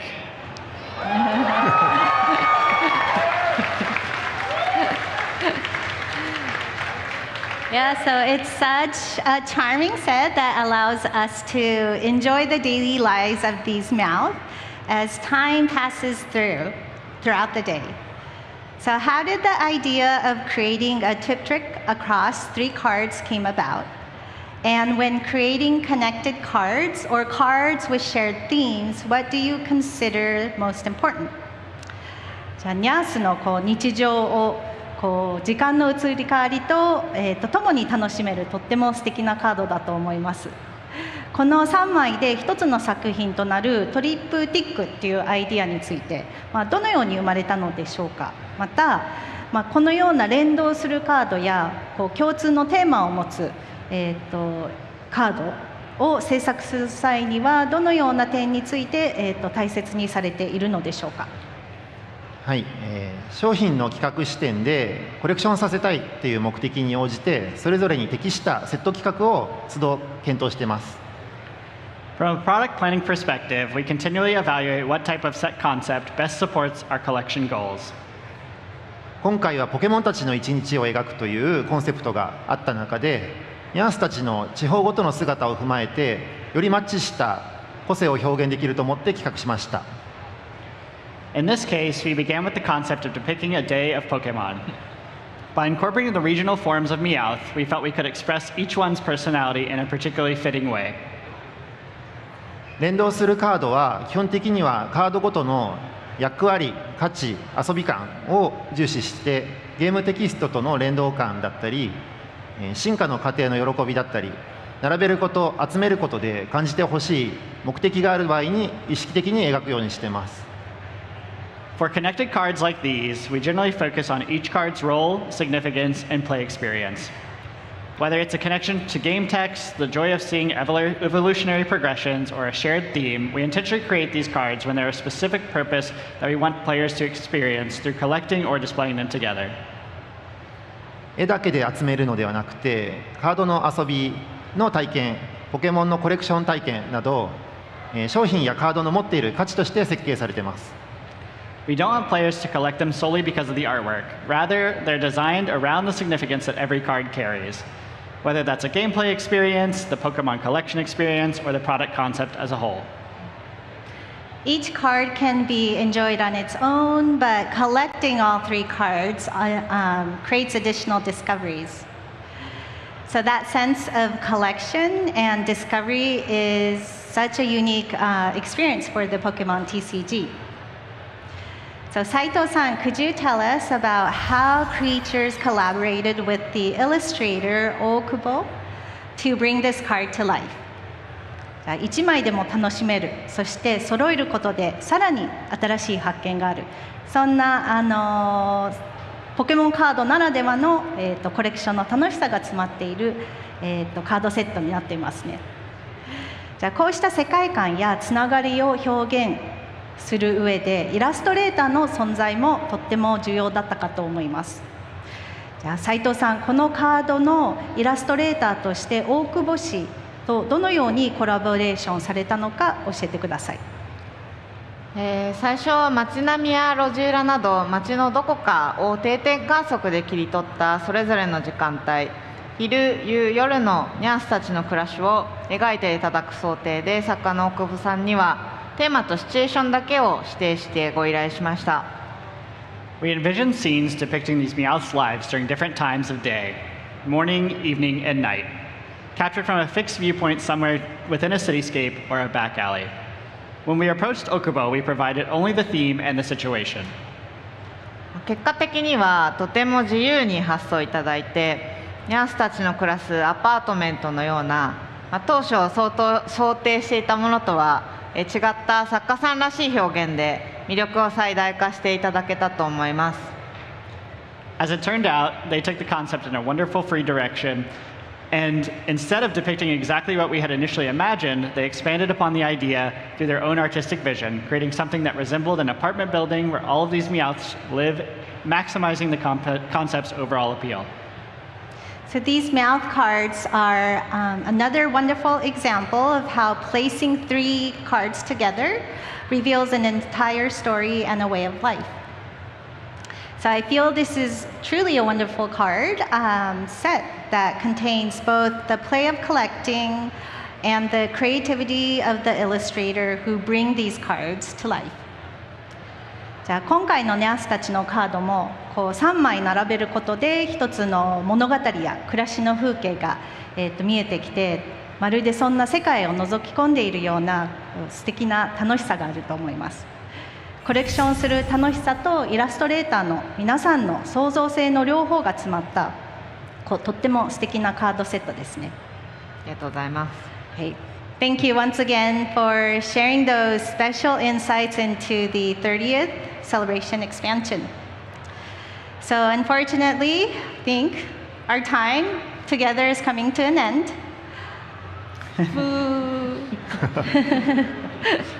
So Saito-san, Kobayashi-san, before we conclude, could you each tell us what you consider most important when creating full art cards? じゃあ改めて30周年記念拡張パックについての特別な、お話をありがとうございました。そして残念ながらそろそろお別れの時間が近づいてきました。小林さん、斉藤さん、最後にフルカードアートを制作する際、大事にされていることを教えていただけますか。はい、まず小林さんから。はい。はいはい、魅力的なアートを目指すだけではなくて、トレーディングカードゲームとしての遊びを提供するという目線や、ポケモンのプロデューサーとしての観点だったり、皆様に届けたい商品の設計を踏まえて、ポケモンカードをより良くするためにアートを生かしていくことをこだわっています。本日はありがとうございました。Our focus is not simply on creating attractive artwork. We're committed to leveraging art to make Pokemon cards even better, taking into account the goal of delivering an engaging experience as a TCG, the perspective as a Pokemon producer, and the design of products we want to bring to fans. Thank you so much for having me today.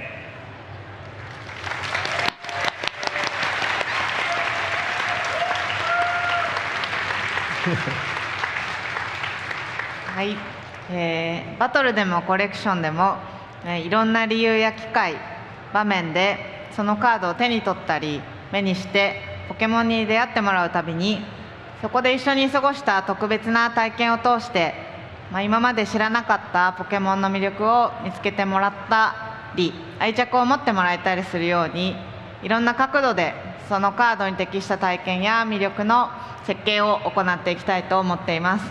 本日はありがとうございました。Thank you.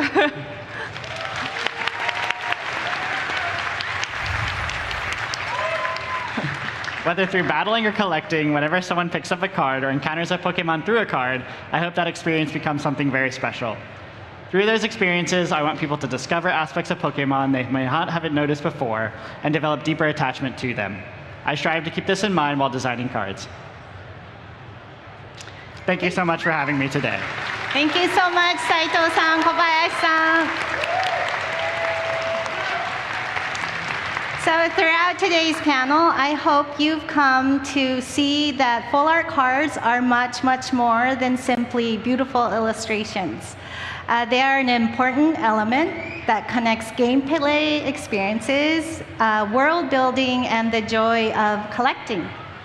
So since their debut in 2011, the full art cards have continuously evolved while embracing new forms of artistic expression.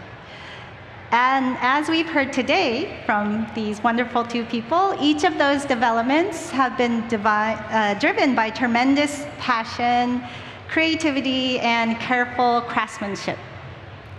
じゃあ本日のパネルを通じてフルアートカードが単に美しいイラストだけではなくゲーム体験、世界観、そしてコレクションの楽しさを結びつける重要な存在であることがお分かりいただけたと思います。2011年の誕生から現在に至るまでフルアートカードは常に新しい表現を挑戦しながら進化を続けてきました。そしてその背景には今日お話しいただいたたくさんの思いや工夫が込められています。改めて小林さん、斉藤さん、本日はご登壇いただきありがとうございました。So please join me in a big round of applause for Kobayashi-san and Saito-san. And thank you all for joining us today. We really hope you guys are having a lot of fun, and please continue to enjoy Pokemon XP. So thank you all.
Hello and welcome back to Pokemon XP. I'm Anna, this is Glitter, and we just watched the TCG Yes, we did. full art illustration panel. We were glued to my iPad watching and just enjoying all of that full art. What are your reactions to that, Glitter? One, we clearly have different Meowth preferences. Two, We do. Two, I honestly feel like that panel could have been 2 hours long and I would have been locked in, because learning a little bit more about how the entire illustration process goes is just so cool to me, because you don't really necessarily always get a peek behind the curtain like that. Yeah, I was really interested because I think a lot about the settings the Pokemon are put in and everything, but they were talking about the expressions of the Pokemon and how they feel like those expressions are important to the people who love those Pokemon, and that they need to think carefully about how they make variations of those expressions. And I hadn't thought about that, but the expressions of Pokemon are so important to me on the cards. Like, I really collect Pokemon that look a specific kind of like happy or funny or silly, you know? I thought that, and I guess specifically talking about that Umbreon VMAX that's reaching up for the moon and how they wanted to make that kind of a sweet, fantastical fantasy illustration. I had never really thought about it that deeply before. Yeah, and I feel like it's just another way that we as the viewers are kind of getting to see just how much thought and care goes into every aspect of any piece of Pokemon related content and or physical media that exists, because in the same way that we were shocked at how much thought was put into the personalities of the Pokemon in Pokopia, now we're seeing the same thing with the thought being put into the illustrations on the card art. And it was almost like you planned it perfectly, because you've got your Tatsugiri plush, and we even got to see the full art card for it. I was so happy to see that card featured. I have a special place in my heart for Tatsugiri. You know, I like to kind of give shout outs to different trainers or Pokemon with my outfits at Pokemon Worlds or now at Pokemon XP. And one year, I like to theme them as well. And one year I did Pokemon that are dragon type but don't look dragon type. So cool. And Stretchy Tatsugiri was one of my bounds. And I wore an all yellow jumpsuit that was very stretchy looking. So it became one of my favorites. And I have that full art Tatsugiri card. What other ones were in there? Was Applin in there? Alolan Executor. Okay. Which is now one of my absolute favorites. I'm master setting Alolan Executor currently, right now. I think, as far as I know, I'm the only Alolan Executor master setter out there. This also ties into the unconventional Pokemon that you like as well, that we were talking about earlier. Yeah, and Altaria was the other one. Oh, great. Yeah. So, with that, we're talking about full art. We're talking about TCG. Yesterday, I got the chance to go to the 30th Celebrations booth. I'm ready. And it was set up to show off a lot of the art that's happening for that set. I got to see it. I had reactions. And I think we're going to get to see them now. So let's see that video.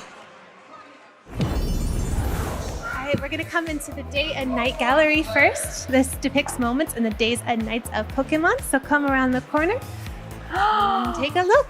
It's like a real art gallery. I'm like emotional. It's so cool. Take a look. We have the actual cards here. This will be a first in-person look at the cards. Wow. So we've got Fuecoco, who was just revealed on Monday as an EX Pokemon. Tell us about what's in the center of the room. We should address that right away. We should address the Mew and Mewtwo in the room? Yeah, yes. exactly. These are Pokédex-sized versions of the figures that will be in the figure collection, releasing later this year. So we took those figures and we blew them up to the sizes that these Pokemon would actually be. Oh my gosh. Mew with some flowers and Mewtwo looking pretty cool with some crystals.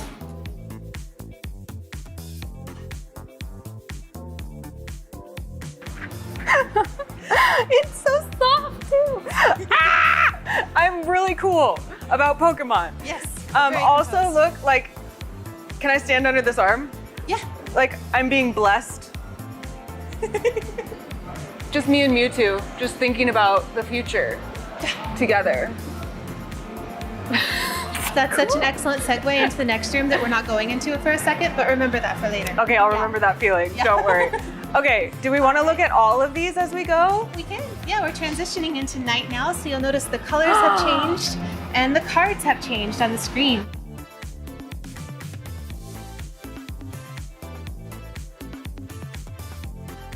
Look at the fur texture, it's so beautiful. You can see the card art enlarged here for display, and then we have the actual cards down here. My fingers itch. I want it so bad. We have this Hisui and Zoro right here. This is one of my favorites. So this is one of the nighttime illustration rare cards. And then depicted next to it, this screen will switch, but we have the ETB promo, which is one of my favorite Easter eggs from this set. That is Nidorina, who is Pokemon number 30, and there are 30 Nidorina within that card. I am master setting Alolan Executor. There aren't a whole lot of Alolan Executor cards or cameos, but look who it is.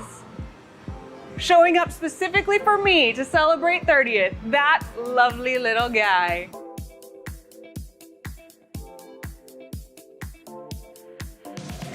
Oh, Mew and Articuno are in the background. Rachel is gonna go nuts. And this one is not a promo, right? No, this is not a promo. So you could theoretically pull either of these cards from a 30th Celebration booster pack. So I will be pulling and pulling and pulling until I get a few of these. Yes. Okay, good. And all of the 30 Celebration cards are foil, so you'll have a very shiny, exciting time. This is a first in-person look at futuristic depictions of Mew, Mewtwo, and Pikachu, all by famed Japanese artist Yoshirotan. So, whoa! This is looking towards the future of the TCG. Wow! You're right, it is overwhelming. It's like I could be on the card with them. You could be, yes. I'm part of the art. These are as big as we could possibly make the cards, so that's what we did. Fun fact, the ceiling height of the booth is dictated by these cards. It's taller than me.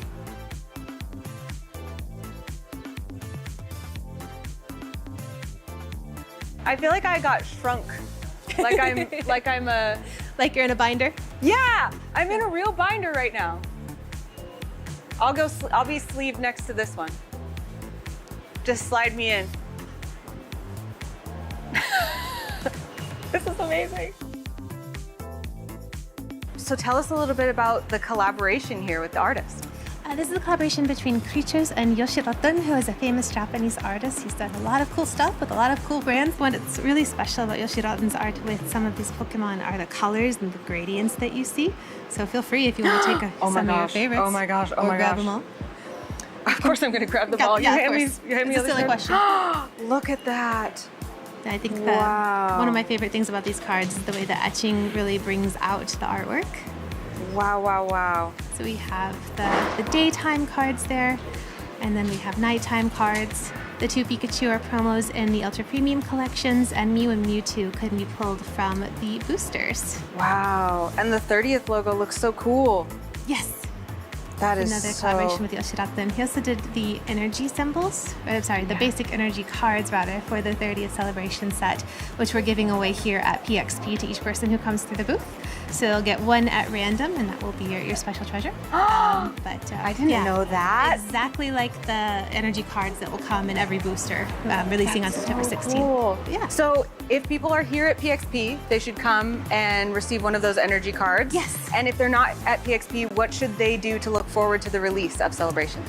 September 16th is the big day. So look for it wherever Pokemon TCG cards are sold. Thank you so much. Thank this you. has been so much fun.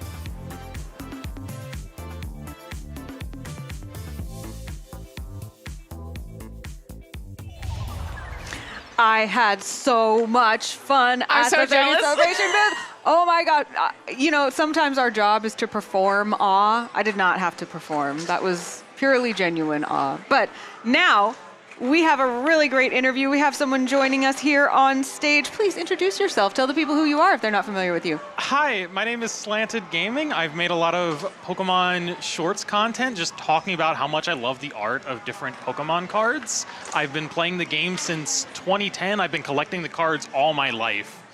Wow, all your life. What's your favorite, original card? One of your oldest, most, treasured cards? This is going to be a weird one.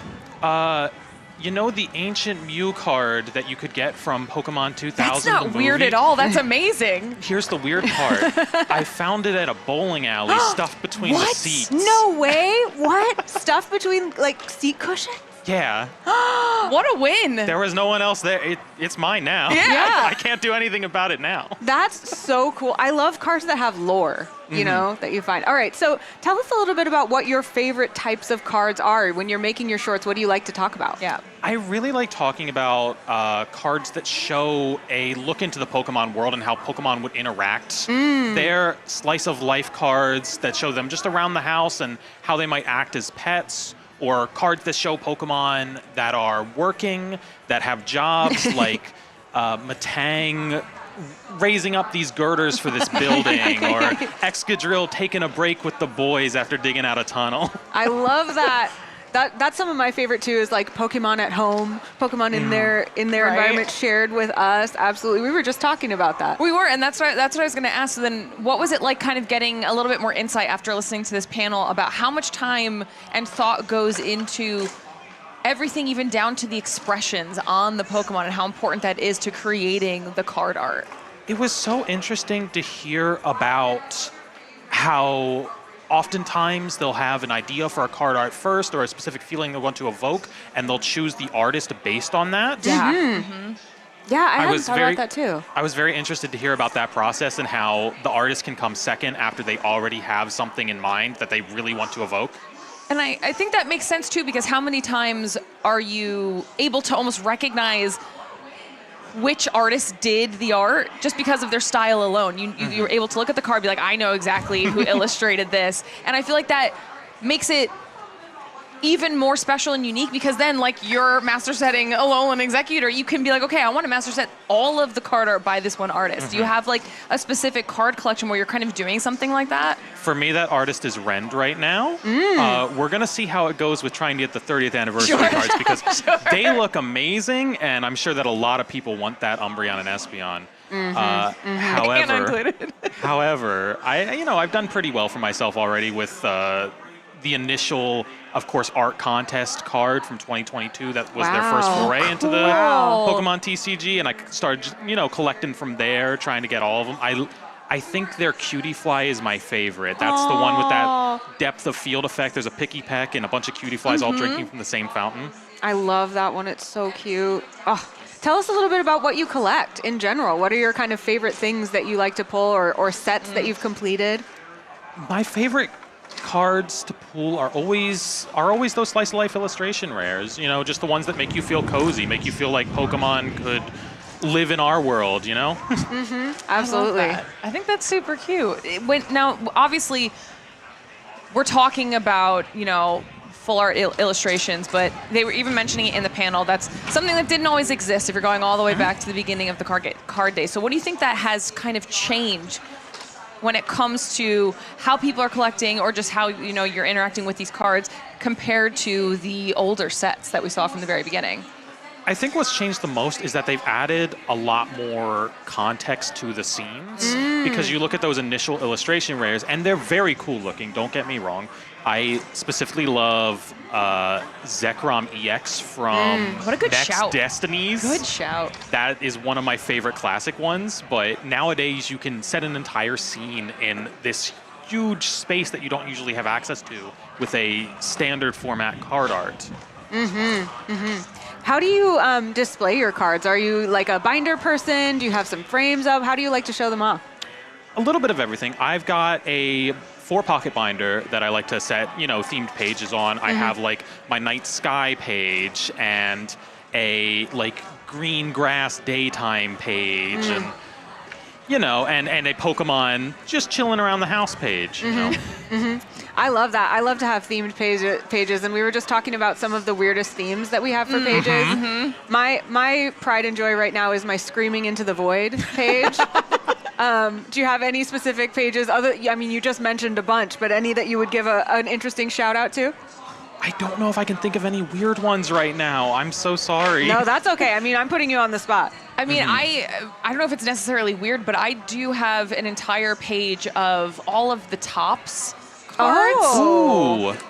Yeah. They were a very old collaboration, but I got into trying to collect the cards that recreated the main art, the main photo art, because there were some cards where they had a square, and you needed all 9 in order to create the matching art from the main card, and so that's my probably weird page. I have a set of those. See? I love that, and I love finding. The name of the set is escaping me, but the ones that are stamped with the little Pokemon or the little Pikachu jack-o'-lantern. Oh, yes. The trick or trade Yes, set. the trick or treat set. I think those are so slept on. I love those. I think they're so cute. So I have a page of those as well. Yeah, those are so fun to collect. Just a little itty bitty set that you can fill in pretty easily, you know, and then, or even if you don't, like, they're not the hardest thing in the world to trade for. They're something that you can very easily just go up with a binder. You'll find them in people's collections and fill out your own. So does that mean you have like a little bit of that completionist in you? Like once you start a set, are you determined to get all of them? Usually. Yeah. Unless, you know, sometimes you'll look at an artist's portfolio and you'll find that one Japanese card that was only given away at one specific event, and you're like, I can't set aside the money for that. Yep, sometimes. But within those ones- reason. Yeah. Yes, absolutely. Now, we are here at Pokemon XP. We could talk about cards all day, and we can. But I'm wondering if there's anything else at Pokemon XP that's catching your attention or that you're looking forward to seeing, or anything that's kind of struck you so far? Honestly, that little skate demo area right back there, I love skateboarding.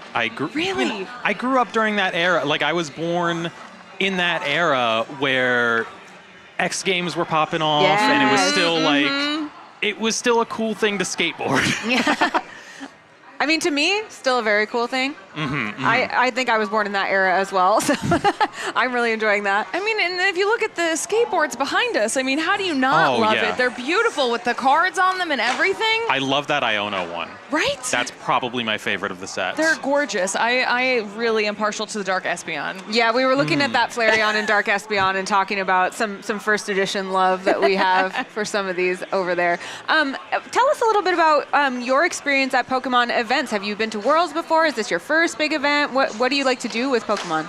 I've been to a lot of Pokemon events, a surprising amount. I think my first regionals I went to was back in 2012. Oh, wow. Wow. It was Philadelphia regionals because I lived so close. Like, that was generally my area. And so I took a day trip, went on the train.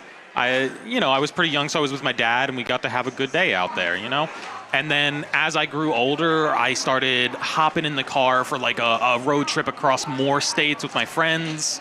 And I really loved those car rides, just sitting around and chatting as we get closer and closer. And then, you get into the tournament and, sometimes you scrub out, you go 0-3 and, well, now you have side events to play. Yes, absolutely. I mean, it's not only that, though. Like, you kind of mentioned it, too. This became... You're going to meet up with your friends. It's a community thing. We've been talking about that a lot on the desk, just how much I feel like Pokemon as a community means to everyone that's been attending here. So is that something that for you you've kind of gained from being a part of the Pokemon community and learning or meeting all those new friends and making those friendships? Yes, I would say the majority of the connections I have now all sprouted from those road trips. Love that. I love that. I assume we're talking about competing in TCG, is that right? Yes. Usually TCG. I dabbled a little bit in VGC. I played a little bit of VGC for a while, but mostly TCG. That's where my knowledge comes in. I think sometimes it's fun to talk to people who have an emphasis in either I collect because I like to think about how playable these cards are, or I collect just because I like the artwork on them. Someone who kind of blends both of those. What is your favorite way to look at cards? Do you still see some and you're like, ooh, I like what this card can do, or are you really more like, it's more about the art for me now? I like when they print new cards that reference back to old mechanics a lot. Cool. Like stuff that I used to play, stuff that grabs energy from the discard, for example, because I used to play Dynamotor Eels and Array Eels back in like 2011, 2012. Nice. I mean, outside of obviously the card stuff, if we're talking about the competitive side of things, what are you looking forward to kind of watching here from a spectator perspective? I'm not quite sure. I mean, I'm going to be there in the stadium. I loved the energy. I was actually there in the stadium last year as well, and I loved the energy there so much. The way everyone cheered when those finals ended, it was the place to be. It was so cool, that arena. Oh my gosh. And all the fireworks popped off, and the music swelled. Yeah. Did you see the opening ceremony of this one? Yes. Oh my God. So the good. opening ceremony is usually my favorite parts of these events because you got the whole event out in front of you, and that music also gets you hyped up. The remixes of the songs from throughout the generations. Oh, it was incredible. It got you hyped up? Yeah. Oh my God. I mean, we were talking about that earlier, just like how impactful the music really is when you come to these type of events. It kind of sets the stage for an entire weekend filled with Pokemon fun. Like, if you had to choose, is there a specific tune that you kind of associate the most with your Pokemon experience? I don't know if I could tell you. I've played through so many different generations. That's fair. I don't know that I could name, like I could sing you some of the songs, but it's really hard to tell you, this theme is called this, you know?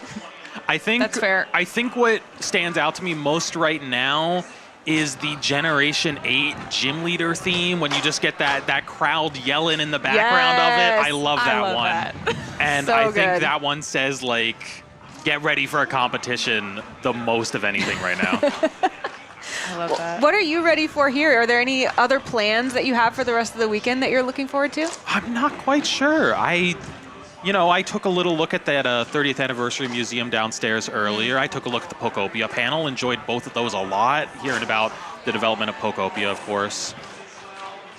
Can we talk about the 30th celebration stuff? Are you excited about anything in particular that you saw in the museum? Oh, apologies. I might have been. I went to the museum showing off like the timeline stuff and like yes. the retrospective museum. There are two. There's the 30 years of Pokemon one, and I'm But so that's because there's focused also on the a lot to TCG do one. here, to be fair. But what about? I mean, celebrations in general. Are you looking forward to any cards? Have you seen anything yet, or are you keeping it for later? What have I seen? I've of course seen the new futuristic rares and the holo pattern on that video that was playing. Those look incredible in person. Yeah. I know if I pulled one of those, I might scream loud enough to break the sound barrier. I love that.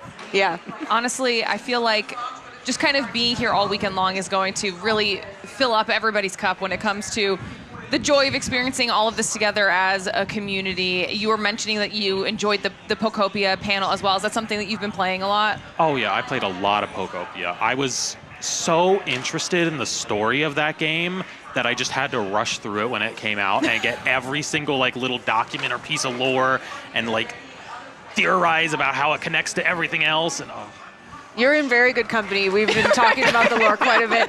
Rachel will be really sad she's not here because she loves to talk about her theories about who the real good guys are in Pokopia. But do you have any observations, maybe not to spoil anything, but like your favorite observations about the story of Pokopia? I do really like how you get those exclusive Pokemon, like of course Professor Tangrowth among other, and Pikachu, and how they can give so much personality by creating a slightly different design, something slightly new from something old, you know?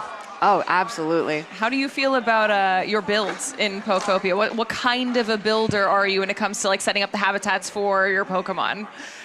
So before the DLC that added the dive mechanic came out, I was trying to build an underwater village. Amazing! And so I figured out like, okay, I can go this far down before I void out and I have to respawn and get back.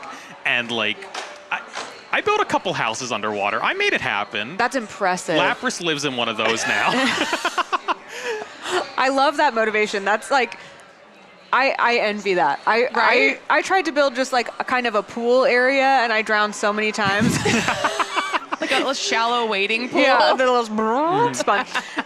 We don't have too much more time, so I just want to ask, where can people follow along with you, find your content, say hi to you on the internet? I am Slanted Gaming on YouTube. I'm Slanted Gaming YT on Twitter. I'm Slanted Game In without the G at the end on Twitch.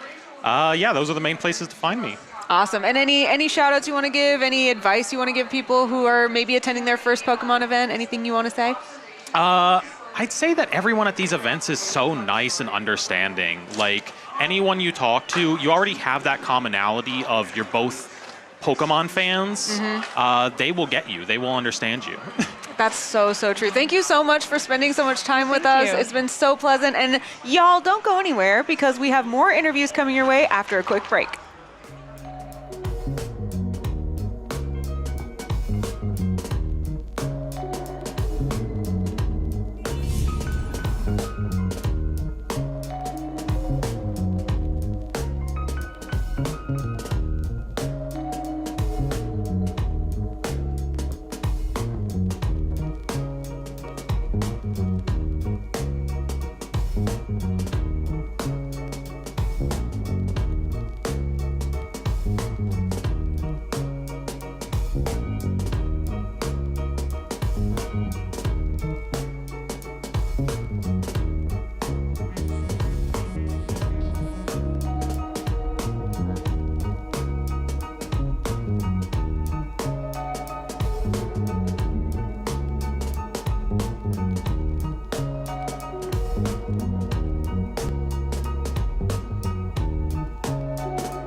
Hello and welcome back to Pokemon XP. I'm Anna, this is Glitter, and we are joined by another illustrious guest. Would you please introduce yourself to the people at home? How's it going? Yeah, I am Charlie Rosen. I'm the conductor and band leader of the 8-Bit Big Band, who just performed this morning at the opening ceremonies. 2 medleys that I put together of amazing Pokemon music, along with my friend Carlos Insane in the Rain Music, who's another video game music artist that I love. How did that feel performing at the opening ceremony? I mean, it's thrilling. It's very, very crazy. You know, I've been a gamer my whole life, and I've also been a musician my whole life. And never in my life would I thought those two worlds would like collide in such a like monumental way to basically be at like the Super Bowl of Pokemon performing the opening ceremony. It's like the Olympics, you know? It's like, it's amazing. It was incredible. I feel like I had the pleasure of performing last year at the opening ceremonies as a vocalist. Nice. And I was telling people, I was like, I think this genuinely might be one of the best moments of my entire life. It's like, awesome. And I don't say that lightly. I don't say it about much, but I was singing and dancing and hosting at the same time. Yeah. And it was such an amazing feeling. So I feel like I can relate a little bit. Totally. Tell us about like what that means to you as a Pokemon fan. Yeah, totally. As a Pokemon fan and video game music fan in general, what I like to talk about with our band, the 8-Bit Big Band, kind of like our mission statement is we are now we're 30 years into Pokemon, right?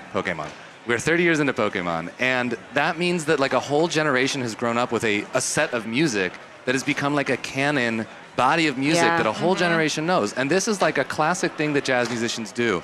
Anytime throughout history, they take bodies of music that are appreciated by a generation. It could have been Broadway cast albums, Motown, the Great American Songbook, film scores. We take them and we reimagine them and put them in new lights because we have such a strong association with the positive memories of this music that now as a collective body of gamers or appreciators, we can now play with the music and rearrange it in cool ways to make it even more full of vibrancy and life. And like that's what jazz musicians have always done. That's what we're doing here.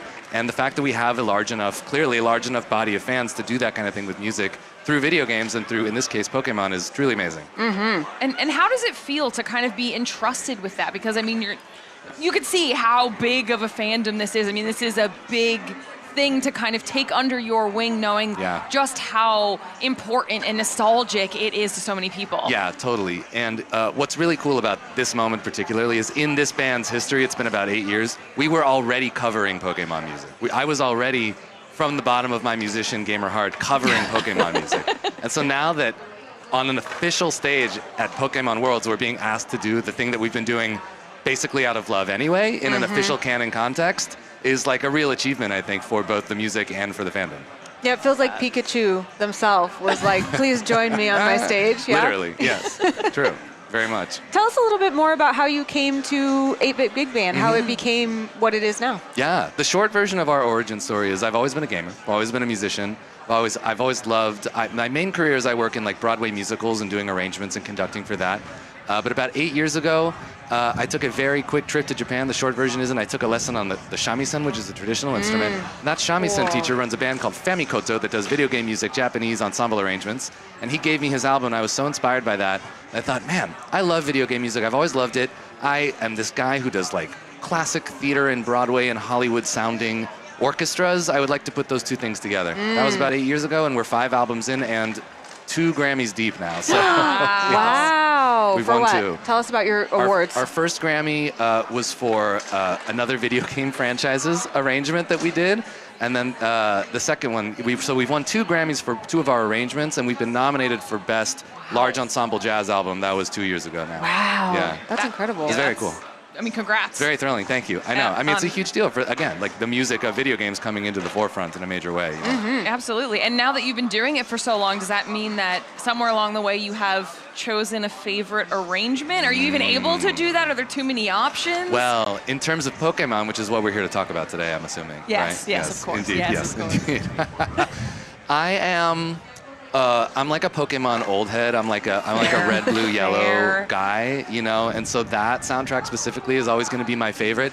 And it could be the remakes too. It could be, you know, Fire Red, Leaf Green. It could be Let's Go Pikachu in Eevee. But like that's like, I'll always play a remake of those games that contains that music because I love it so much. So we have, and it was in today's performance, but the trainer battle theme specifically to me is very thrilling and like. Music theory-wise, incredibly complex and interesting to arrange. It's like full of like really avant-garde like musical lines to pick apart. It's really cool. All that whole original soundtrack is an amazing feat of musicianship. Tell us a little bit about that. I know that many of our viewers may not be huge music theory knowledge holders, but in layman's terms, maybe, what's kind of really interesting about that arrangement? Yeah, so that arrangement and that whole original Red, Blue, Yellow soundtrack does a lot of like the melodies in it and the sort of like chord changes to use, like that's probably the deepest term I'll use music theory-wise, like chords that these melodies use are really unusual. Like they're things that sometimes we would associate with like very contemporary classical or jazz, but they're like highly unusual. Like the Mount Moon theme, for example, is weird. One of my faves. It's one of my favorites. It's creepy. It's a weird theme, you know? And the fact that these composers were able to like convey so much interesting melody and harmony through, at the time, technologically, only literally being able to play 3 notes at the same time through this little device. They were so inventive. It's like, it really is, again, it's like a compositional wonder that it exists. Do you think that kind of contributes to the reason that it's been able to stand the test of time for 30 years and still be just so iconic? I 100% do, because I think that like, there's a beautiful thing creativity-wise. If you're like working within very strict parameters, sometimes that forces you to be more creative, right? And so we're talking about 3 notes at the same time. That's it. So the raw ingredients of things that we like about songs, their melody, their groove, and their harm and their chord changes. That's all. It's like that kind of like early 8-bit composing is the raw elements of, I think, what makes music great. And so it's got to be really strong. And I do think that's why these like classic era chip tunes and game tunes have really withstood the test of time and become main like flagship themes for the series, you know? So when you're taking melodies like that and arranging them for the big stage, what do you think about? What do you try to do to kind of make it your own? First of all, let me say these are really, really great questions. These are like not used to getting questions this specific about music, and I really, really appreciate it. Thank you. It's amazing.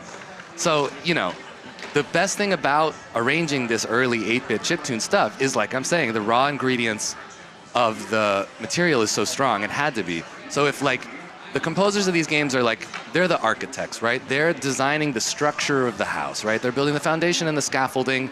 They've built like rooms, but the rooms don't have function necessarily. So what I do as an arranger, as an orchestrator, you might say, producer, whatever you want to call it, is I say, I see what you were going for. I see the feeling and the intention that you wanted in those melodies, but you didn't have the technology. This sounds, so now I have, as an orchestra member in this orchestra, a full palette of every color I could possibly want.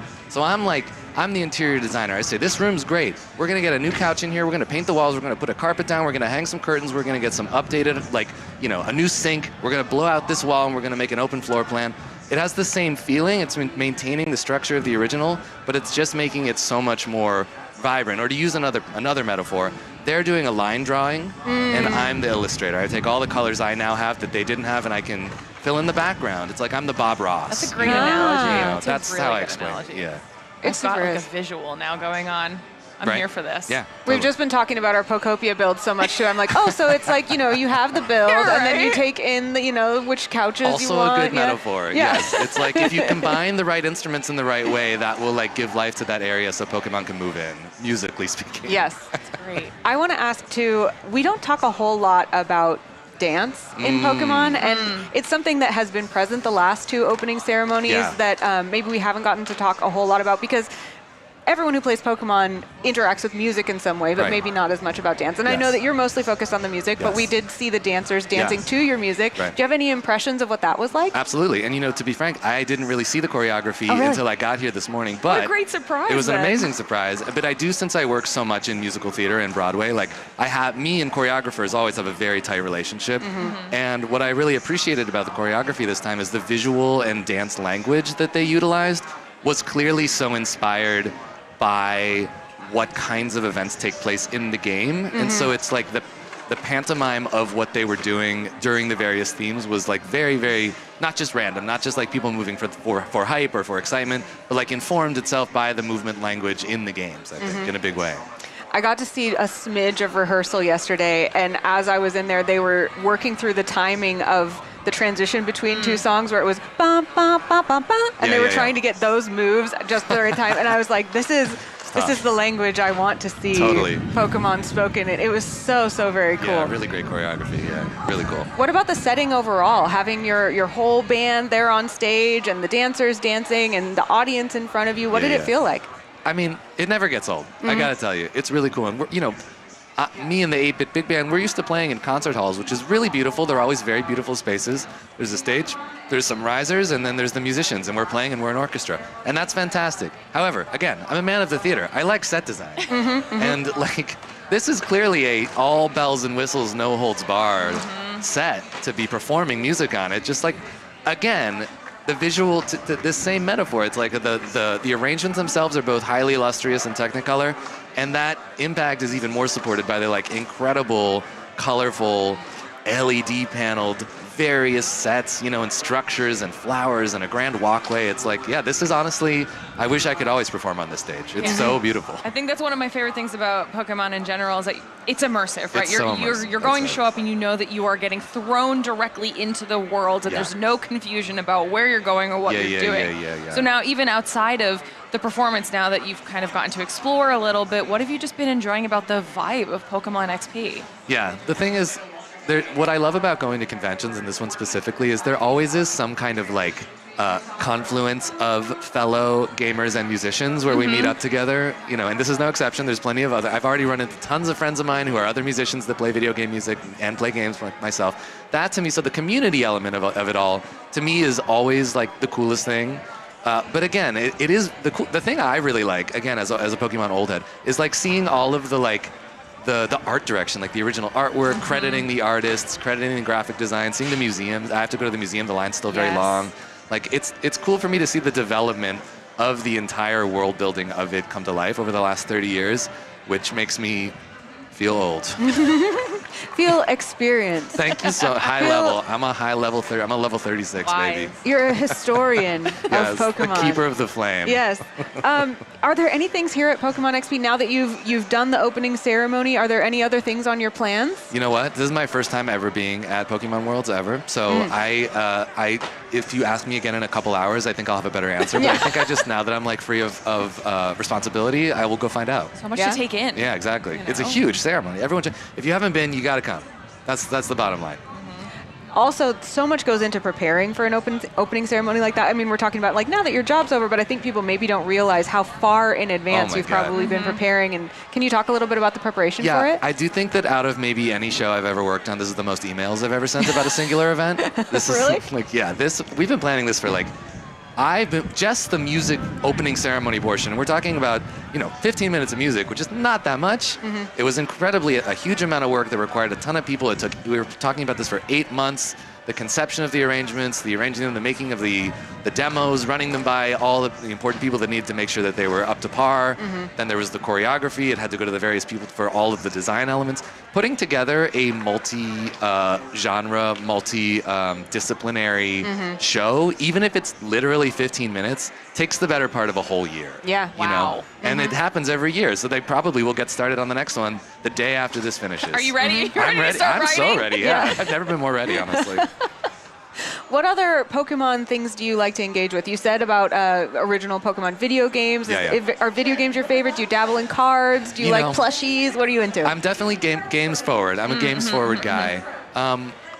I have, from my youth, still a great deal of cards and binders. I love when people say this. I know that at some point, I feel like if I get them professionally graded by one of those card companies, they'd probably be highly sought after cards. One of these days, I'm like the person that the card collectors want to meet, where they're like, oh, I got a box of old cards in my basement. I don't know if they're worth anything. You could just have them. But I do know that they're worth something. Were you a careful child? Like when you pulled them, did you carefully take them, put them in they're binders? in sleeves and binders. I'm the ideal Organization. card hunter. I'm a target. I've got a target on my back. Yeah.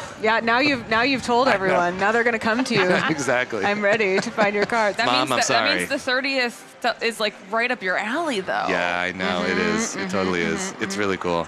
It's really cool. Celebrating 30 years of Pokemon, you said, that makes you feel like a historian. Thank you. Nice word. What do you look back on as one of your key Pokemon memories or moments that kind of let you know it was going to be a big part of your life?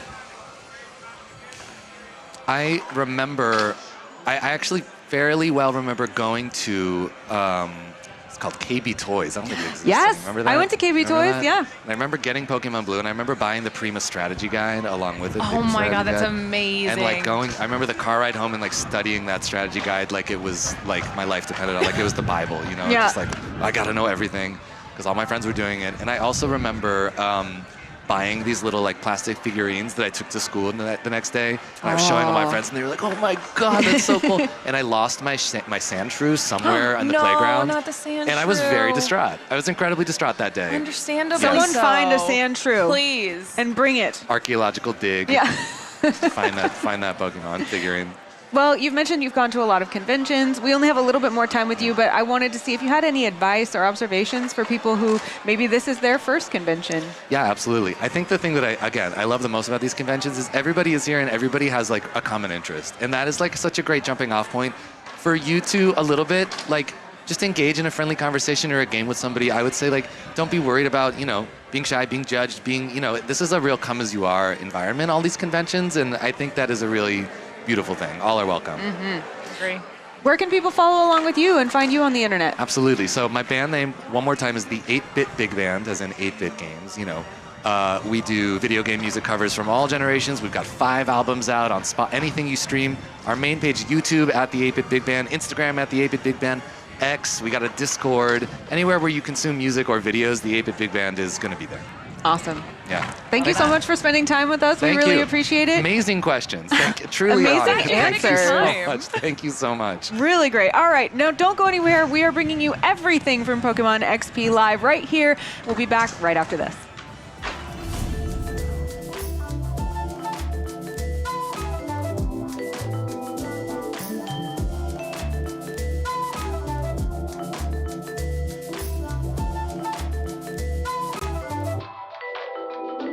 Yeah.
Welcome back to Pokemon XP. I'm Anna, this is Glitter, and we have another very exciting guest with us to continue the talk about music. Please introduce yourself to the people at home.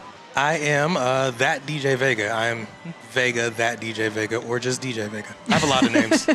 It's important, you know, not this DJ Vega, that DJ Vega. Very specific, yes. And what is it that you do, DJ Vega? I am the DJ for the XP stage, like right down the way. So yeah. Yes. We heard some of your stuff. It sounds awesome. Tell the people at home what kind of stuff that you would hear if you were here at Pokemon XP. You're gonna hear everything Pokemon related. So it's gonna be, you know, anything from Sun and Moon to Diamond and Pearl to Black and White, and then whatever extra seasoning I add into it. Yeah? Yeah.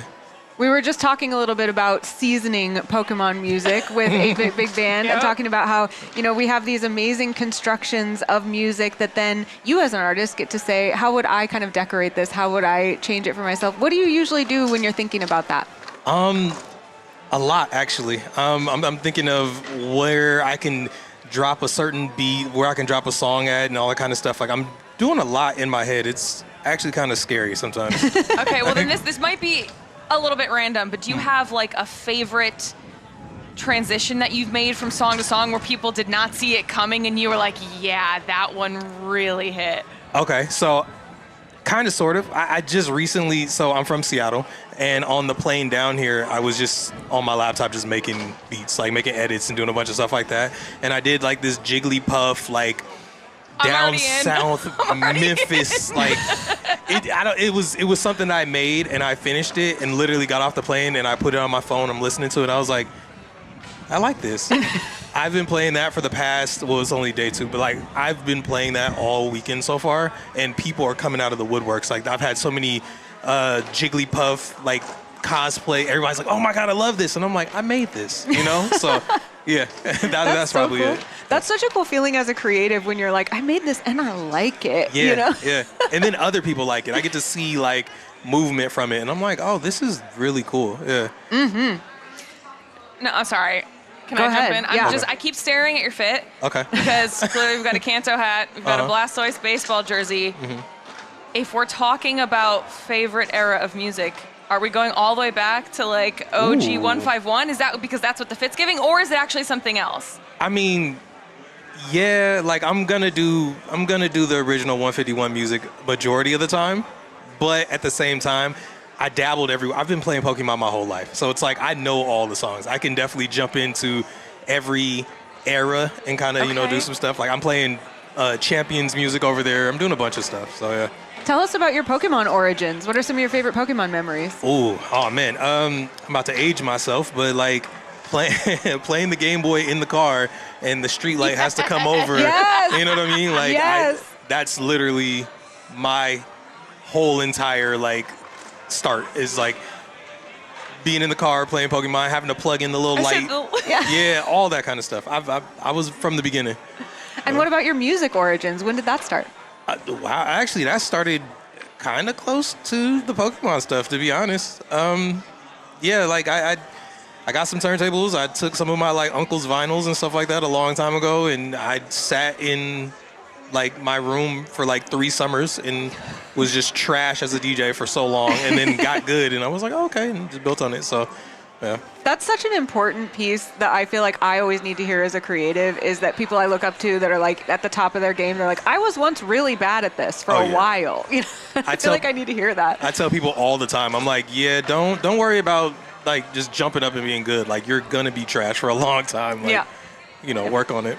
I mean, now that like obviously all that hard work has paid off, you're here at Pokemon XP, you're playing in front of this massive crowd. What is one of the most rewarding things about being here and playing sets for everybody? I was just talking to a friend about this earlier. This is literally my Disneyland, if anything. Yes. Like we were talking about if we were kids and this was around at, in 1999, aging myself again, but if this was around for us back then, amazing, So honestly, just being here. Being able to see like different kinds of artworks. I went through the museum and I aged myself again. Like I was like, oh man, I had those cards, and then I'm looking around and I'm like, 1999 was a long time ago. So I feel like, a lot of people have been saying that up here. They're like, oh, I'm outing myself as old. And I'm like, every time someone talks about that, I'm like, no, you hold the history of our community. Like, this is important stuff. I feel like I wish I had more access at that time to Pokemon. So I think that's really, really cool. And I think it's cool that they're showing it off here for us to go and be nostalgic about. Is there anything else you saw out there on the floor that you're really excited or that you are excited to see? Well, yeah, I got lost. Like, this is massive down here. I didn't realize, like, how massive. I went, what was the thing in Pokemon? Was it the Team Rocket tower or hideout where it's like you hit a switch and then you end up over here and open doors? That's what I felt like downstairs. Like, I literally went down one escalator and I was like, oh, this is nice, this is cool. And then went up another escalator, figured out that I was in the same spot. And I was like, okay, so I'm trying to find everything, to be honest. I haven't got there yet. Are you, you said you played the video games on the Game Boy. Do you like cards, plushies? Are you into any of the other things you can find around here? Every time I get a plushie for myself, my daughter takes it. So I'm kind of cutting off for the plushies. Cards, as always, everybody does the cards. Games, I'm not as good as I thought I was competitively. I'm like mid-high tier, so it's like, I do everything. I do all of it. Yeah. Does that include Pokopia? Oh yeah, I did. Yeah. Tell us about your Pokopia builds.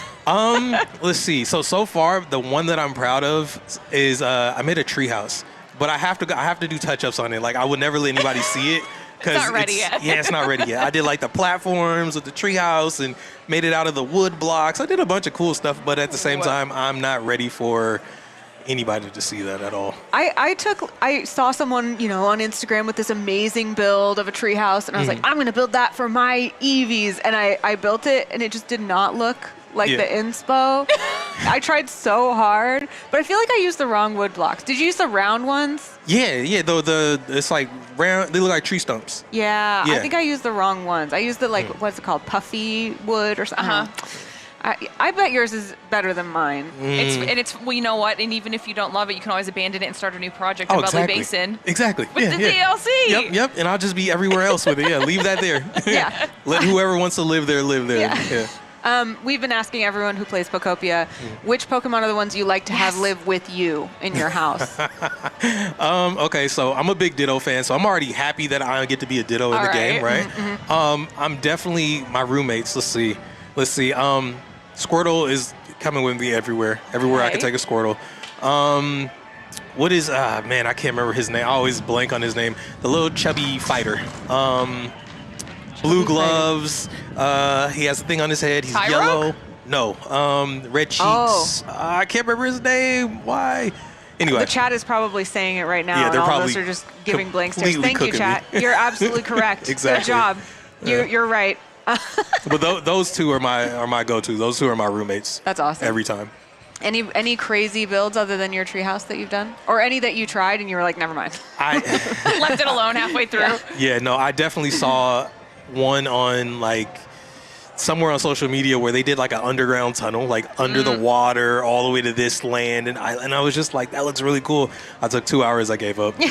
I said, this is too intense. Yeah, we 2 hours of that. Yeah, exactly. Yeah, just the graveler just rolling and stuff like that. I was like, no, I'm done. The rollout honestly has saved lives when it comes to mass clearing out space for any sort of a big build like that. But outside of Pokopia, obviously we were talking about what's going on the rest of the floor. Have you gotten a chance to walk it at all? Yeah, I've probably hit like a third of everything that's going on. Did you happen to go by the Lego booth? Yeah, see, another thing. Too intense. I don't know if I'm gonna do that. I don't know if I'm gonna do that just yet. Too intense? Yeah, I like Legos, but those builds look crazy. So they're huge. You're very excited about Legos. I can't wait to talk about it. I was just wondering if you saw, the life size. They got a Rayquaza. Yeah, they got a whole bunch of different. I'm scared of all that. There's a build of Rayquaza happening behind us. That's going from start to finish by the end of the weekend. It's gonna be epic. Too intense. I'm scared of that. I love a challenge. That's crazy.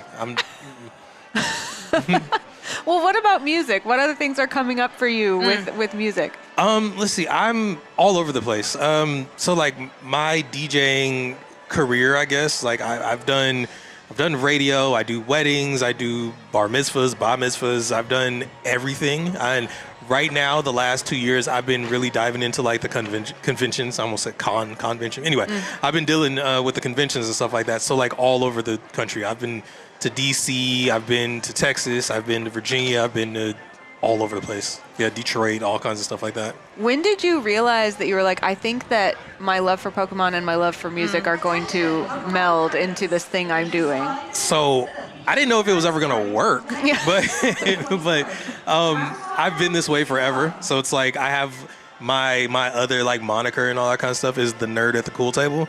So it's like I've forever, like high school, all that kind of stuff, I've been the same person. I've been just a nerd. So it's like I've always tried to figure out how to take whatever's considered nerdy to everybody else, the Pokemon, the video games, the anime, whatever. I would take it over here and like, well, this is cool. This is what I like to do too. So I've been doing it forever. And honestly, it probably just hit me within the last like 2 years where it's like it actually worked and I was like, oh, so I'm still kind of soaking it all in, really. Yeah. Because you were involved with the World Championships last year as well. Yeah. And Tell us a little bit about that. That was crazy. That was I was in front of the Pokemon Center and it was just a bunch of everything. I've met a lot of people. I'm honestly probably still soaking that in too, to be honest. Yeah. Like it kind of took me for a loop where I ended up being here and I was like, I got the call to be here and I was like, wait, you guys like me? I can do this. Yeah, exactly. I was like, I can do this, yeah. It doesn't feel like that long ago, Worlds. No. Yeah, not at all. Yeah. I was gonna say, I think I seen you on stage. I think I seen You definitely would have seen Hannah. Yeah, exactly. I know we were kind of like orbiting each other on the soundtrack last year. I feel like we never quite got to be in the same place at the same time. But yeah, I was singing on stage, and I would see you from afar and be like, "That sounds sick." You know? And now you're brought together on the same desk, talking about music, all things Pokemon related. I'm hearing music right now too. I don't know what's going on, but something very. I feel like we're missing. I feel like something. There's a performance about to happen. They are doing the parade. Oh, it's a parade. Is that what's happening? Yeah. You can probably hear that through our microphones, but there is so much happening here at Pokemon XP, and I think that we've been talking about celebrating with music so much, and now we can't even ignore the music that is happening behind us. Yeah. But we will do our very best to continue chatting for you. So, is there anything that you would like to tell other people who are coming to this convention that you want them to particularly look out for? I mean, I know you said like the things we all have in common really bring us together, but like tell us a little bit about Pokemon XP, and if somebody is like, oh, I'm coming tomorrow, or oh, I'm watching from home and I want to make sure I don't miss anything, what would you tell them? Get a map. That's the first thing I would say. Get a map, stretch, drink some water. Yeah, be prepared. You know, have the right mindset to just have fun. Like kind of keep an open mind to be like, I'm a kid again. Yes. Yes. You know, I also don't think we've gotten a chance to ask. We've been asking everybody as they come up on the desk, but I don't think we've asked you your favorite Pokemon. Oh, you know what? That's easy. I usually have a top 5. Okay, that's fair because there's so many. But go ahead. Right now, I really love Tinkaton. This is so interesting. We were just talking about this. Tell us why Tinkaton. Because she's gangster. She's so like. I was just having this conversation. Like, I mean, Blastoise is always going to be in the top 3 at least, right? But Tinkaton is just so dope.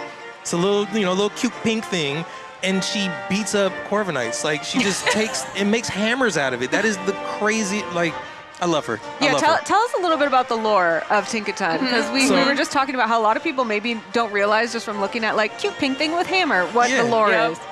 So I mean, if I'm correct, I remember that it's like from birth, from a child, she is like chasing down Corviknight, which is the steel bird and all that kind of stuff. She's actually killing. I don't know if I should say that, but like she's taking them down. Yeah. And she's making her weapons out of their bodies. And then helping to build your cities in Pokopia. Exactly. Yes. Construction maiden. Doing a really good job at that. That's a good shout. We haven't had anyone else bring up Tinkaton. What about the rest? You said Blastoise also. So spell out the top 5.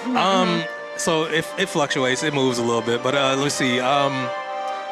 Tinkaton, Blastoise, Scyther is up there. What's that? That's 3. Blaziken is up there. Ooh. And then it's a tie between Celebi and Jirachi. Really I similar love this. energy, so it'll be interesting. Yeah. Okay. Tell us about Blaziken. Why Blaziken? I like Blaziken just because, like, it's a karate chicken to me. Yeah. Like, that's just the dopest Yeah. thing. Like, every time I've ever played, I've got to, like, you know, get the torchic and all that kind of stuff. And it's like, I always go, that's my spicy nugget. Like, I just name them that, and we're running. That's actually great. Running the town. So. Wow, that's really good. One thing I love about Pokemon is that there really is someone who's like every Pokemon, it's someone's favorite. Which is why I love this question, because we've asked so many different people and we've gotten a different answer every single time. I know. I was the first Eevee, which is kind of rare. Yeah. I know. I'm here for it.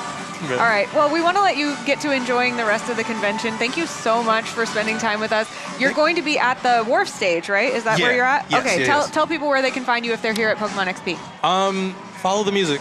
Yeah. I was gonna say, usually that's me. 80% of the time that's me. But yeah, the XP, the Wharf stage, I'll be there. I have my own little section and stuff like that, and I'm gonna be doing everything in my power to make a memory and make sure that people are like, hey, we were at Pokemon, Worlds, and the DJ up there was amazing. Like, that's what I'm trying to do. Yeah. If you enter Rayquaza Road right out here, just head that way, and you'll find DJ Vega. Yep. And where can people find you on the internet, follow along with your stuff? Everywhere it is that DJ Vega. So yeah, all social media, that DJ Vega. Awesome. Thank you so much for your time. Thank we you for can't wait having to me. listen to you spin on the stage, and don't go anywhere because we will be back with even more Pokemon XP right after this.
Hello and welcome back to Pokemon XP, where the fun does not stop. You can see behind us that there are so many Pokemon dancing and singing, and we are sitting right in the middle of it here on Rayquaza Road. I'm Anna, this is Glitter, and we have a new guest with us seated at the table. Please introduce yourself to the people at home. Hi, my name is Steve, Pokemon Podcast, and I stream and I report on Pokemon news, and now I'm here doing all of that.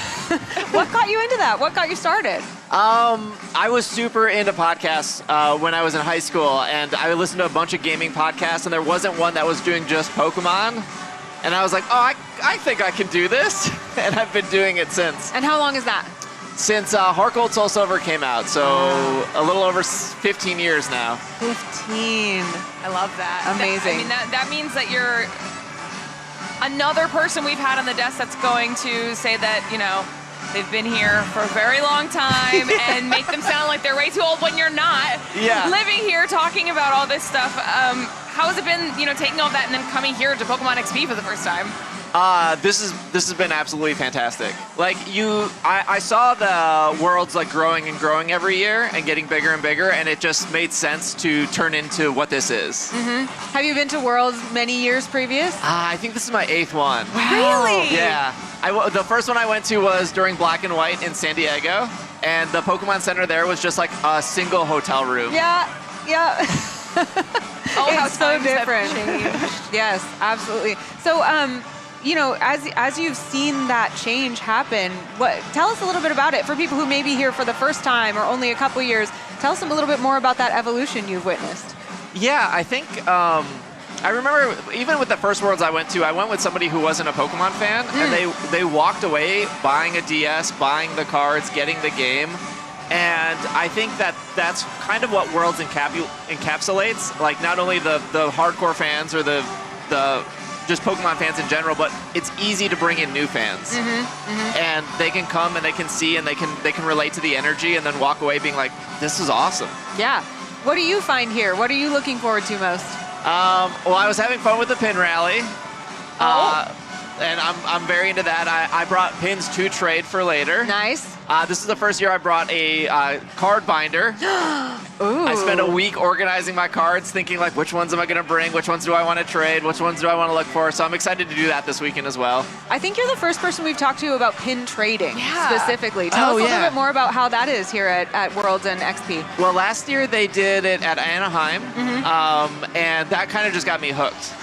And so I got a bunch of pins from last year, and then I acquired more pins this year, and I loaded up a lanyard for specifically that, okay, these are duplicates or these are extras, or, you know, I'm looking for Pokemon I like a little bit more than the ones I have. Yeah. Do you have any that you're searching for? Yeah. I don't think they make a lot of Cramorant pins. No! Cramorant spotted! We've been talking a lot about Pokemon Pokopia. Yes. And specifically Pokemon that change your opinion of them by being around in Pokemon Pokopia. Yep. And Cramorant was one that I never had any interest in until the cute little dummy just followed me around. All He's so over. great. And I just came to love him so much. So now he has a whole page in my little binder and everything. So tell us why you love Cramorant. Oh man, you know, prior to Cramorant coming out, when people would say, what's your favorite Pokemon? I would always have like a different answer. It was like whatever I was feeling that week. And then when I first saw Cramorant, I was like, oh, this is what it feels like to have a favorite. This is the permanent favorite, is Cramorant? And permanent favorite since, yes. Like love at first sight, that's so sweet. And I remember exactly, I was in a hotel room in Yokohama, and I saw like they unveiled him, and I was like, oh my gosh. Oh, I love that story. That's so good. That you were the place in your heart was open and waiting for Cramorant. Yes, Dedenne has moved pretty high on my list as well. Oh, nice. Ooh, Dedenne is a good one. Yeah. Do you have like a top 5 rounded out for yourself then? The top 5 I think does change, but it's probably like Cramorant, Dedenne. I like Dragapult. I like Incineroar. I've always been an Incineroar fan. I really like Golden Go. Oh, number 1,000. Yeah. Interesting. All right. What do you like about Golden Go? I think he's just silly. I think he captures the same vibes as Cramorant. I think they're just silly Pokemon. That's awesome. I think that we have similar love for silliness in Pokemon. Yeah. Because Dragapult's another favorite of mine too, because it's really silly to throw your babies at people. Yeah, he's great. Take this one. Yeah. Pew pew. I mean, that also kind of ties into what we've been talking about a lot on the desk, is the fact that this is all about joy. This is all about fun. This is about the community coming together and having such a good time. What has been some of your favorite community-based experiences since you've been kind of walking around here for the first day? Oh my gosh, just like getting stopped is always like very heartwarming and very humbling. And there's everyone stopping to like see Mimikyu come out or see. I saw Lapras like try to scoot away, and everyone stopping. It's just you just don't get those moments a lot in life where everyone just like focused on the same thing, being like, this is awesome, even though it's just so simple. Yeah, I saw the Lapras mascot Pokemon has been around, and they were coming from pretty much kind of backstage. And even back there, where there's not a whole lot of hubbub, everyone quietly just went with their phone. followed Lapras. Everyone was just joyfully looking at their phone. It couldn't be any cuter. That's why. It's so cute. It's so, and it just moves. It's like the perfect size. It's everything about every single mascot we've seen is actually wonderful. Is there for you? Is there anything that you've seen on the floor so far that has just really surprised you with how much you've enjoyed it? I saw them last year, but seeing them again, seeing the Miraidon and the Koraidon motorcycles, just seeing them in person, and like even the Koraidon blinking as it's stationed, it's just so neat. Some people may not have seen those. Can you describe them or tell what they are? Yeah, so I think it was Honda made the Koraidon, and then Toyota made a Miraidon, just like in Scarlet and Violet, and they're rideable, although we can't ride them. Unfortunately, yeah. The mechanics who built them can ride them, but they're like working motorcycles made by Honda and Toyota, and they're so cool to see. They're really, really neat. And even with Koraidon, the like legs move and everything.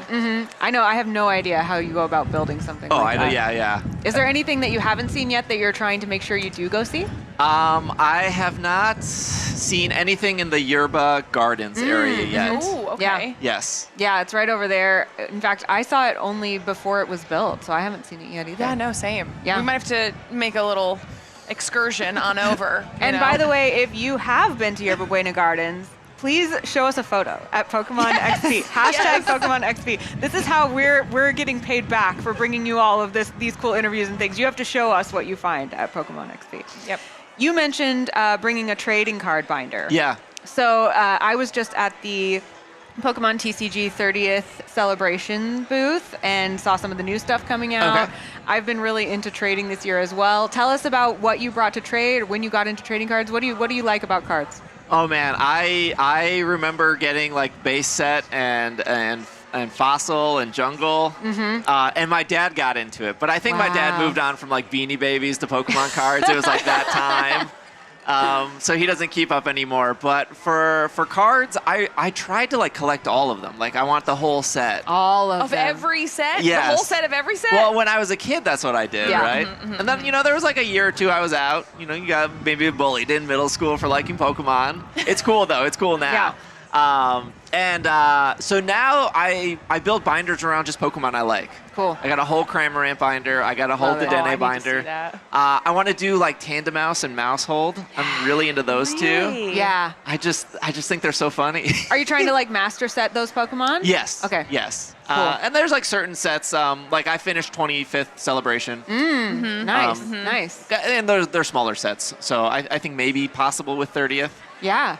So now my trade binder is just a lot of illustration rares, a lot of like full art trainers, duplicates that I have, but I think other people would like appreciate. And what are you seeking? If people are watching and they're like, "Ooh, I'll trade with you." Oh, my Dedenne stuff is not finished at all. Oh, okay. So Cramorant's pretty close to being done. Let people done. know what you're looking for your trades. They can come find you. But maybe like any of the terrestrialized Dedennes I need. Oh, okay. Him with his little crown. Are there any new cards coming out in the 30th celebration that you're really excited about, or have you not seen any of them yet? I haven't like looked at them. Okay. I kind of like going into sets That's totally fair. being like surprised. They have kind of a day and night theme that's really cool, and I saw some cool Eevee adjacent things in there. So did you see his bracelet? Oh yeah, I have the Eevee bracelet. Cute. Yes. Is that the one that did you get it at the Pokemon Center? Yes. Yes. I should have gotten it. It's so colorful. It's so cute. All right. So we've talked about pins. We talked about cards. We talked a little bit about the video games. Do you play currently any of the video games? Yeah. Or was it more of kind of your origin? Yeah, I started off like really into the games. I think Sword and Shield is up there for me for just like the music, the amount of Pokemon I like from Sword and Shield. Like I love Grimmsnarl, love Dragapult, love Cramorant. So yeah, Scarlet and Violet, I still do the 7-star raids. Nice. I still do the mass outbreaks that happen. Pokopia maybe came out at the wrong time for me. I was so busy for Worlds, and the Bubbly Basin DLC is so neat. So I have like, here's 8 projects I have to do when I get back from Worlds. I was to say that you might have to get back into it, start building some underwater stuff. Now, I want to go back to your podcast for a second as well. Are you going back every day and then reporting on your Pokemon XP experience for your podcast? Is this something you're going to do a podcast on at the end, kind of round it all up for everybody? How does that work? We've done it on Sunday nights, like right after closing ceremonies, but Cool. it always runs like later and later. So and we want to get the show up on Monday. So we're actually going to do a podcast Saturday night. So that one's ready for Monday, and that's just going to be just XP, just Worlds, and then one after will be any announcements that happen. Nice. Like if new Pokemon for Champions or whatever they decide to announce. That's great. That's really cool. So there's just so much. I try to keep the show 90 minutes, and it's like, That's why I was asking, because I'm thinking, like, you've got all this stuff to talk about. How do you squeeze it into one show? Right, so they're going to get a bonus show. I love that. Going in, yeah. Are you already thinking some things are going to make it into the show from that you've seen so far? Yeah. Do you not want to say? Yeah, I think I would. I think I would talk about just like the Stern pinball was like shocking, and the TCG pocket booth is really cool. I think this is like. I think it's just like telling people what they missed, but like I don't want them to feel bad that they missed it, but just like trying to like fill in that experience that they're like, okay, I'm so glad you did the podcast because I couldn't be there or I couldn't make it. So yeah. A little bit, I want to ask you about this because I think that a lot of people here are fans of Pokemon, but maybe not as many of them have Pokemon as their job, or something that they do as a service or something that they do as a career. Tell us a little bit about making that into something that you do, so to speak. Oh yeah, it was never supposed to be a job. Yeah. Right. When I started podcasting, there was I feel like there's no money in podcasting, but. Definitely 15 years ago, there was no money in podcasting. So I just put out the podcast. I had no clue what my listeners were. I just put it out in the ether. And then sometimes people would email me saying, like, love the show. I'm like, oh, I'll keep doing it then. Yeah. Like, that's it. And then I ended up losing my job before COVID even happened. Mm-hmm. And I was already streaming on Twitch. I was doing the podcast. I had like a small Patreon. And I was like, hey, I'm going to give this a shot. And my audience supported me. Cool. And so now I get to do this full time. That's amazing. And it's still unreal every day. Like I don't take it for granted. Like I understand that I'm very fortunate and very lucky to do this. Yeah, there's something to be said about being able to do what you love as your job. Like you genuinely show up today, have a great time, and that's your work. Yeah. Yeah. That's amazing. Mm-hmm. Does it ever make it difficult to, does it ever feel like a job or? No, I don't think it does. That's like, great. I think the learning something new, like learning how to like edit in YouTube or like learning maybe like, TikTok's like the newest social media, even though it's not that new anymore. But like learning a new platform is always like a struggle. But like the core sense of like Pokemon and new stuff coming out, it's just like that just feels second nature. What is your mission? What are you trying to bring people through the podcast? For the podcast, it is just news. I think some people just don't want to read a huge article. They just want it summarized. And when they're driving to work, washing the dishes, they're just like, oh, I didn't even know that happened. I missed it. And then for the Twitch streams, I think it's just being able to like play with like-minded people and like building that community and having people feel safe and having people be like, I'm surrounded by people that get me. And I think building that on Twitch and just live streaming is the goal there. So even with something like 7-star raids, like having people to raid with instead of like trying to do it by yourself. Yeah, I mean, that's what Pokemon XP feels like to me is just all of us getting to do this together instead of by ourselves, and that feels great. We're unfortunately out of time. I feel like we could chat even more, but before we go, can you tell people where they can find the podcast, where they can find you, how they can follow along? Sure. You can find the podcast. It's called It's Super Effective on Spotify, iTunes, YouTube. And the same thing. So my handle is just short for Pokemon Podcast. So if you just Google Pokemon Podcast, it should be the first one. Awesome. Thank you so much for spending time with us. Have a great time at the rest of Pokemon XP. And you at home, don't go anywhere. We'll be back with more Pokemon XP right after this.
Welcome back to Pokemon XP here in windy San Francisco. We're here on Rayquaza Road. I'm Anna. This is Glitter. And we've had such a fun full day of interviews and panels and everything so far. Yeah, I've been having the time of my life, and we're only in day one. We get to do this for 2 more days after this. It feels so full. It feels like every minute is full of fun Pokemon stuff. Yeah, and I feel so like pleasantly overwhelmed by that. Like I don't want it to stop. Keep bringing in people to chat about Pokemon, like more. Pleasantly overwhelmed is exactly the right thing. People keep being like, how do you feel? And I keep going like, like it's good, but I don't know how to describe the level of stimulation I am at. It's so fun. And honestly, I think a lot of you are feeling the same way. We have some tweets and some posts to look at. So let's see what you're telling us on socials. We've asked for pictures of Pokopia and pictures of what was going on. All right, Wig Liar says, obsessed with these Pokemon ads, OMG. This is the trucks that are driving around here in San Francisco. I haven't even gotten to see this. This is so you cute. haven't? Look at Frostlass. We saw a Garbodor one the other day too for garbage pickup. There you Yeah, that's it. go. That's the one. Garbodor garbage collection. And these are just like ads that are kind of around just for fun. I think it's so cool that they're decorating the city like this. But this is the Polish artist. These Pokemon City ads on the Muni bus shelters are just too much. The Garbodor one is my favorite. And this is what we were talking about. It goes back to the level of immersion that you're going to get in a Pokemon event. I mean, it is not just Rayquaza Road. They truly are taking over the city already. Oh, so jealous. All right, Pedro AZL says Ditto panel at Pokemon XP. Look at all the Dittos in the chairs. That's the plushies that they were holding. Oh, they look so good. Honestly, it kind of looks like they belong there. Wasn't the one that doesn't have a plushie on it, that was Professor Tangrowth, right? It was, yeah. And So honestly, cool. the stage is gorgeous, too. It had us going like, we need some more plushies for our stage. All right, Andres L1997 says, got all the Pokemon XP Pokemon home medals. Wow. Wait, what? Look at all of them. I haven't even started on those. This is more stuff to collect. I know. And you need Have to you do started the those? pins? Yeah. No. Okay, yeah. I'm behind. Whenever we get a break, we need to just immediately go collecting. I agree. No enjoyment, only collecting. I agree. I agree. Oh, what? That's us. That is us. Seminon says, who let Team Rocket on the Pokemon XP stage? Aw. Stop Seltzer, please, from stealing that Slowpoke. I hope you're having fun here as well, my friend. Joe Brown hosting on the XP stage, if I'm not mistaken. Yes. Love that. Aw, thanks, Joe. I hope we get a chance to actually shake your hand, but hello from over here on the Pokemon XP stage at Rayquaza Road. Aw, look how cute we look. Just some ladies at the desk. Who just look so happy. We just are so happy. Out talking about Pokemon. This is the best. This is the best. We've had so many conversations that I feel like I would just have over dinner. Yeah. You know? Just hanging out. I was thinking about the who's your favorite Pokemon question and how it's kind of the go-to, but we've talked to so many people about what you would recommend for your first convention. You know, this is the first Pokemon XP. There's a lot of newcomers to the convention scene, and they've been saying, you know, just chat with people. You have a lot in common. And I think that the who's your favorite Pokemon question is such an actual good place to start with getting to know someone, because it's like, what do you like? Do you like silly things? Do you like cute things? Do you have a story about something you can share with me? Yeah, like it almost sounds like it's like too easy of a question, but it's genuinely not, because it's the icebreaker that you need, right? Because the answer then informs 50 follow-up questions. Yes, exactly. And especially with what we've gotten so far, we've gotten a different answer from so many different people that it's fun to ask why. Like, how did that end up being one of your favorites? Like, it's great. Yeah. I want to ask you how you're feeling about your experience here at Pokemon XP. I mean, it's everyone's first XP, but, you know, you've come from a long career of esports events, of gaming. So this is a world you're very familiar with, but maybe the first time that you've gotten to sit in this seat for Pokemon. So how is it feeling? Yeah, when I tell you, I screamed like I had won the lottery. When alone by myself, when I found out that I got to work with you guys on this, I was like a kid in a candy store, and then I freaked out a little bit. I was like, oh my God, am I going to be good enough? Am I going to be able to survive this? And I was like, no, we get to go talk about something that everyone all genuinely loves to talk about. This is going to be nothing but fun, and trying to just convey what an amazing time we're having with an amazing community of people and just all enjoying that together. It could not be any more exactly like the best case scenario that I envisioned in my head. So I told you when we were rehearsing, I was like, I'm just so happy to be here. That's my mantra all weekend. I am happy to be here. And it has been going absolutely stellarly, if that's even a word. Stellarly sounds good to me. And speaking of stellar, we get to hear the voice of someone very, very exciting in our next panel. We have a conversation with Mr. Ishihara next. And I have actually no idea what the context of that conversation will be, but whatever he has to say, I am very excited to listen. So let's go to that panel right now.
Welcome back, Pokemon XP crowd. How are we feeling? All right. Hope you enjoyed that little break. I hope you enjoyed the Pikachu dance party as well. But for now, we have a very special panel. We have Producing Pokemon, a conversation with Mr. Ishihara. So we need to get loud. We need to get excited as we introduce our moderator, Lucy James.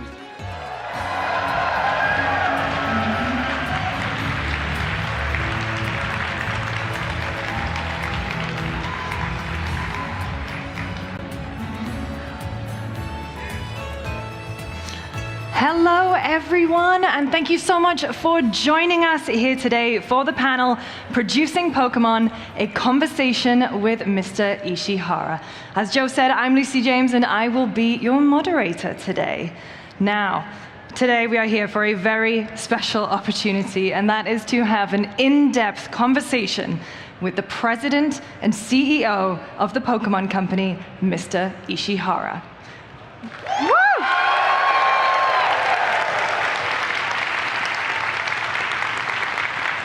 Now, we're going to talk about how Pokemon became such an enormous global phenomenon, how it has evolved over time, and its influence on pop culture and technology. And not only that, we have a rare Q&A with Mr. Ishihara, where he will be answering questions submitted directly from you, the community.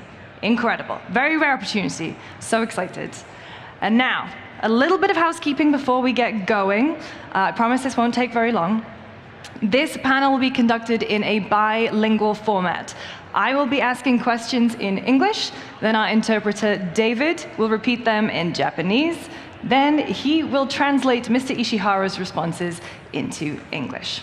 Okay, enough from me. Please join me in welcoming to the stage Mr. Ishihara.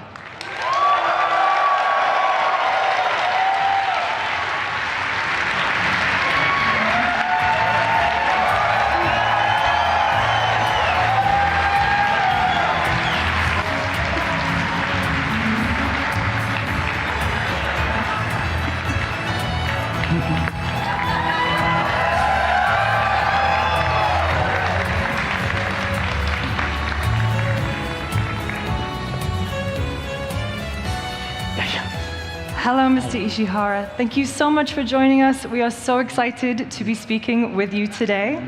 Now let's start by going right back to the beginning and the early development days of Pokemon.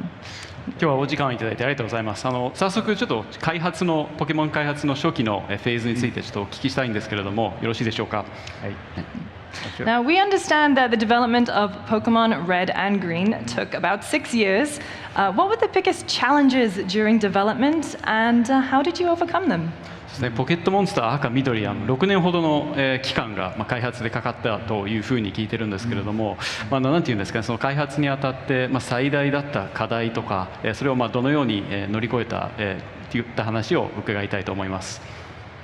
なんかものすごく古い30年以上前の話なので、皆さんにとって面白い話かどうかちょっとわからないんですけれども。Yeah, I mean it's 30 years ago, so very old talk, but I'm not sure if it's going to be super interesting to everyone, but I hope you'll listen. まだ生まれてない人もたくさんいるんじゃない。I think a lot of people viewing may not even have been born yet, but 一つあるのがですね、ゲームフリークさんがこのゲームを作れば作るほどどんどんプログラムが大きくなって、そのメモリーサイズですね、これが足りなくなってしまった。でこのメモリーサイズっていうのを、どのぐらいのサイズにするかっていう決断っていうのは、任天堂がやることだったんで、特にメモリーサイズでその中で悩んだのが、集めたポケモンを格納するその S ラムと呼ばれるスタティックラムのサイズですね。でゲームをクリアするのが目的ですけれども、それだけだったら、30匹格納できれば、十分であるとされていたんですが、赤緑のポケモンは150種類いるので、全部集めようというゲームに、ならない。それでいいのかという問いがありました。One challenge that we quickly ran into as we were developing the game, I'd say that as development progressed, the game size obviously got bigger and bigger, and we eventually ran into some pretty severe memory limitations. Unfortunately for us, ultimately the decision to increase the memory size or not was in Nintendo's hands. And the area that really caused the biggest concern was the size of the SRAM, or the static RAM, that was used to store the Pokemon that players would catch. If the goal of the game had merely been just to complete the game, 30 or so Pokemon probably would have been sufficient to catch. But with Pokemon Red and Green, we had 150 Pokemon, over 150 Pokemon in the game, and with such a limitation, we wouldn't be able to kind of have that catch-em-all gameplay experience. So we had to ask ourselves, are we okay with this? Can we keep this limitation? でこの問題は任天堂の宮本茂さんがじゃあ8倍の S ラムを使おうと採用を決めてくれてクリアしました。これでその全部集めようという遊び、ガラケーやっちまおうというのがここで可能になりました。In the end, though, it was thanks to Mr. Shigeru Miyamoto of Nintendo, who actually approved the use of SRAM size that was 8 times larger than what we were originally using. So that decision really did enable the gotta-catch-em-all gameplay experience that we all know. I mean, only 30 Pokemon, that would have been a very different game. Were there any other challenges? そうですね、本当に30匹だけだと完全に違うゲーム体験になっていたと思います。それ以外に何か記憶に残っている課題とかありますか？そうですね、もう一つあまり思い出したくない思い出が一つありますね。Yeah, I can tell you one thing that maybe, I know it's kind of an episode that maybe I don't really want to remember so much, but その通信ケーブルを使ってポケモン交換するという遊びをとにかく実現したいという強い思いがもともとありました。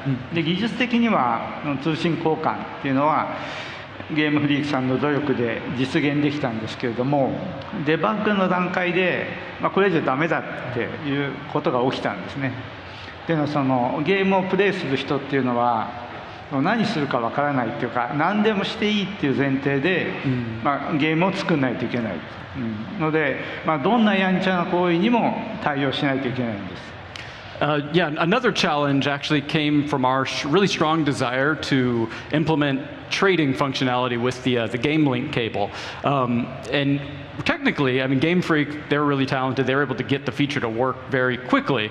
But it was during the debug phase that we were told that the implementation we came up with couldn't be approved. It wasn't kind of an acceptable implementation, and that we needed to have designed it really with the assumption that players are going to try really anything and everything. So whatever system we come up with, we needed to be able to handle even the most unexpected behavior.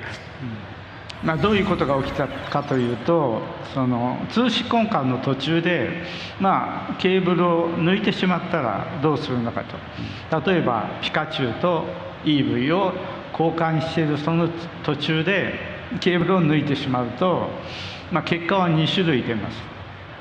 一つは両方のゲームからピカチュウとゲームボーイ EV がいなくなってしまう、消滅ですね。でもう一つは両方のゲームにピカチュウと EV が両方とも残ってしまう、増殖です。でこれが解決しないと、通信交換という仕様はダメだろうというふうに、ある意味ちょっと解決ができないバグとして、もうこれ無理かなっていう結論になったことがありました。So to go into the specifics, obviously, what's going to happen if someone unplugs the link cable in the middle of a trade? So say two players are trading a Pikachu and an Eevee with each other, and if the cable gets disconnected before the trade is complete, there's really only two possible outcomes. Either both of the Pokemon disappear from both games and are just, gone from existence, or both of the Pokemon, they remain in both games and the trade completes, so you're kind of duplicating Pokemon. And it really was just like this, for us at least at the time, was an unsolvable problem that we just couldn't figure out, but we needed to get the feature approved. And at one point we just were feeling that maybe we couldn't do this, and we were kind of close to giving up on trading altogether. 最後の最後で我々はじゃあ通信の途中でケーブルを抜いたら、ポケモンが増殖する場合があるということを選びました。でもちろんそれが起きないように、タイミングをずらしたりとか、いろいろやったんですけれども、これで大丈夫だろうと思っていたんですが、やはり発売後に数百万人のプレイヤーがもうあっという間にそれを探し当てて、しまったんですね。ただこれがこういったポケモンのトレーディングということができたからこそ、ポケモントレーディングカードゲームと強くつながったとも言えると思います。In the end, though, we discussed it over with everyone that was involved, and eventually we were able to kind of get acceptance for the possibility that during communication, if their end cable is unplugged, we erred on the side of duplicating the Pokemon and allowed that to happen under rare circumstances, or at least we thought rare circumstances. We did everything we could to minimize that, kind of introduce randomness into the timing of the communication. But of course, after launch, millions of players are playing the game and discovering ways to reliably trigger this duplication. So that kind of was an issue for us. But at the same time, we don't regret implementing it at all, because I think implementing trading in the video games really allowed us to connect so naturally into the Pokemon trading card game, which was launched later. Well, speaking of, Pokemon began as a video game, but obviously the trading card game and the anime were also developed. How did these contribute to Pokemon's growth? そうですね、今ポケモンゲームビデオゲームとして始まったっていう話をしてきてるかと思うんですけれども、その後のこのカードゲーム、今話したようなカードゲームとか、あとアニメに広がっていって、それらがポケモン全体の発展にどのようにどういう役割を果たしたのでしょうか。そうですね、やはりもちろんこの全ての始まりはゲームフリークさんが作ったポケモンの赤緑です。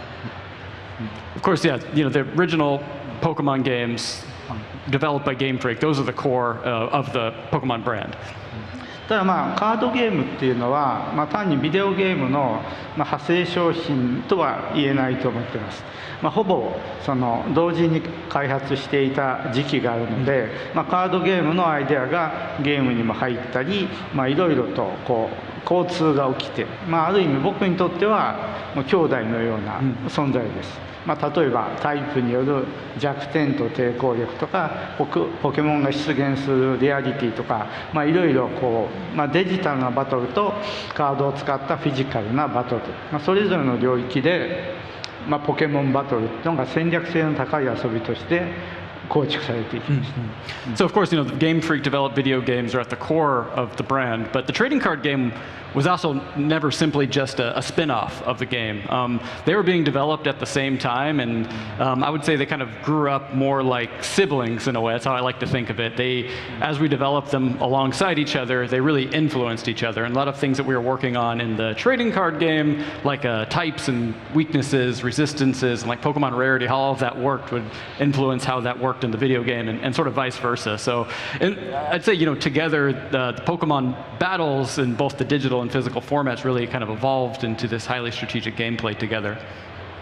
今回の30周年で、当時のゲームボーイの白黒のドット絵が出てきますけれども、やはり非常に荒い絵だったので、ポケモンの生態とか、あるいは細かい姿までは描ききれなかった。でカードゲームはやはり、美しいイラストで、このポケモンはどんな姿でどんな場所で暮らしているのかというそのポケモンの、豊かな世界観を保管した、そういったポケモンを収集することと、そのポケモンを交換することとポケモンのバトルっていうのが、2つの遊びの核になりました。And with this being the 30th anniversary, I think, we've been seeing a lot of like the original Game Boy gameplay footage. And as you see, back in the Game Boy, it was limited to that kind of more rougher black and white pixel graphics that couldn't fully portray what our minds looked, what we had in our minds for what Pokemon looked like and what their environments looked like, the environments in which they lived. But the trading card game really played a strong role in bringing that rich world of Pokemon even further to life through these beautiful illustrations. And yeah, that whole core of collecting Pokemon, trading Pokemon, battling Pokemon, those became the shared foundation of both experiences. Well, thank you for telling us about that, but I want to know, how did the anime come to be?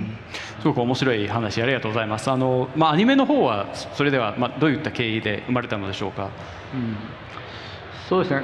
先ほど言ったみたいにゲームとカードゲームっていうのはそのストーリーの攻略は対戦の戦略において、少しハードルが高いといいますか難しいところがありました。で我々はだいたい小学校高学年から中学生あたりがプレイする遊びとしてイメージをしていました。なので小学生や文字を覚え始めたばかりの幼稚園児にはまだ早いと、そんな中で小学館さんがテレビアニメ化の提案を持ってきてくれました。So yeah, actually, so we were just talking about 大丈夫ですか。でポケモンのそれによって対象年齢っていうのがぐっと下がったというふうに思ってます。そうですね。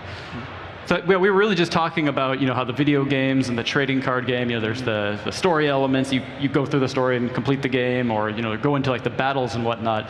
But I would say that those were the main elements of those games. Of course, the characters are there, but they really required players to learn kind of battle strategy, or be able to read, and that made them a bit more, I'd say, demanding for kind of an age audience. And we had initially anticipated that Pokemon, the video games, the trading card game, they'd be more appealing to like older elementary school students or middle school students at the beginning. But for younger, like preschoolers who are just learning how to read, we felt that it would be a little bit difficult for them at the time. It was actually then that Shogakukan approached us with the kind of a proposal or an idea to create an animated series based off of the games we were working on. And I think it was really that animated series that helped lower the age of entry into the world of Pokemon. そこでは主人公の少年サトシが、ピカチュウと一緒に冒険の旅に出て、さまざまなポケモンやトレーナーと出会ってで成長していってポケモンマスターを目指す。でテレビアニメはポケモンの入り口として、最高のコンテンツになったと思います。アニメを見てゲームをしてポケモンカードを集めるという学習のプロセスが回り始めたと思います。And most people probably know the animated series started with the main character Ash, who embarks on an adventure with his Pikachu, and along the way meets all sorts of Pokemon and different trainers, and grows through those experiences in his journey to become the Pokemon master. And that animated series, that storyline, and all the characters, is really the perfect content to be this kind of gateway to the world of Pokemon, introduce what it was all about. And I think thanks to the animated series, this kind of really easy, natural progression through Pokemon emerged, where children would first watch the animated series, they'd go on to play the video games, and then maybe collect Pokemon cards. I mean, the impact across the pop culture landscape was significant. Did you ever imagine that Pokemon would become such an enormous global success? And what do you remember most about that journey? そうですね、ポケモンが出てきて本当にそのポップカルチャーに与えた影響というのはもう計り知れないものだと思います。これほど世界的な成功を収めるということを当時は予想していましたでしょうか。また今までのこの歩みの中で、なんていうんですか、そのヒットしていく歩みの中で、印象に残っている出来事とか、そういうのがあればぜひお願いします。実は正直言うとこんなに世界中に広がるとは全く予想していませんでした。Yeah, I would say that at the time we had no imagination or inclination that it would be such a big hit around the world. 私たちはその赤と緑がものすごく売れたので、次の作品である金銀の開発に集中していました。だから赤緑を海外用にローカライズするという余裕が全くなかったんですね。ただ当時の任天堂の社長だった山内博さんは海外発売を非常に強く望んでいました。山内さんなりの賞賛があったんだと思うんですけれども、私はそれちょっと優先順位が違うと、それ後にしたいと、でそういう時に春研究所の岩田悟さん、彼は後の任天堂の社長になりますけれども、じゃあ私がやりましょうかって言ってくれまして、で彼は本当に週末の趣味のようにポケモンのローカライズに取り組んでくれたんですね。And once Pokemon Red and Green were launched, and as a development team, as a producer, they had become successful. They were selling very well. We moved on immediately to the sequels. We were working on, completely focused on developing Pokemon Gold and Silver. And to be quite honest, we had no resources or bandwidth to take on the localization work for an international expansion. But the president of Nintendo, Mr. Hiroshi Yamauchi, he had a very strong desire to see Pokemon released internationally, and I'm sure he had his reasons at the time to believe that it would be such a big hit, and it turned out to be right. But from our side as the developers, we kind of felt like our priorities should really be on the next one. We need to strike the iron while it's hot. But it was actually then that Mr. Satoru Iwata of at the time HAL Laboratory, he would later go on to become the Nintendo president. He came and asked us, hey, would you like me to take on the localization project? And he actually then kind of worked on it more, almost it was like a hobby, kind of a weekend hobby project. そのおかげでポケモンは海外進出を実現できました。そして米国任天堂は、日本での普及パターンを分析して、日本の順番ではなくてまずアニメを展開して、次にゲームソフトを発売してカードゲームの発売をするという順番を考えつきました。でそしてその通り、やったら思惑通りですね、当時劇的なヒットになった、素晴らしいマーケティング分析だと思いました。And it was really thanks to Mr. Iwata's efforts that Pokemon was able to be released internationally. It was, he took on that localization project and made it happen. And at the time, Nintendo of America, they had analyzed kind of that natural path of progression I was talking about earlier, how the Pokemon brand kind of expanded and spread in Japan. And they concluded that the best release order would be to start with the animated series, then release the video games, and then come out with the trading card game. And their strategy worked, exactly as I think they anticipated, and it really led to Pokemon being a tremendous success. So I think that their analysis was spot on. And I think, given that we are talking here today in San Francisco at PokémonXP, we're all very glad that the effort for localization happened. まさに日本の外で、ここサンフランシスコってポケモン XP という会場で話してるわけですから、本当にローカライズができてよかったと思ってます。What lessons from your early career as a video game producer have guided you throughout your career? そうですね。石原さんがビデオゲームのプロデューサーとして長年キャリアを積んできてるかと思うんですけれども、そのキャリア初期で学んだ教訓みたいなものっていうのは何かありますでしょうか？これは先ほど紹介した任天堂の山内社長の言葉でもあったんですけれども、ゲームっていうものは面白いかつまらないか、もうそれしかない。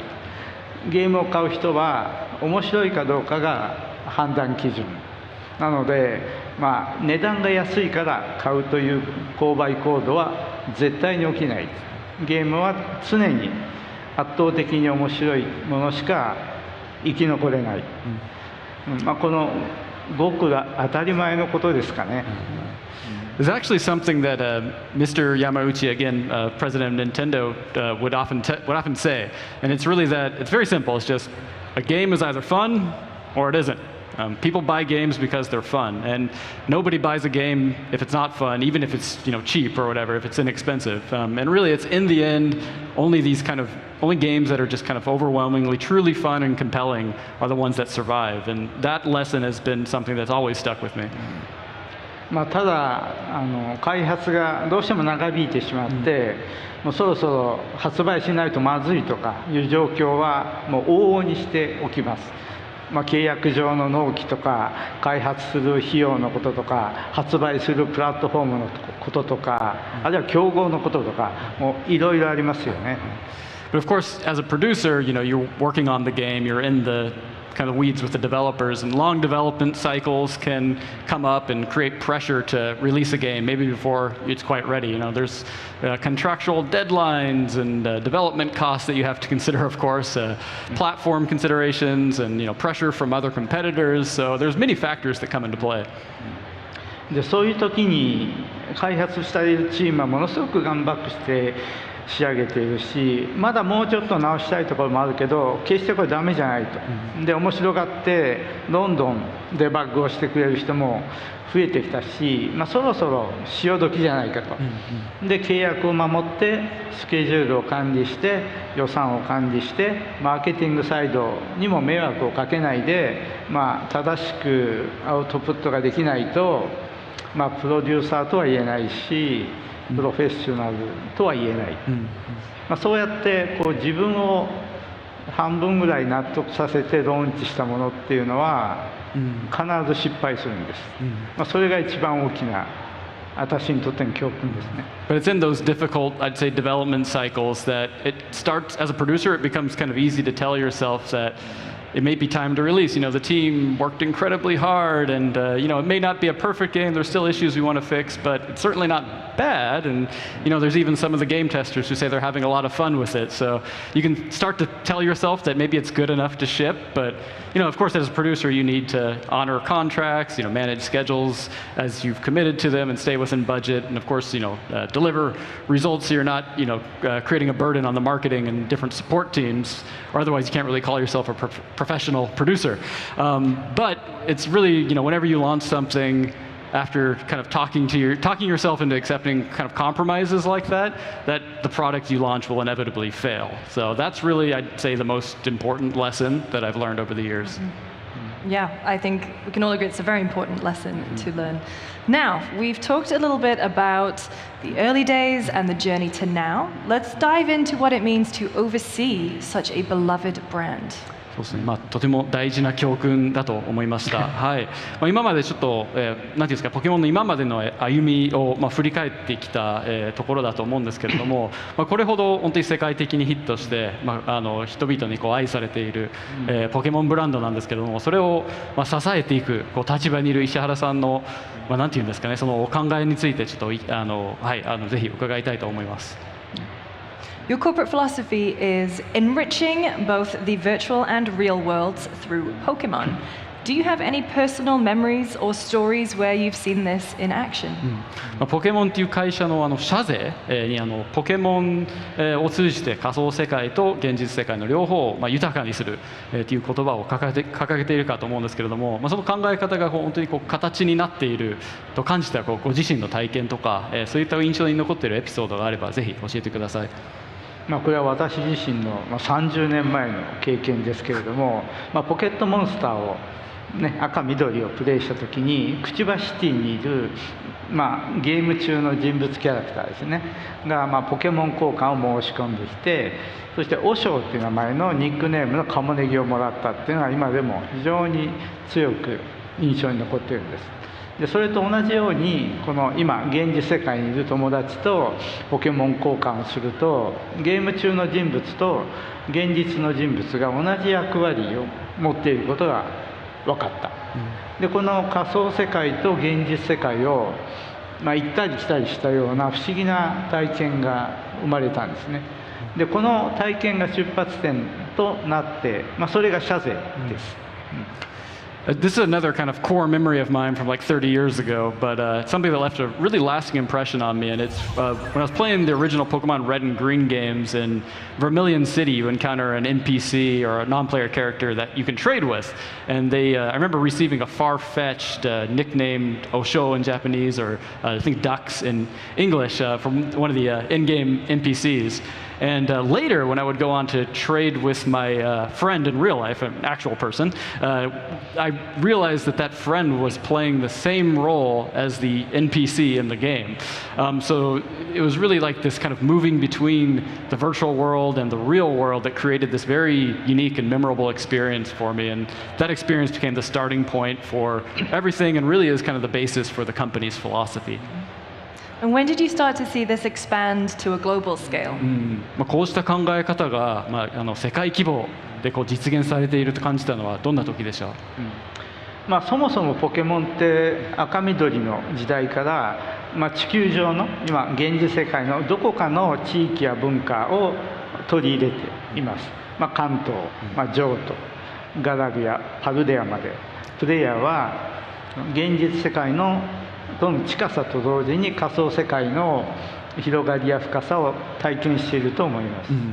I mean, even going back to the beginning, since the days of Pokemon Red and Green, Pokemon's always drawn inspiration from real-life locations. So, of course, the Kanto and Johto regions are inspired by real-life regions, but all the way up to Galar and Paldea. And we kind of do this in a way that it helps players, I'd say, experience like a sense of familiarity while they're enjoying this kind of journey through a deeper and more expansive virtual world. そういったコンセプトにおいて現実世界と仮想世界が最も近づいた遊びが2016年に生まれました。ポケモン GO ですね。現実世界の地図の上にもう一つレイヤーとしてポケモンの仮想世界が重なった。で水辺でラプラスやコイキングを見つけたり、あるいはオーストラリアでガルーラが出現したり、私たちのこの現実の生態系とポケモンの生態系が重なり合った、そういう印象を持った人も多かったかもしれません。And really, in terms of that concept, I think the experience that brought the real world and the virtual world closest together, at least in Pokemon products, was that arrived in 2016 with Pokemon GO. And I think, it's like the Pokemon world was kind of layered on top, directly on top of the map of our real world. And you could go out and encounter Lapras or Magikarp near bodies of water, or you could find Kangaskhan in Australia, for example. And I think that really gave people the feeling that the world of Pokemon and its habitats is sort of merged with our real world. テクノロジーの進化によって今や私たちは現実世界と仮想世界の、両方に生きていると思います。別の言い方をすると現実世界には仮想世界が、あるいは仮想世界には現実世界が両方染み込み始めている、そんな時代だと思います。で現実世界でアクセスするっていうことも仮想世界に引きこもることも、正しい選択ではない。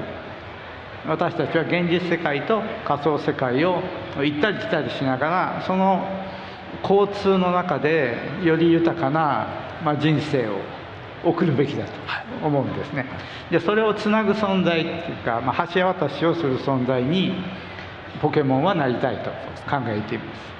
And thanks to advantages in technology today, or maybe due to advantages in technology today, we now, I think, a lot of us just in our daily lives live in both the real world and the virtual world, we could say. Another way to put it is that the virtual world has kind of begun to seep into the real world more and more, and also vice versa. I mean, the real world seeping into the virtual world, and they're kind of merging almost. And I don't believe the answer is to focus on completely eliminating the virtual world, living just in the real world, or retreating entirely into a virtual world. It's really, in my opinion, we should move back and forth between both of these worlds and enrich our lives through doing so. And I really want Pokemon to be one of those bridges that connects the two worlds. Well, speaking of connections, that first generation of Pokemon fans, they're now in their 30s, 40s. They're introducing Pokemon to their children. How has that influenced your approach to producing Pokemon? そうですね、つながりという意味では、ポケモンを最初に子供の頃に遊んでいた、いわゆる第一世代のファンは、今も30代とか40代にもなって自分たちで子供ができて、その子供たちにまたポケモンを紹介しているような状況が、そういった広がりがあるかと思うんですけれども、そういう世代を超えた広がりは今のポケモンプロデュースにどういった影響を与えているんでしょうか。赤緑の時代は皆さんご存知だとおり、ポケモンの種類は151種類だったんですけど、今や1000種類を超えていて、常に新しいポケモン体験を与え続けています。でポケモンは、任天堂のゲームからスタートして、カードゲーム、アニメ、映画でスマホアプリでさまざまなマーチャンダイジングへと持続的に展開しています。ゲームやカードの遊びとしてポケモンから離れた親たちは、最近は工芸とかアートの分野でまた新たにポケモンに接し始めています。So, during the era of Red and Green, we started with 151 Pokemon, and of course now we're all the way up to over 1,000 Pokemon species. So, we continue to create new Pokemon experiences all the time. And Pokemon, it really began as a Nintendo, video game on Nintendo's platform, and has continued since then to expand into all sorts of other media, trading card game, obviously, animated series, different films, smartphone apps, all sorts of merchandise, and different other kinds of entertainment and experiences. And what I'm seeing now is even parents who maybe played it when they were younger and no longer engage with the core games primarily, they are kind of rediscovering Pokemon through things like craft exhibits or different maybe forms of art, for example. 例えば息子さんとゲームやカードゲームを対戦して熱くなるお母さん、あるいはポケモン GO を、孫と一緒に歩いて楽しむおじいさん、そういった世代を超えたつながりがポケモンを媒介として起きています。で私も実は小さい頃に父から囲碁とか将棋を教わりました。で私の父との思いの中では一番最良のものがそれです。で親子が深くつながるきっかけっていうものが遊びだっていうことが本当に重要だと私は思っています。At the same time, we also see parents, mothers competing intensely with their children in the video games and the trading card game, or you can also see grandparents enjoying walking with their grandchildren while playing Pokemon GO and catching Pokemon on their walks together. So you see these kind of connections that are spanning generations through playing Pokemon together forming. And even when I was a kid, I remember my father teaching me how to play games like Go and Shogi and teaching me the rules, and those really remain some of the best memories of my time with him. So I firmly believe that that this idea of playing together is just such an important thing that can connect parents and children, form these kind of deeper bonds. Yeah, it has been really special seeing how Pokemon can bring families together. It's something I've experienced in my life with my nieces and my godson, and I've seen plenty of it at the event. But given that we are in San Francisco, Silicon Valley, let's talk technology. そうです。本当にポケモンをきっかけに、世代を超えて家族がつながっている様子を、見ると本当に特別なものを感じますし、私自身も、家族で、その姪っ子と遊んだりとか、そういった経験も、ありますね。で、なんていうんですかね、このイベントの会場、そういった光景を、たくさん目にすることもできていて、すごくいいものだと思ってます。ちょっと切り替えて、ここちょっとせっかくサンフランシスコに来ているということで、テクノロジーの中心地でもあるこのシリコンバレーなので、ちょっとテクノロジーとポケモンの関わりについて話していきたいと思います。How has Pokemon evolved alongside major technological shifts in handheld gaming and wireless connectivity over the years? そうですね、この30年、本当にその携帯ゲーム機とかワイヤレス通信の、いろんな技術がすごく進化してきた30年だったと思うんですけれども、それに合わせて、ポケモンはどのように進化してきているのでしょうか。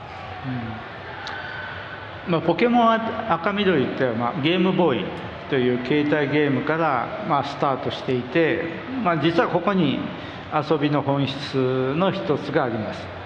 一人一人が携帯しているゲーム機、実は今結構スマホがそれが中心ですけれども、1996年にはスマホはありませんでした。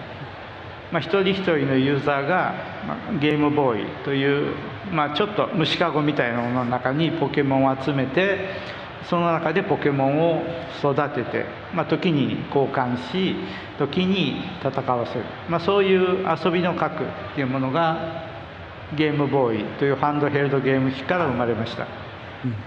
Well, with Pokemon Red and Green, we began as obviously a handheld gaming experience on the Game Boy, which is of course a handheld gaming console, and that handheld nature remains, really essential. I think it's just one of the franchise's kind of foundational elements. And today, when we think of personal portable gaming device, we often, I think, what first comes to mind maybe is like smartphones, which of course we didn't have those in 1996 when the game came out. But each player, they would have their own personal Game Boy, and they'd walk around with it, collecting Pokemon, catching Pokemon. It was almost like their own, like a digital bug catching cage almost. And Pokemon could, raise their Pokemon, and sometimes you could trade them or battle with them. And that core, I think, style of play was born thanks to the handheld nature of the Game Boy and continues today. ですからそのポケモンゲームの本編シリーズである、赤緑、金銀、ルビーサファイア、ダイヤモンドパール、そして今までのスカーレット・バイオレットっていうのは最初からずっと、そして今でも持ち歩くということを前提に作られています。そしてここに出ているようなポケットピカチュウや、ポケウォーカー、あるいはポケモン GO プラスなどのガジェットも、送り出してきました。で、私自身非常にその携帯玩具に対するこだわりが強くて、大好きなんですね。なので、そういうデバイスやガジェットを考えるのが、実は楽しくて仕方がないんです。So, the main series of the Pokemon games, all the way back from Red and Green through Gold and Silver, Ruby, Sapphire, Diamond and Pearl, all the way up to now with Scarlet and Violet, they've always been designed around the idea that players would be able to take them wherever they go, be able to walk with their game wherever they go. And we've also created a lot of companion devices, such as, the Pocket Pikachu, was it the Pokewalker, Pokemon GO Plus device. And personally, I've always loved handheld gadgets and toys just in general. And I'm particularly passionate about this area. So just such a joy for me to imagine and kind of come up with ideas and create these devices and gadgets. ただ、今言ったスマホ以前とスマホ以後で携帯玩具やこういったデバイスの概念は、かなり大きく変わってきました。スマホ以前、つまり1990年代末から2000年代の前半までっていうのは、こういったデバイスっていうのはもともと持っていたものでは足りない機能を追加するために周辺デバイスというものがありました。一方、スマホ以後っていうのは、全ての機能をもうとにかくスマホに集約させようというふうに変わっていったんですね。具体的には、通信もカメラもビデオも GPS も、全てスマホに組み込まれていって、その中でアプリを作ればいいということになりました。I would say our approach to these kind of accessories or devices has actually changed quite a bit compared to before smartphones and then after smartphones. Before smartphones, I would say, particularly in like the late 1990s, the early 2000s, we made them really to add on functionality that the core devices with which they would pair did not have, so kind of augment that functionality. But once smartphones arrived, they really took all of the various functionality that people wanted and packed them all into a single device. So you had like communication features, photos and video, GPS, and all sorts of other functionality really just became integrated into a single device. So the value then really became from developing like mobile apps, apps that would take advantage of the functionality that was in the device. そうなってくると、次に来る、周辺ガジェットっていうものは、BLE と呼ばれる、Bluetooth ローエナジーでスマホとつながる仕組みっていうものがどんどん中心になっていきました。ポケモン GO プラスがその代表例です。でかつては、ポケットの中から取り出す、ちょっとした秘密兵器のような、そういう楽しさを作り出していたんですけれども、これからはスマートウォッチやスマートグラスや、リングのようなもの、こういった身につけるガジェットをどんなふうにポケモンと結びつけていくかっていうのが、重要なテーマになってきたと思います。So yeah, after smartphones arrived, we had to change our approach a little bit with the accessories, and the companion devices became more about connecting with the smartphone through like BLE, Bluetooth Low Energy technology, and the Pokemon GO Plus is a really good example of that. I'd say, in the past, these gadgets or companion accessories were kind of like these cool secret weapons you could pull out of your pocket and do something really cool with. But today, I think, going forward, maybe a challenge for us is going to be figuring out how we can integrate Pokemon more with like some of the wearable technology, like smartwatches and smart glasses or even smart rings, for example. Well, beyond gadgets and toys, after more than 30 years producing Pokemon, what continues to inspire your creativity? そうですね、ガジェットやアクセサリーがすごく市原さんこだわりが強いという話あったと思うんですけれども、今も30年以上ポケモンに携わってこられているわけですけども、今も引き続きこの想像力をなんていうんですかね、そういうかきたてるエネルギー、源となっているようなものっていうのはどういったものがあるんでしょうか。そうですね、やはり、何よりスタート地点から、ゲームフリークさんが作り続けているこのポケモンというゲームがですね、優れているからこそ、それをいろんな方面に拡張していくっていうことが僕にとってはいつも、とても楽しいことで、新しい技術や新しいクリエイターと出会って、一緒に新しいものを作ることができる、そういうことが私の源泉だと思います。I would say that just the core concept of the main series Pokemon games that Game Freak continues to create today is such just a strong game concept, and finding new ways to be able to expand on it and new ways to express it just continues to be enormously enjoyable for me. But maybe the greatest source of inspiration for me, just day to day, comes from exploring these emerging technologies and meeting new creators and coming up with ideas to transform those encounters into new experiences. Well, we've talked about the last 30 years of Pokemon, but let's look at the next 30 years and beyond that. What do you hope Pokemon and the people who carry it forward will become? そうですね、ここまでポケモンのこの30年間を簡単に振り返ってきてましたけども、これからですね、先のポケモン、その担い手の人たち、この先どのような存在になっていてほしいと思いますか。そうですね、30年後であっても常に新しい遊びを作り続けていてほしいと思いますし、3世代4世代にわたって、それを楽しんでもらえる人類であってほしいと思います。Yeah, well, 30 years from now, I would say that I really hope Pokemon and the people who are stewarding it will continue to be creating entirely new forms of play that really excite people, and also that humanity in general will continue to really enjoy those experiences, maybe even across 3 or 4 generations in the future. Well, now time for something extremely special, because we asked the fans to submit their burning questions for Mr. Ishihara, and the fans delivered. So are you ready for a round of community questions, Mr. Ishihara? はい、ちょっと続きましてファンから、ですね石原さんにぜひ聞いてみたい質問っていうのを募集しまして、たくさん興味深いものが、寄せられました。ちょっといくつかその中から今日、お答えいただきたいと思いますがよろしいでしょうか。はい。Okay. He's ready. All right. What Pokemon would you want as a partner and why? そうですね。ポケモンパートナーポケモンとして1匹だけ選ぶとしたら、どのポケモンでしょうか。その理由は何でしょうか。この質問は私が最もたくさん浴びせられる質問で最も答えにくいものなんですね。I would say this is the question I get asked the most, but it's also the most difficult question. 私の好きなポケモンはピカチュウで、なぜかというと可愛いから。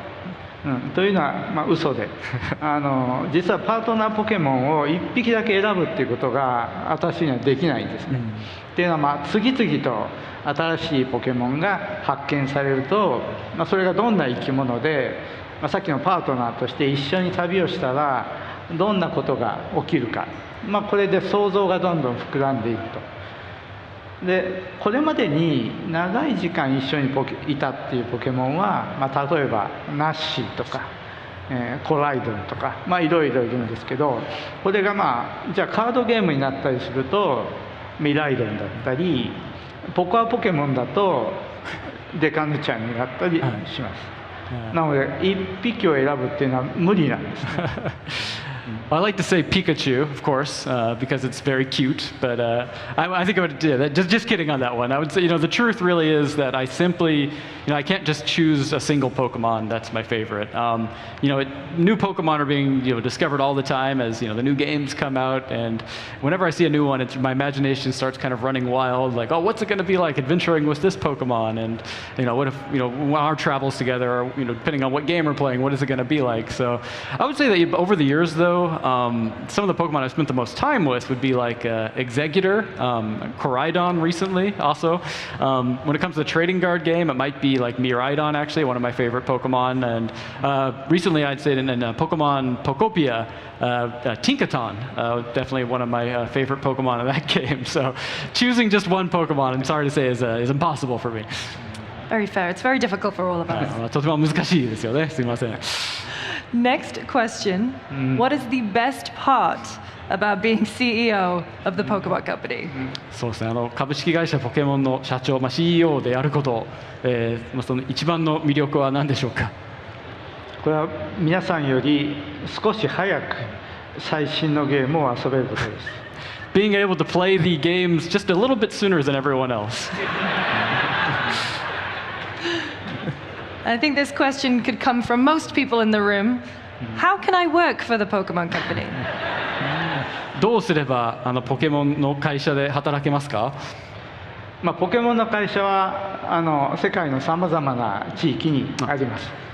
それは日本かアメリカか、中国か、どこでしょうか。で地域によっても、採用条件も異なりますので、ぜひね我々の仲間になってほしい。ポケモンに詳しいというだけでまず第一段階はクリアですから、ぜひね採用情報を問い合わせてください。So the Pokemon Company, we have many offices in different regions. Whether you're interested in working in Japan or in the U.S. here, or maybe even China, first find out where you'd like to work. Obviously, the different companies have different hiring requirements, different roles depending on the region. But we'd love for you to join our team, of course, if you're interested. And if you're really knowledgeable about Pokemon, you've already kind of cleared that first hurdle. So please go check the jobs pages and recruiting information. We'd love to have you join us. Incredible. Well, thank you for those answers, and thank you to everyone who submitted questions. はい、質問は以上になるんですけども、ありがとうございます。どうもありがとうございました。Thank you. Thank you.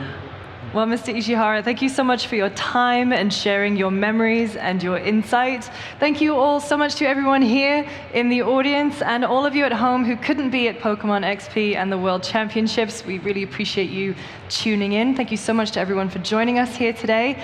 Please join me now in giving a big round of applause to Mr. Ishihara.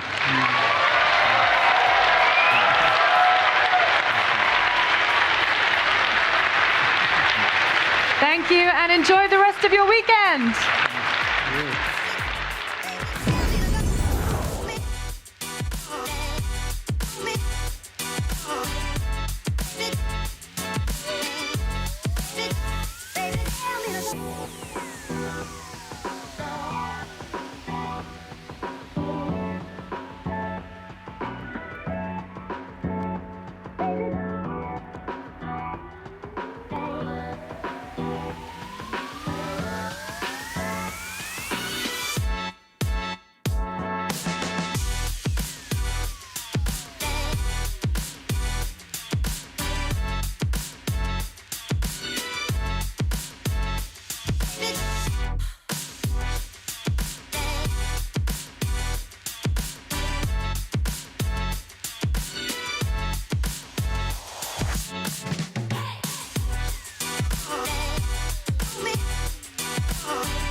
Hello and welcome back to Pokemon XP here from San Francisco. We are on Rayquaza Road. I am Anna. This is Josh and Glitter, who you've met before. And we also have a guest with us here on the desk. Would you introduce yourself to the people at home? I would love to. My name is Glaxon13. You could call me Glax. You're not going to talk to me through the TV screen, but I usually stream on Twitch. I am a huge Pokemon fan and content creator. And shout out to all my fellow shiny hunters out there. I see you and I represent you here today. I love to hear that. I love to hear that. Now, just a couple of things we want to address because we want to dive in and ask you a bunch of questions. Please. But we did get some lovely gifts from the folks at Funko. We got Funkoed, as you can see. You're sitting behind Rachel's, Glaxon. I was It looks say, just I look like a little you. different. Yeah. But I like the blonde. Maybe I should pull it off sometime. Some exclusives, feeling really excited about that. And then also, we just heard from Mr. Ishihara, which is such an honor and a gift, such a pleasure.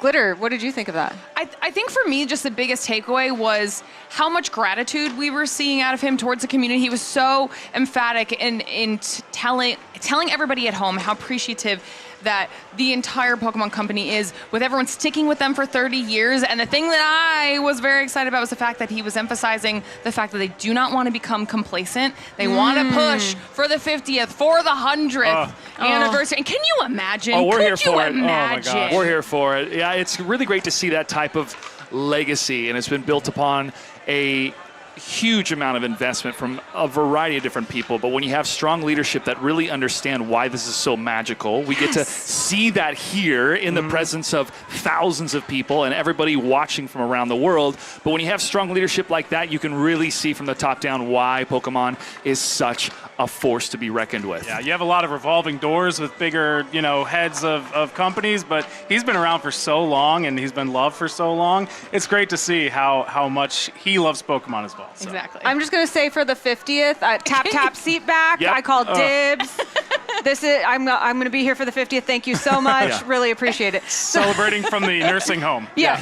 Yeah. I'm 20 years. I don't know. No, me, not you. Oh my gosh. Me. That's why you got to do yoga now. So that's why you keep coming. With Pikachu this morning. He That's just right. hosted a session. Yeah, That's right. It was fun. I love that. All right. Let's talk about you, Glaxon. Sure. What do you do?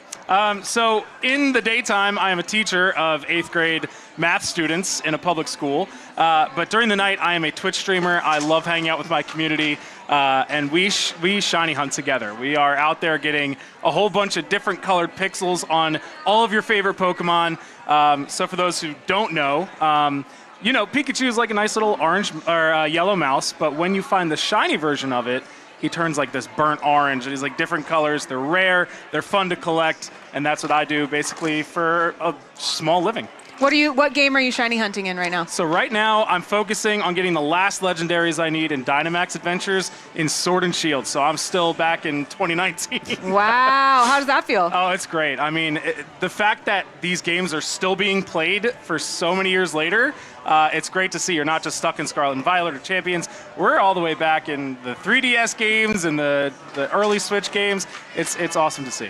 And so many secrets, even before we had high-speed internet, to try to find out, okay, where are these specific Pokemon, or how can I unlock it? And sometimes, back in the day, you had to share with another person in order to make that happen. Imagine talking to people to get information. It's crazy. And that's how we got Pokemon GO. Yeah. Wait, I need to ask them, what's your favorite shiny? Oh, my favorite shiny is the Honedge line. Honedge, Aegislash. Interesting. They turn black and red. They look awesome. They're so cool. We have not heard Honedge mentioned. Oh, that's one of my differences. guys. That's awesome. Is it a favorite Pokemon of yours or just favorite So shiny? he's my second favorite.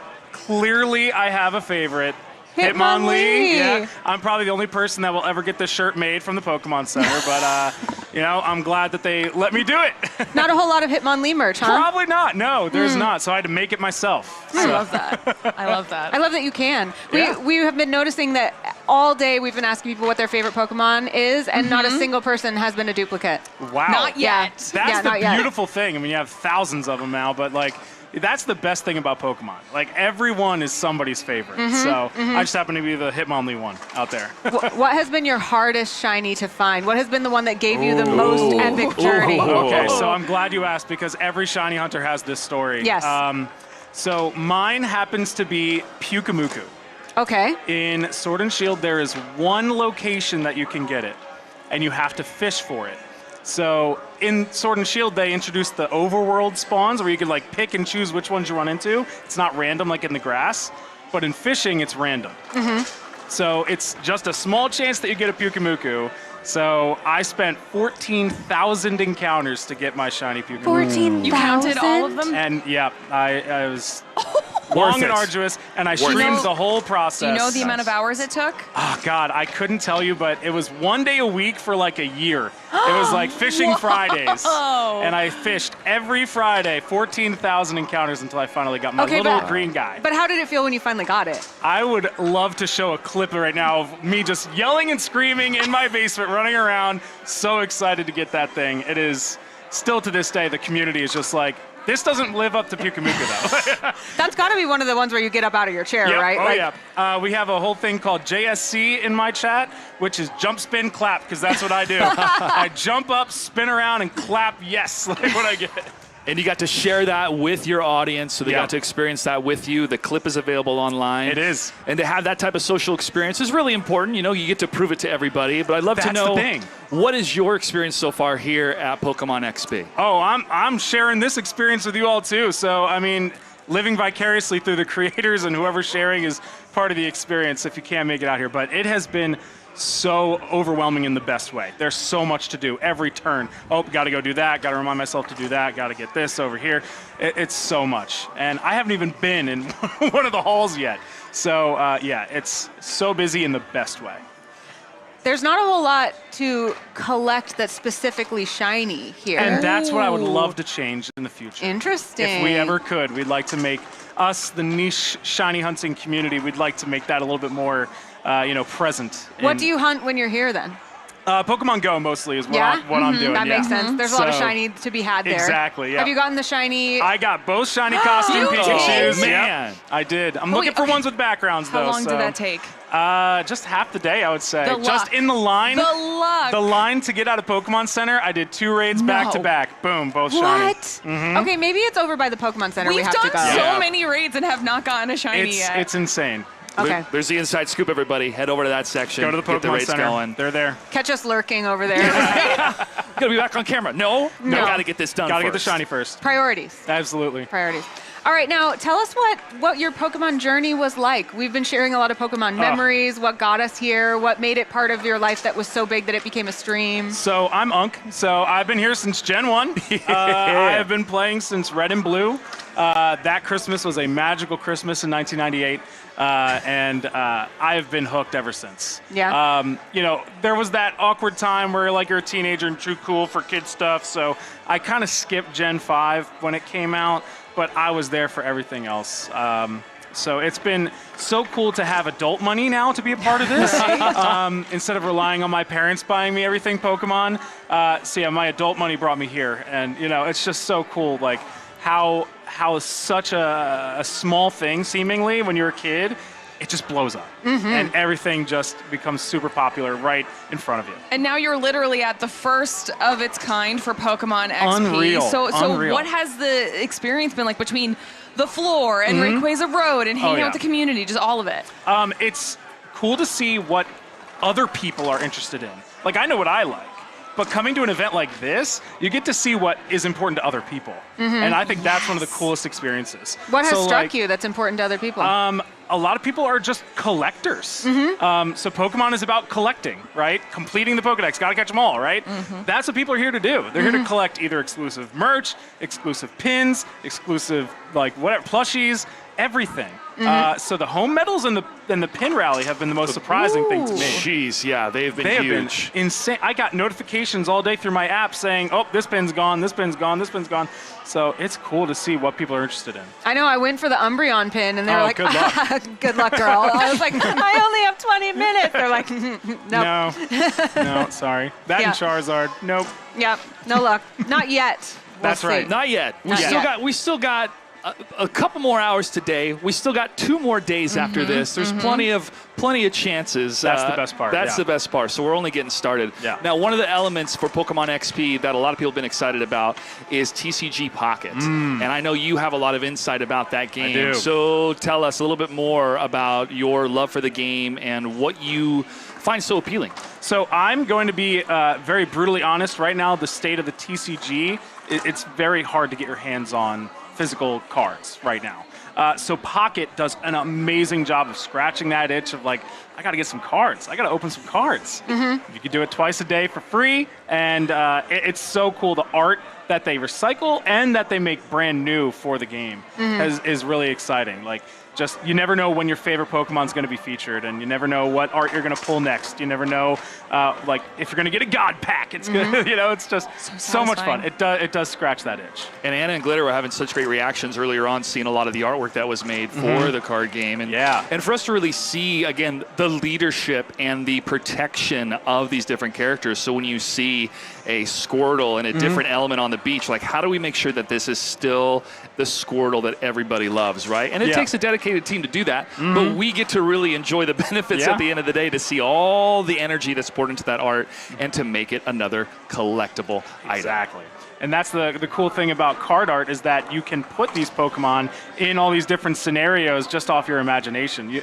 Like the sky's the limit when it comes to card art. You can do whatever you want with these Pokemon. It's so cool to see them in those environments. What has the community around TCG Pocket been like here at Pokemon XP? Have you met other people who like to talk about it? Oh yeah. I mean, I actually, as part of the standing in line, someone was opening a 10-pack in front of me, and I was like, I'm gonna watch if that's okay. Did they get anything good? Oh yeah, they got like a rainbow border, and I think they actually got the immersive rocket. So, I was so so does that excited. mean you've been opening the new rocket Oh packs? yeah, oh yes, of course. I love the overhaul. I did not expect to see that. You open the app, and suddenly it really feels like Team Rocket took over the entire app.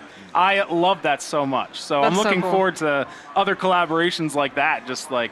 Really surprising us because they have the power to do that. So. I love the "Can I watch you open the pack" thing because what I'm doing. Like that's what I love to do. I love to see other people get stuff that they want to get. That's what the shiny hunting community is about. Yes. You know, it's like, dude, what shiny have you gotten? What are you hunting? How many encounters are you at? Yeah. Right? It's like we're always interested in what everybody else is doing. So it kind of reminds me of the do you want to come over and watch me play my video game? You know, because it's like now we're carrying our game around with us, and honestly, if ever anyone's like, do you want to watch me open this pack, or like you said, can I? It's so normal, and I love it so much. Been normalized, I love that because everything we do is just broadcast everywhere all the time. So might as well, right? Might as well get some conversation going and. You know, celebrate those wins for everybody. That's the best part. And before you know it, you've got new friends. You've met in line, you're opening packs together. We're going to be here for a couple hours, so might as well like each other. Yeah.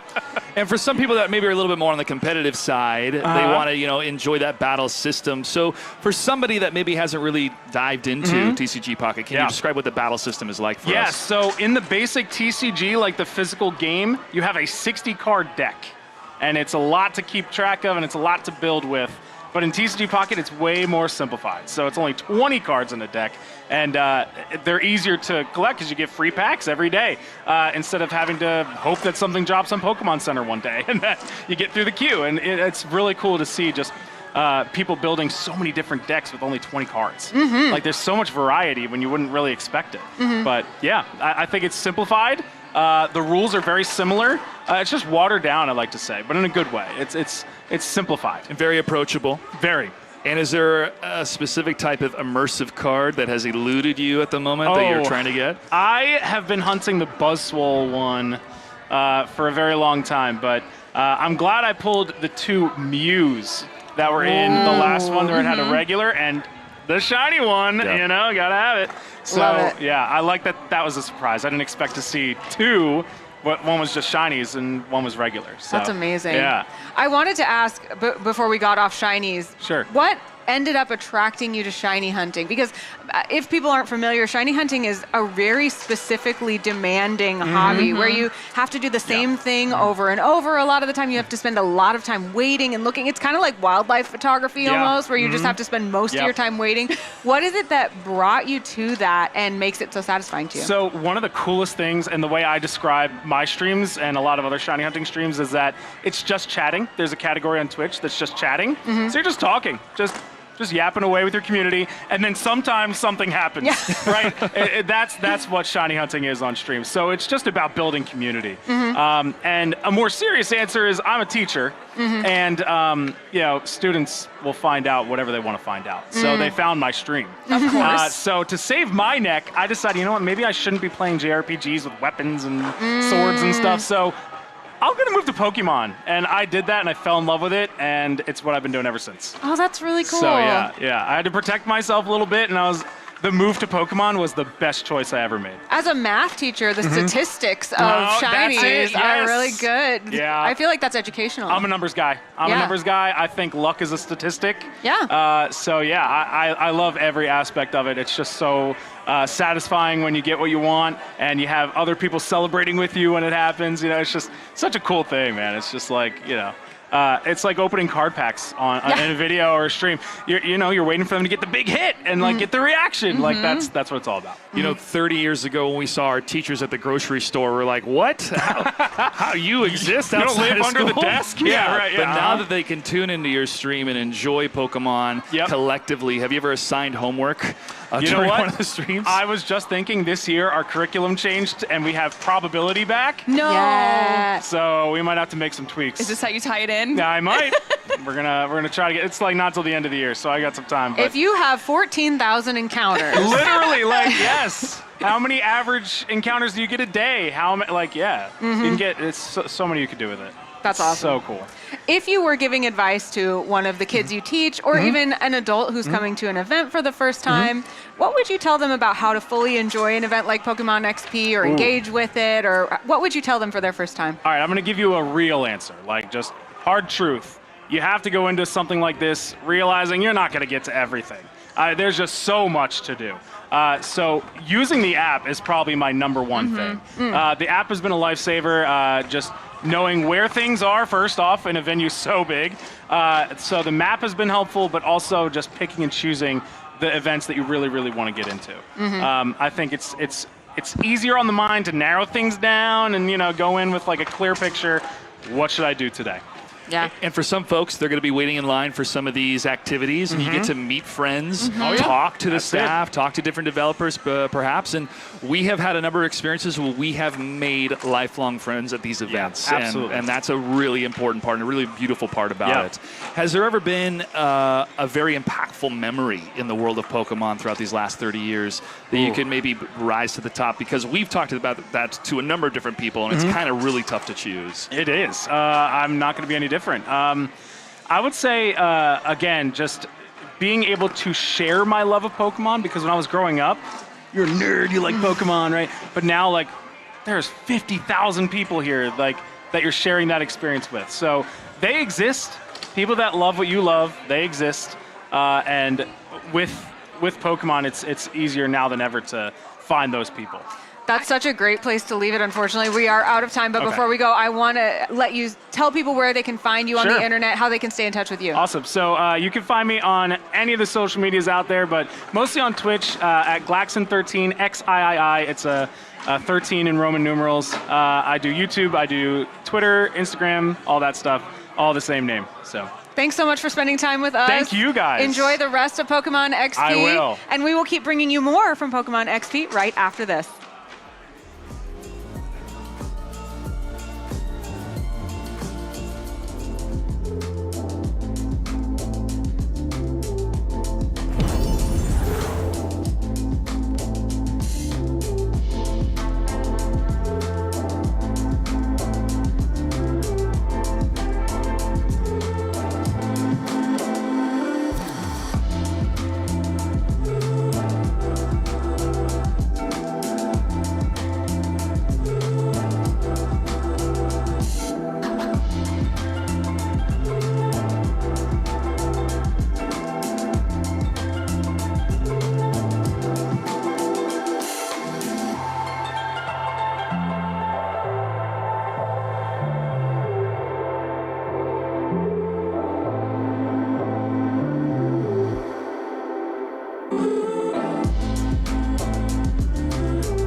Thanks for hanging out with us here at the first ever Pokemon XP. I'm Anna, this is Josh and Glitter. We're here at the desk with you on Rayquaza Road. We've been having such a great day. So many things have happened. If someone asked me, like, what was the highlight of today, I would have way too many. Shit, the list is long, and we're not over at all, even for today, but we got 2 more days. This is a pretty big highlight, I think. I need a minute to talk about this. Please. This is the Funko people came over, and they Funko'd us, for us, with these exclusive, event-exclusive Funkos. Look at my cute little red hair, and I'm holding a microphone. How cute is that? I feel like we didn't get a moment for that, so I'm sorry, I just had to talk about it. It was such a huge surprise for all of us. We had no idea they were going to do this for us, so thank you very much to Funko, and I don't even want to take it out of the package. This is going to go on the mantle forever. And for the celebration, really, the energy here has been fantastic. And Glitter, I know you've been having a blast just checking out the different activities, but also a lot of great interviews here on the desk. So shout out to chat that have been really appreciative for all the different insight that y'all have been able to provide today. It's been a blast. We've talked to so many cool people. It's only the first day. I have already developed an emotional attachment to my Funko, and this will be following me everywhere for the rest of the event. And I honestly can't even begin to imagine how it's going to get better than this, but I know it's going to. It has been really amazing, the level of not only insight, but positivity and joy that has come from all of the interviewees. I feel like every time we ask them a question and we're like, we're kind of excited about this, they're like, oh my gosh, I'm also really excited about that. And that's why it's so cool, because it's been different categories every time, right? Whether it's Pokopia or the card art or the animated show or Pocket or Go or literally music. Anything that we've gotten up here, everyone is so passionate about the thing that they love, that they're here for. And I feel like it makes us get even more hyped about it too. And how inclusive it has been for everybody, especially those that come from the OG side that have realized, okay, there's some Pokemon I don't really know yet from the later generations, but there's so much more to learn. And that experience, especially to see the fan favorites that are currently out right now, the different games that are out, the animated films, and they all come together for this weekend. And as we were talking about earlier with Glaxon, we feel this is going to continue for quite some time. So the celebration of 30 years, there's plenty to celebrate, but also, as you said, Anna, just the positivity of everybody being around us, and also San Francisco hosting us. They have been just absolutely lovely the entire time. It has been so cool to be back here. There's so much good nostalgia here. My first Worlds was in San Francisco. I used to live here when Worlds was here. And it has really felt so welcoming and so exciting. But I don't want to let you off the hook, because we were talking about some of the stuff that sparked joy, and we haven't seen you in a while. You haven't been here at the desk. So I would like to know what sparked joy for you today. Okay. I'm going to give you all a little bit of a preview of what's going to be happening maybe tomorrow or day 3, but I was able to hang out with Jimmy Paul. Jimmy Paul is a fashion artist from Amsterdam, and he's been collaborating with Pokemon on a number of different pieces. Now, Jimmy Paul has worked with a number of different celebrities, and he was able to debut these pieces in London, and a lot of these pieces are actually here today. And there is a specific jacket, a Mewtwo jacket, that I am just falling head over heels over. I was able to try on the jacket, and I almost just left and said, goodbye, guys, I'm out of here. And to see the level of artistry from the fashion side being able to be expressed in the world of Pokemon, and the way that he was able to really advance what these different Pokemon mean and how they're represented through color and design into something that was really meaningful, especially with his own lineage from his family and how that was manifested in the pieces. And to have that type of celebration, which you would think a number of years ago, fashion and Pokemon together, yes, they definitely belong together. And I'm excited to have that presented a little bit later, I believe tomorrow in our broadcast. And there's a number of other things I would love to reveal, but I have to be a little bit tight-lipped about that for now. But that's one morsel I'll give you guys. But I know you've been around. Glitter, you've been around to enjoy a number of different booths and activities here at the event. I have been. And I think one of my favorite parts about it is that when we do get to actually find a little bit of time and kind of walk around the floor, I'm also, from a distance, I'm watching Anna run into people that know her from the community, and she's getting time to say hi to the fans, and just like watching how much love there is for everyone who is part of the Pokemon community. So yes, we're enjoying all of the amazing booths that exist, but as we're doing that, I'm watching in real time the very genuine human interaction and joy that everyone is finding and just all being at the same place and loving the same thing has been really cool for me from like the outside perspective. And speaking of fashion, how fantastic you all have looked today. I'm representing the professors of Pokemon with my suit and tie, but I have been most impressed with the presentation that we've been able to bring with our collective celebration around Pokemon. And that's only day one. And shout out to Rachel as well, representing Team Rocket. We miss her. Nailed it. Her Funko holds her place for the moment. And we are going to be bringing you more Pokemon XP throughout the weekend, but it doesn't stop now. We have another panel coming up. It's going to be all about TCG Pocket. So stay tuned. We're going to go to that right now.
All right, Pokemon XP crowd, how are we feeling? We are getting towards the tail end of our day one coverage here with one panel to go. We've had a lot of exciting action on the stage today, but it's only the first day of Pokemon XP. We have so many more fun things planned for you for this weekend. Pin rallies, cozy games, collect and trade, and of course, don't forget about the Pokemon World Championships happening as well. But for right now, let's talk some Pokemon TCG Pocket. How does that sound? All right, let's have a big cheer for our moderator, Stuart Pagan.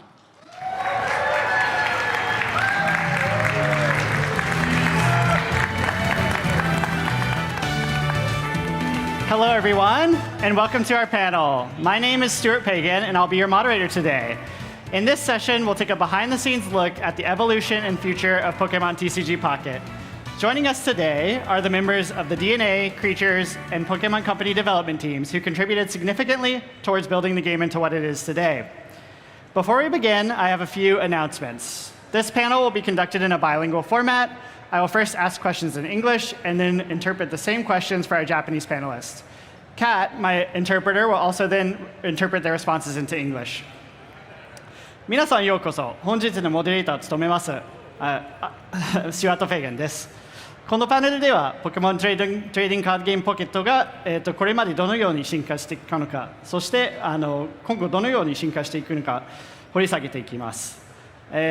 本日はクリーチャーズ DNA 株式会社ポケモンの開発メンバーをお迎えし、ゲームの開発や、舞台裏の話やこれまでの歩みについてお話を伺いたいと思います。Kat, would you like to join me on stage?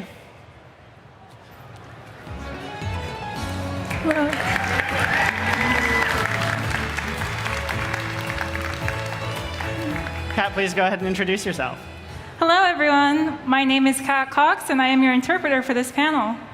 I work at the Pokemon Company International in Seattle as well, and I work on Pokemon TCG Pocket-related projects. 皆さん、こんにちは。キャット・コックスと申します。本パネルの通訳を担当いたします。私もシアトルのポケモンカンパニーインターナショナルで働いており、ポケモン TCG ポケット関連のプロジェクトに携わっています。All right, thank you, Kat. Now, before we jump in, let's take a moment to introduce our panelists. それでは早速本題に入る前にパネリストの皆さんをご紹介しましょう。よろしくお願いします。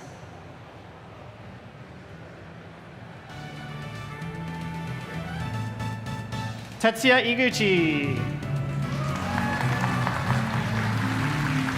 リオ辻川、リオスケ花輪、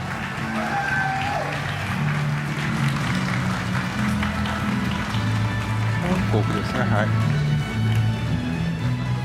それでは井口さん、自己紹介お願いいたします。はい、ポケポケでは DNA の開発チームのプロデューサーを務めていました。TPC さん、クリーチャーズさんのプロデューサーたちのともにポケポケをどういう方向性で開発していくのか、どんなゲームサイクルにするのかなどを考えています。At Pokemon TCG Pocket, I serve as a producer on the DNA development team.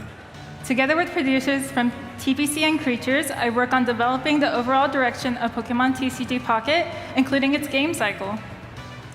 これまでの経歴としては、社会人になって以降、ずっとゲーム開発運営に携わっています。ポケモンのその他の取り組みでいうと、ポケモンマスターズ EX のプロデューサーを担当しております。As for my background, I've been involved in game operations and development since I began my professional career. In terms of Pokemon-related titles, I am also serving as a producer on Pokemon Masters EX.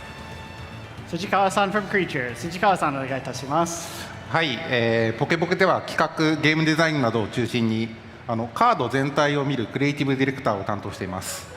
その前はフィジカルのポケモンカードのゲームデザインや、商品設計に長く携わり、サンムーンシリーズではカードディレクターを務めていました。At Pokemon TCG Pocket, I serve as a creative director, primarily overseeing planning, game design, and card experience. Prior to this, I was extensively involved in the game design and product development of the physical Pokemon trading card game, and served as the card game director for the Pokemon trading card game Sun and Moon series.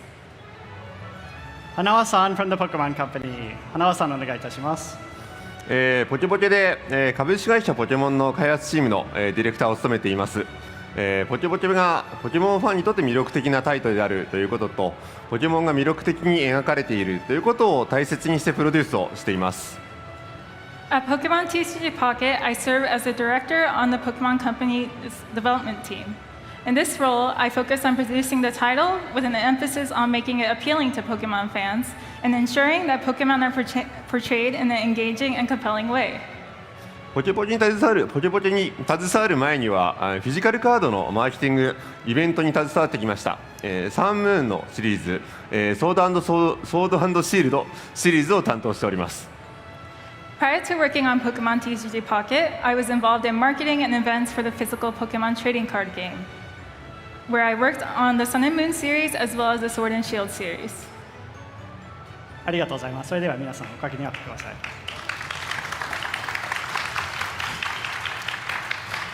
Since last October, we've had tons of exciting new expansions that are released in Pokemon TCG Pocket. Mega Rising, Fantastical Parade, Pulsing Aura, and Ruler of the Skies, just to name a few. Has everyone in the crowd been enjoying the latest Pokemon TCG Pocket expansions?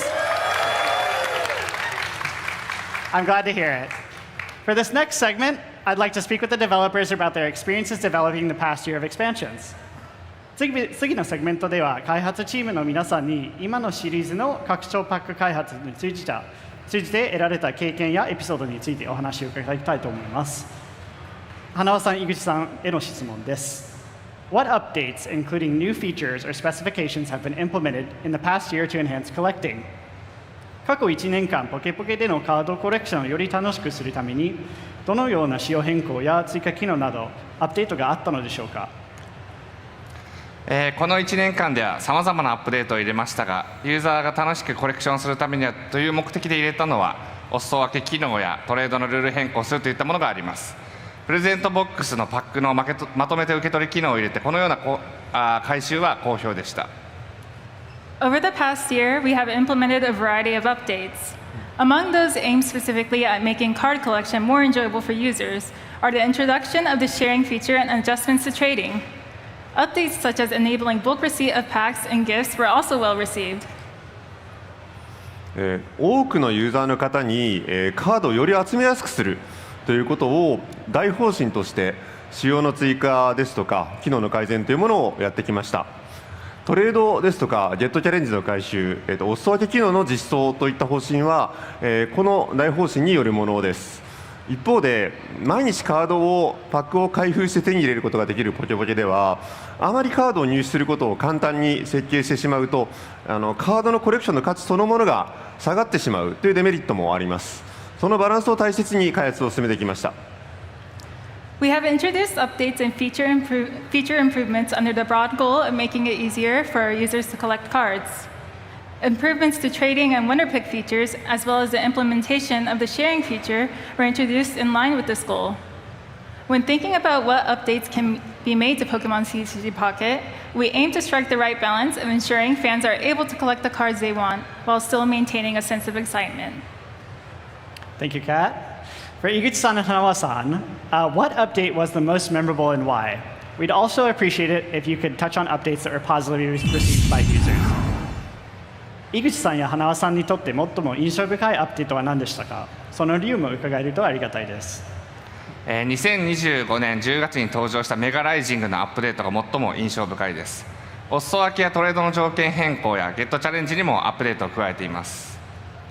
For me, the Mega Rising update released in October last year was the most memorable.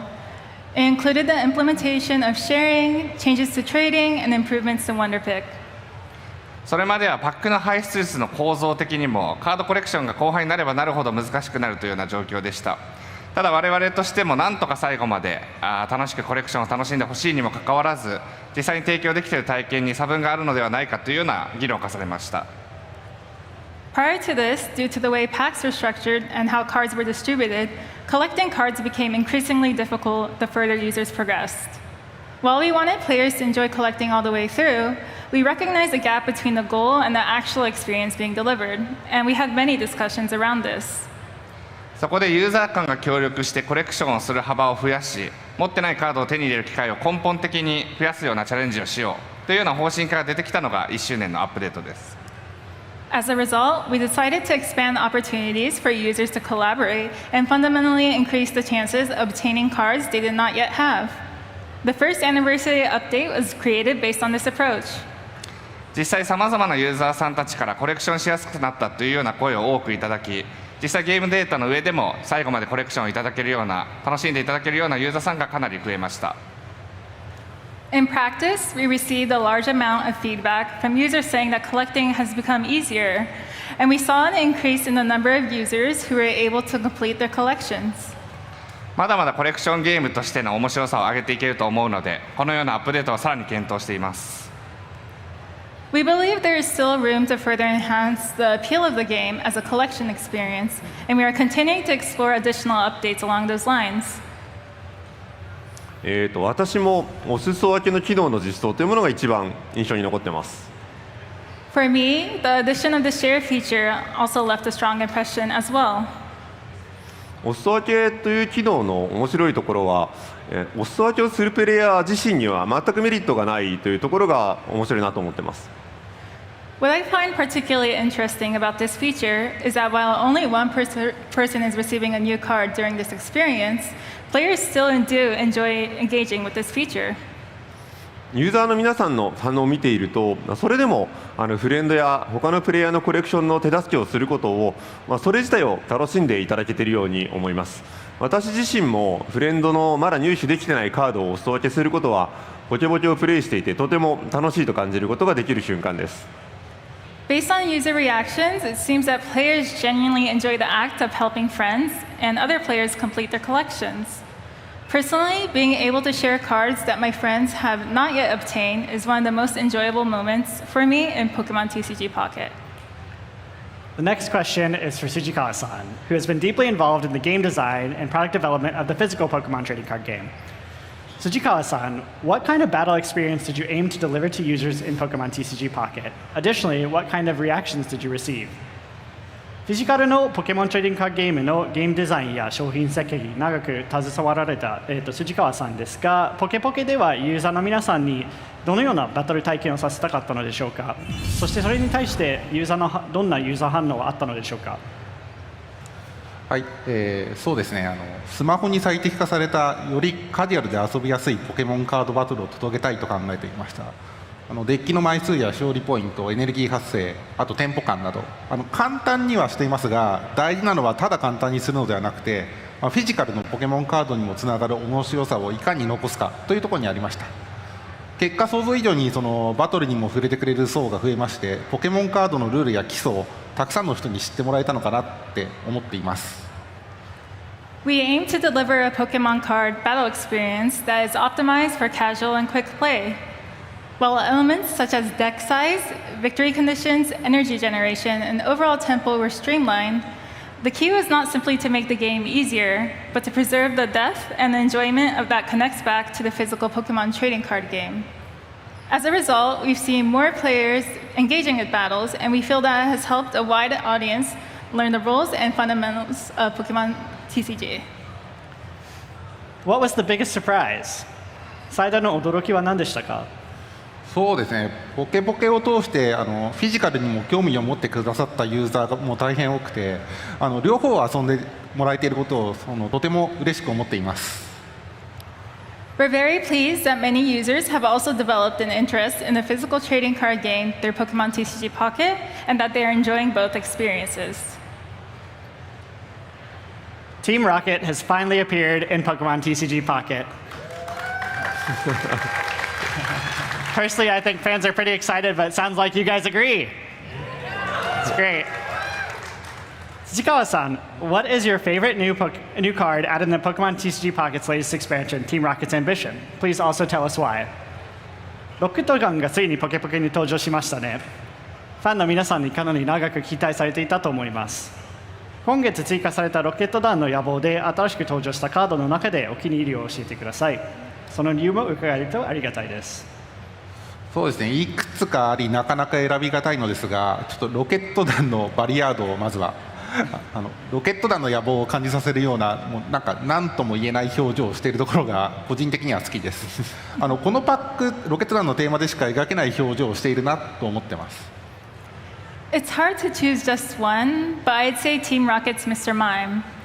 I really like its indescribable expression that conveys the ambitions of Team Rocket. It feels like an expression that could only be illustrated in this expansion pack. あとはサポートのロケット弾の研究員ですかね。フィジカルを含めたポケモンカード30年の歴史の中で実は2回目の登場なんですが、もし見た瞬間にいつぶりの登場か分かったという方がいたら、とんでもないポケモンカード博士だなと思います。Another favorite would be the supporter card Team Rocket's Researcher. Across the 30-year history of the Pokemon trading card game, including the physical game, this is actually only its second appearance. If anyone recognized how long it's been since its last appearance at a first glance, I'd say they're an incredibly knowledgeable Pokemon card expert. Tsujikawa-san, among the cards making their debut in Team Rocket's Ambition, Could you tell us if there are any that you would particularly like users to pay attention to? ロケット団の野望で初登場するカードの中で辻川さんがユーザーに特に注目してもらいたいカードがあれば教えてください。これもなかなか難しいんですが、ロケット団のラッタ EX ですかね。ラッタ EX はなんと相手のポケモンのエネルギーを横取りできるという特性を持っています。フィジカルだとお互いのエネルギーカードが混じってしまい、結構プレイに支障をきたしたりだとか、間違って持ち帰られたりしてしまったりだとか、遊びとしては結構成立しにくいデータになっています。I'd say Team Rocket's Eradicate EX. This card can steal energy from your opponent's Pokemon. And in the physical game, this would be difficult to implement since energy cards from both players could get mixed together, potentially disrupting gameplay or even being taken home by mistake. ですがデジタルゲームのポケポケではそのあたりが解決してしまうので、挑戦的に登場させてみました。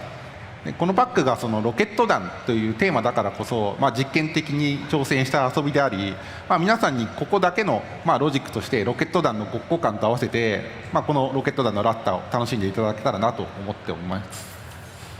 However, unlike the physical game, in Pokemon TCG Pocket, these processes can be automatically resolved. So we decided to experiment with the unique card concept.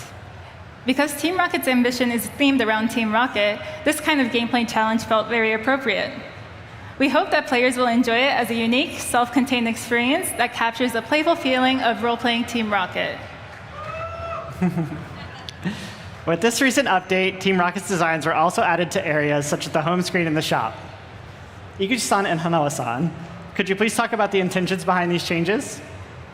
ロケット団のカードがゲームに追加された際にホーム画面や、ショップなどの他のエリアもさまざまに同時にアップデートされました。井口さん、花輪さん、新しく追加された各種機能についての思いについて語っていただけないでしょうか。一番はユーザーに驚いてほしかったというのにあります。ポケポケはいつゲームに来てもとりあえずパックを開ければいいっていう、何をやるか分かりやすいというような長所があります。First and foremost, we wanted to surprise users. One of Pokemon TCG's Pocket's strengths is its ease of entry. You can jump in at any time, and it's easy to understand what to do. Simply open packs. 一方で画面を開いた瞬間には日々の体験に、意外性を作れていないんじゃないかなというようにも感じていました。On the other hand, we also felt that the experience lacked a sense of surprise in the moment you open the app each day. やっぱりゲームとしてはパッと開いた時にいつもと違うというような体験をしてほしいというふうに考えてました。ロケット団の野望のアップデートはまさにそういったような体験を届けるための挑戦でした。プレイヤーの皆さんを驚かせるために私たちがどうしても挑戦したかったような取り組みです。As a game, we wanted players to feel this is different from usual, right from the moment they open it. The Team Rocket's Ambition update was a challenge aimed at delivering that kind of experience. This was something we really wanted to take on to surprise players. どんなユーザーの声の驚きの声が届くか非常に楽しみです。それらの反応によってはこのようなユーザーにもっと驚きを与えるような開発についてもっといろいろ開発検討しようというようになるかもしれません。We're really excited to see what kind of reactions we receive from users. Depending on that feedback, we may consider exploring more ways to create these kinds of surprising experiences in future development.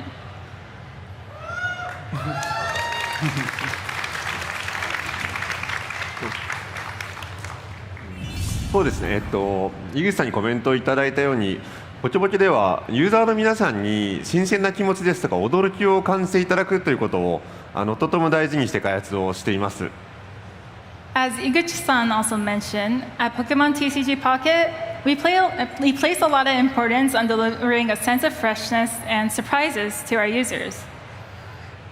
ロケット団というモチーフをテーマにした拡張パックの登場はこういった普段とは違う体験を皆さんにしていただくにはとてもいいタイミングなんではないかと思って開発をしていました。開発チーム自身がすごくワクワクしながら企画をしていたと思います。We felt that the release of an expansion pack themed around Team Rocket would be the best opportunity to provide that kind of experience, and the development team worked on the concept with a great deal of excitement. Thank you, Yuchi-san and Hanawa-san. Next, I'd like to ask you one more question. What's your favorite new card added with Team Rocket's ambition, and how will it impact the play environment? 井口さん、花輪さん、新しく追加されたカードの中でお気に入りカードを教えてください。難しいですけど、やっぱりロケット団のボスがお気に入りですね。トレーナーにはもちろん思い入れがありますし、悪の団はいずれも好きなので、こちらもお気に入りなキャラクターです。It's really hard to choose, but Team Rocket's boss is my favorite. I have a strong attachment to trainer cards, and I've always liked the various villainous teams, so this is a character I'm particularly fond of as well. 自分もロケット団のボスは好きです。皆さんにもカードファンの皆さんにもロケット団のボスという名前にふさわしいと感じてもらえる効果を持ったカードなのではないかなと思います。I also like Team Rocket's boss. I believe it's a card with an effect that truly lives up to the name, Boss of Team Rocket, and one that players will feel embodies that title. 他には、ロケット団のヤドキングというカードもすごく気に入っています。手札を増やすことで強くなっていくというこれまでのポケポケではなかった気持ちよさを感じることができるカードだと思っています。Another card I'm particularly fond of is Team Rocket's Slow King EX. It's a card that grows stronger as you increase the number of cards in your hand, offering a satisfying gameplay experience that feels new compared to anything we've had in Pokémon TCG Pocket so far. Thank you both. And now we have a big surprise for you all. In addition to our panelists, we have some special guests that will be joining us on stage today.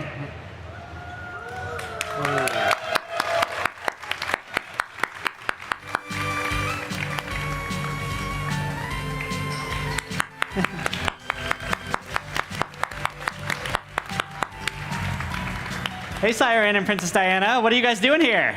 Well, we heard that some devs are looking for a battle. A battle? Audience, would you like to see the devs battle our community representatives? I don't know, devs. Are you up for a battle?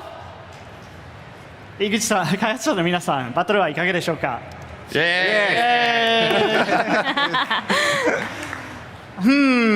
But I think we'll need an announcer. Is there anyone here who could help us with that? I would absolutely love to announce these matches. You know, I cast for the World Championships just across the way, and there's nowhere I'd rather be than on this stage right now watching some Pocket. Sounds great. Thank you. All right, Spraggles, what are the rules? Well, you're putting me on the spot, but what I think here is it will be a simple battle here, a best of one between the community and the developers. They will pick their favorite decks. May the best player win! Pretty good, pretty good. Well, now that we've heard about the rules, let's take a look at the decks that we will be playing today, starting with our community representatives. Princess Diana, yes. What are you bringing onto the battlefield? So today I will be using one of my favorite Mega Evolutions because it's adorable, Mega Altaria. And the overarching goal of this deck is to help everyone get their beauty sleep and put everyone to bed. Yes, this is one of the meanest decks in Pocket, in my opinion. Able to put your opponents to sleep with Igglybuff, the extra damage from Darkrai, Mega Altaria.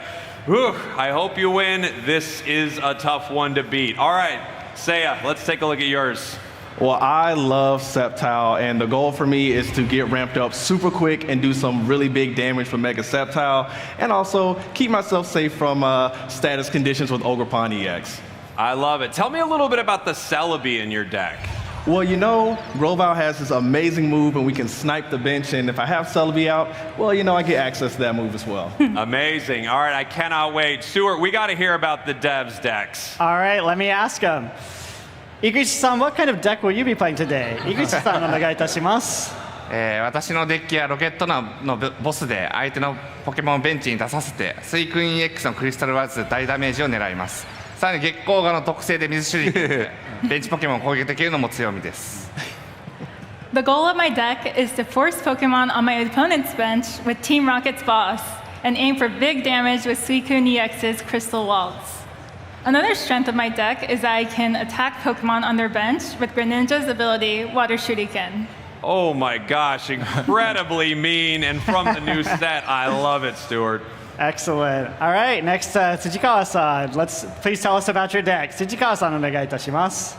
はい、私のデッキはロケット弾のラッタ EX で、相手のエネルギーの動きを邪魔しながら、ベンチでメガルカリオ EX を当てて準備が整ったらダメージを押し切るみたいなデッキになってます。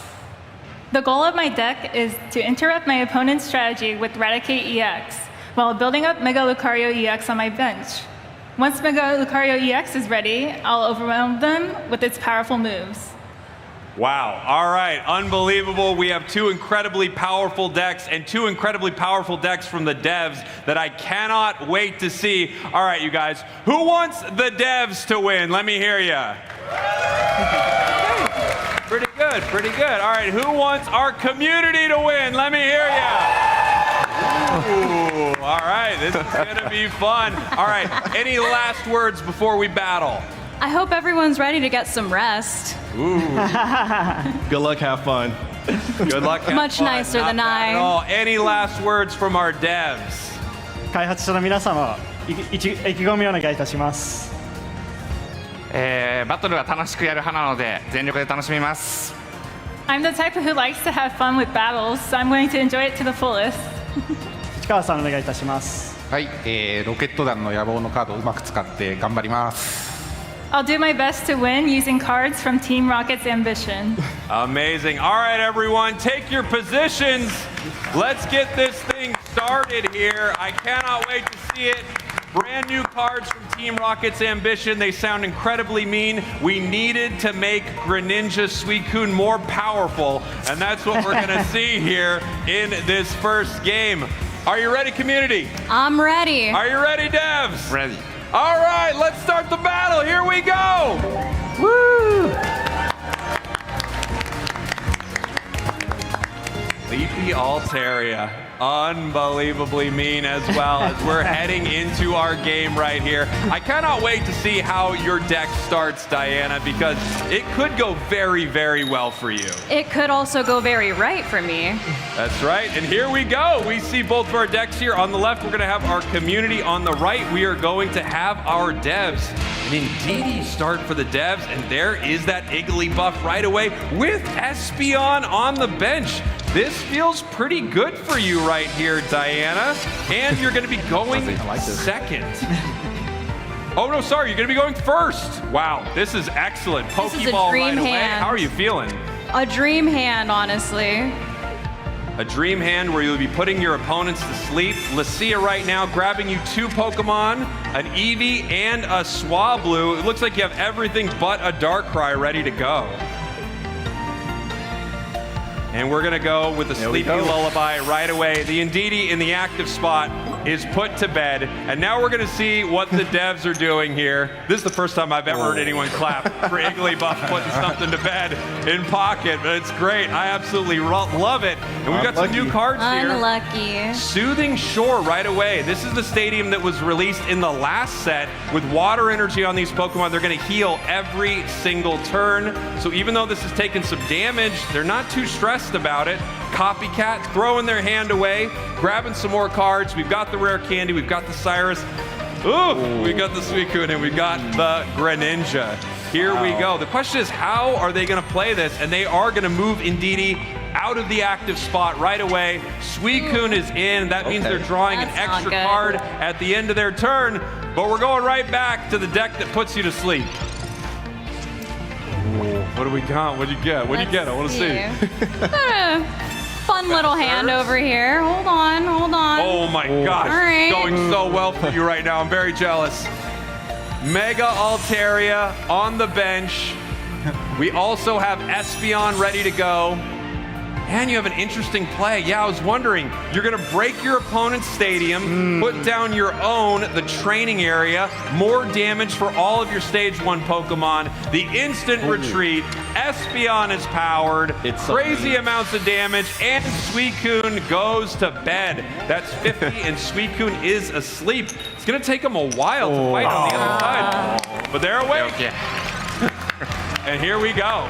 I know we thought Diana had a quick start, but with no Darkrai to help her, she's going to kind of lack some damage. Yeah, this has been great for Diana so far. The only thing would be that Darkrai. If she had that Darkrai, this would be perfect. However, this Indeedee right here, keeping them very healthy on the side of our devs. They're powering the Suicune now, and they've got a pretty big hand of cards. They're not too worried about what they want to play here, considering the Giant Cape, which would give them extra HP, considering their other Suicune as well. Okay. And they're going to fill their bench, and they're going to wait on their next card. Over to Diana. Oh, a very scary card.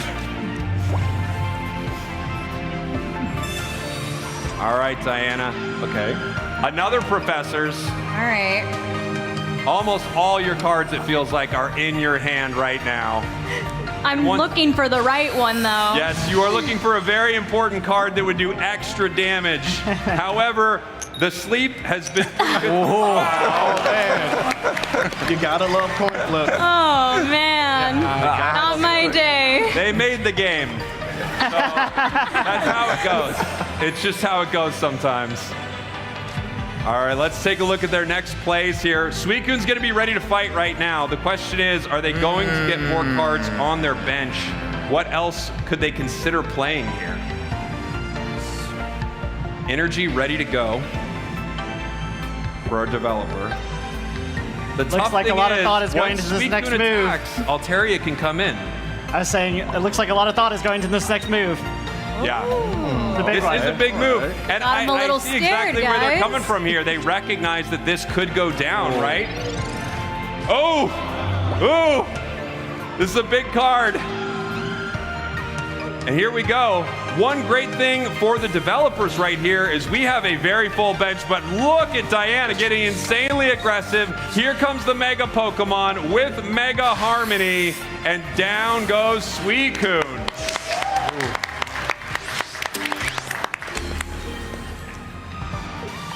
Our developer right now in a lot of trouble. This is going to be tough. They made a lot of great plays, though.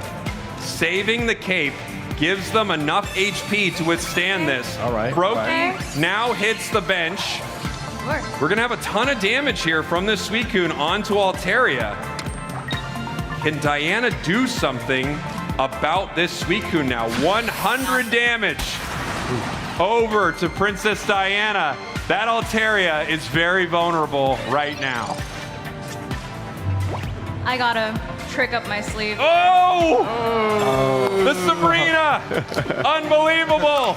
The ace in the hole, ready to go. Mega Harmony once again. Congratulations. Mega Altaria wins. Wow. Wow. What a great game. What an exciting deck from the devs. I think every single play that could be made to save the devs there was made 100% correct. It was just running into Mega Altaria, ready to go. Really incredible stuff. Let's get our second game ready. Congratulations, Princess Diana. Thank you. Wow. I'm not going to lie. Backstage, we're talking and we're saying, all right, it's Greninja Suicune, we think. How do we beat this? We were going over and over. And I'm so glad We it were worked out. strategizing. We're like, I was okay, scared. You gotta get, well, of course you get him to sleep right away. All right, Seiya, you ready? I'm ready. Devs, are you ready? Okay. All right, game number 2, let's go. Battle, baby. Start it up. We got a Sceptile Bring it fan in the home. crowd. I love it. Absolutely. As we're getting ready for our next battle here, Mega Sceptile and Mega Altaria, two incredibly powerful Pokemon, both of them able to attack for only a few energy. But what the devs said about their deck, I think it's pretty scary here. Are we going? No? Let's go. Oh, we're searching. Oh, we're searching. Okay, great. Okay. For a second, I was, did I not say go? It feels like I might not. Yeah, I cannot wait to see this. I am worried, though, because they will steal energy from Sceptile. Yes. And Sceptile loses energy by attacking, so that's very, very vulnerable for you as we're getting ready to head into this match here. I'm excited to see this new Rocket deck. We didn't get to see a ton of the Rocket cards in the other deck, and I have been opening packs of Team Rocket's ambition. I can tell you, Raticate is one of the meanest things they have put into this game, so I am excited to see it here in this next battle. It looks like we're heading into it. There we go. All right, guys. Who wants the Devs Raticate deck to win? Let me hear it. They need a win, right? They need a win. I think they do need a win at this point. And who likes Mega Sceptile again? Loves Mega Sceptile. This guy loves Mega Sceptile. Yeah, all right. All right. He really likes Mega Sceptile. I hope you win. I really hope you win, because someone will be very disappointed if that does not happen. All right. We're getting ready for our battle. Going between these two decks. Mega Sceptile, incredibly strong. You have a really interesting variant of it, I would say, with Celebi. I love that card. Yeah. The ability to hit your opponent's Pokemon and then, you know, de-evolve them. That's very exciting. Yes. I love it. Love it, love it.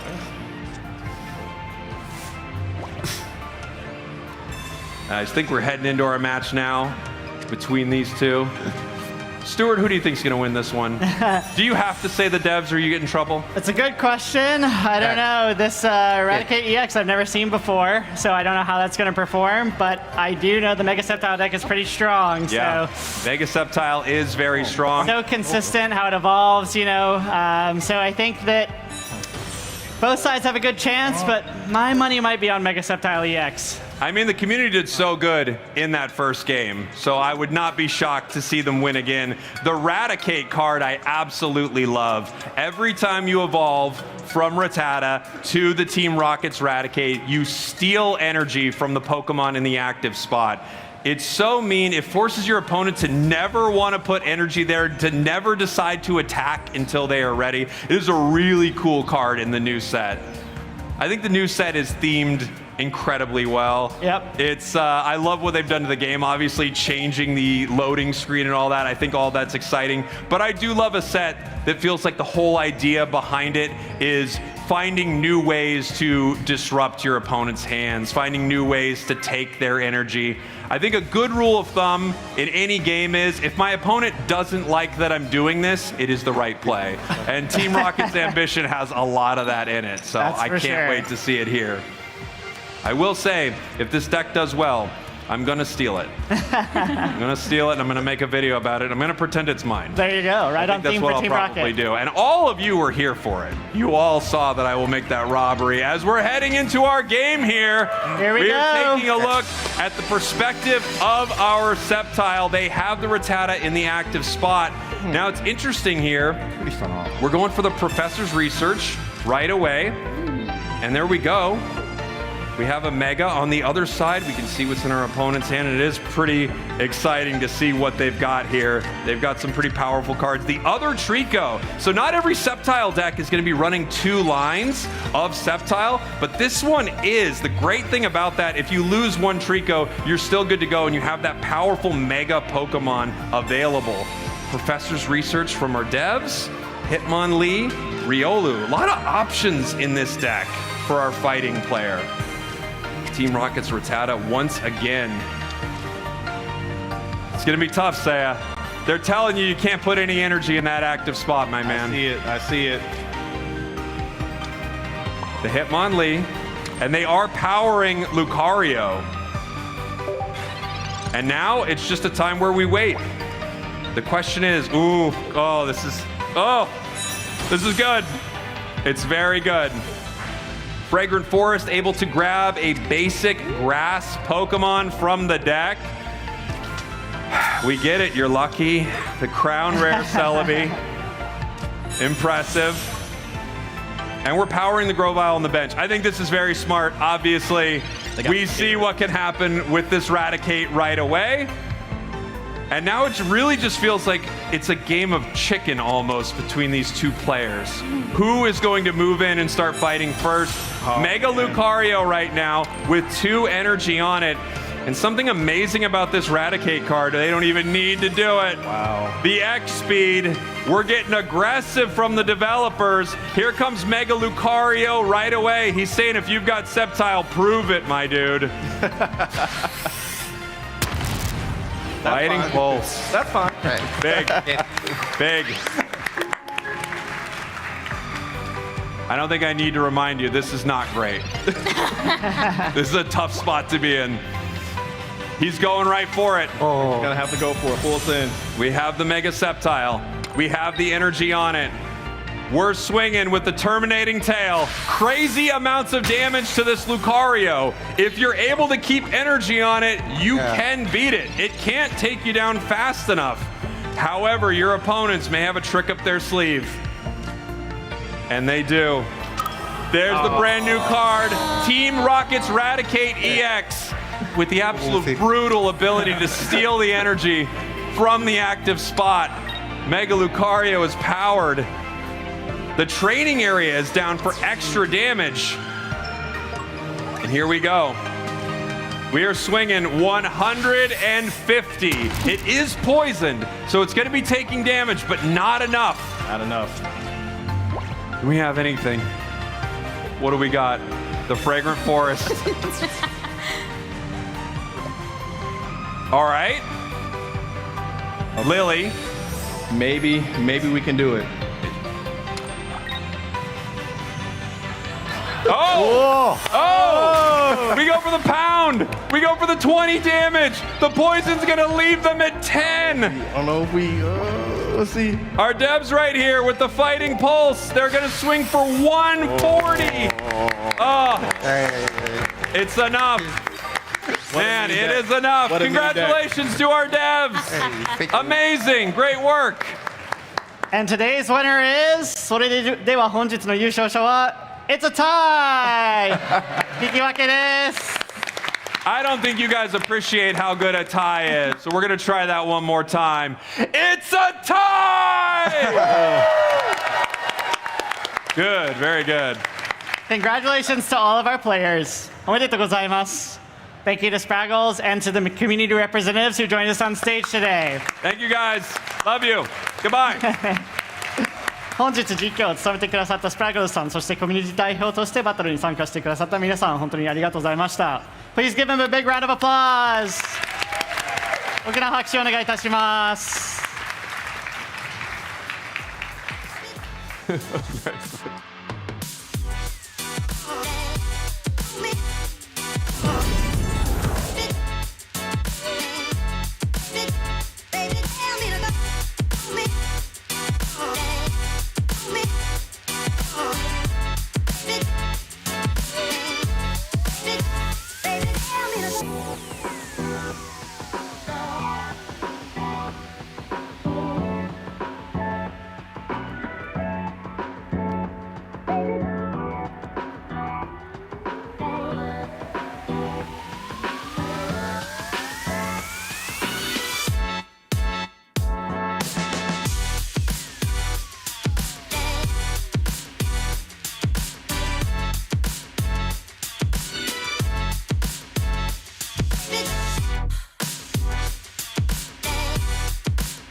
Welcome back to Pokemon XP. It has been such a fantastic day, and it's only the first day. We've only just begun, friends. I'm Anna. We have Rachel, Glitter, and Josh here on the desk with us. We just saw a panel. I want to talk about it briefly, and then I want to talk about your whole day. But we had the TCG Pocket panel. I heard there was a tie. There was a tie. Wow. We saw Eradicate hit for 20, and chat went crazy, but it turned out to be a tie, so it was really great to see. And also to see the fan reactions and crowd reactions in the room. So hopefully we'll see a lot more of that action throughout the entire weekend, along with a number of different features we're going to be having for the different games that are available here at Pokemon XP. Awesome. I also want to hear from each of you a highlight of the day. I don't want to say your favorite moment because way too many. I don't like choosing favorites, but a highlight moment of the day for all of you. Wait, I know mine. Okay. Go ahead. Okay. So, one dressing room over from ours. Get this. All the Pikachu, Lapras, Mimikyu, anyone you could dream of, all the most famous attendees of Pokemon XP, the Pokemon themselves, are in the dressing room over. VIPs. And, every once in a while, I walk past Lapras in the hall, and I'm not a person who gets starstruck. I'm not a person who recognizes other humans very well, but I can recognize all the Pokemon. And Lapras is so adorable. All the costumed Pokemon here are so wonderful. So big shout outs to them. I was coming out the door to come here, and Lapras was coming out the door ahead of me, and I was like, oh, please, after you. Yes. Take your time, Lapras. Yes, thank you. As much time as you need. What about you two? Glitter. I think for me, actually, now that I've had a moment to think about it, might be getting to chat with Charlie about all of what goes into creating not only that opening ceremony, but just reimagining all of the Pokemon music in general. I thought that was so fascinating, so interesting to get to chat with him. I think you and I could have probably continued interviewing him for another 10 minutes. Yeah, absolutely. That was kind of the case with a lot of the people we interviewed. Yeah. What about you, Josh? Glaxon. The interview we had, he's a teacher, and for him to be able to share his love of Pokemon with his students, and also to go into probability this year as part of the curriculum, and to understand probability in a way that makes it fun and engaging, and also part of your life when you're involved in Pokemon, I think is not only one of the best ways to have an educational forum, but one of the biggest reasons why we love video games, trading card games, and the world of Pokemon in general. So to really feel his energy, his love, and how that radiates through his channel as well was another reminder why we do this. Absolutely. I think one of my highlights was talking to Liz the Lass about Pokopia. Yeah. I felt like we really just got to do our job, which was sit up here and giggle about Pokopia. And I felt so understood by it. There's so many things where, you know, when you're playing alone at home or even searching the internet for inspiration or other people who play, it doesn't feel the same as when I make a noise from Pokopia and all of you are like, oh yeah, that, yeah. That's true. It's true. Everyone's been so great today.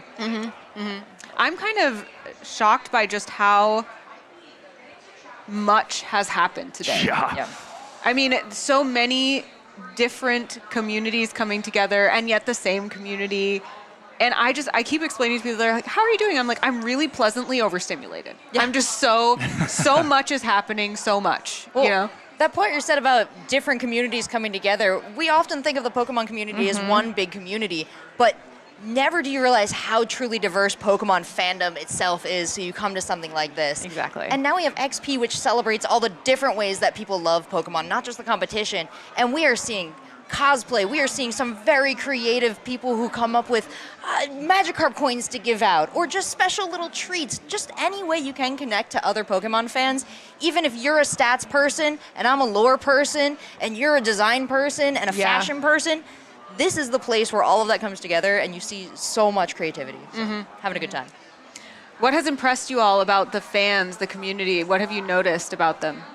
I would say the electric feeling everybody has right now, just to engage, to have the interactions with the card battles, to see people's excitement about seeing the costume characters, but overall, the pleasantness and joy that people have to be here, to where we can take a break from the rest of the world for a little while and really enjoy the immersiveness that is everything Pokemon in a way that feels not only fun, but functional. What I mean by that, we have an incredible team that has put all this together. And yeah, the lines may be a little bit long for some of the pins or things like that, but the organization has allowed these tens of thousands of people to be able to enjoy their experience here. And also for everybody watching on Twitch and on YouTube, I was fun to interact with chat for a little bit. And half the chat is, okay, how do drops work? How do I get my drops? The other half was to comment on the engagement that we had with a number of different guests that we had here on our desk and also the panels, and to see a little bit of behind the scenes of what it takes in terms of not just the willpower, but the talent in order to create this universe.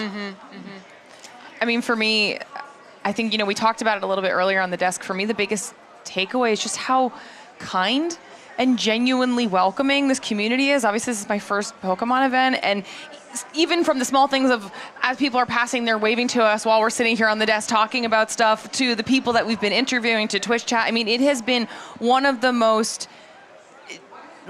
least stressful, kind of bringing into the fold situations for me. I have enjoyed every single second of every interaction, both virtually and in person. Well, and to say that it's your first Pokemon event is a little wild, because this is the first Pokemon event that I think has made so much space for all the different types of Pokemon fans. I have talked to you about Pokemon so many times. You've watched all the shows. You've been collecting. You were my #1 trade partner in TCG Pocket.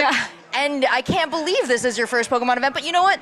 This is my first major Pokemon event too. I've hosted Pokemon GO, the first GO Fest. I've hosted Pokemon GO Travel. I've never been here, and Anna, you've been holding on this secret for 10 years. This is amazing. It was no secret. I wanted you here.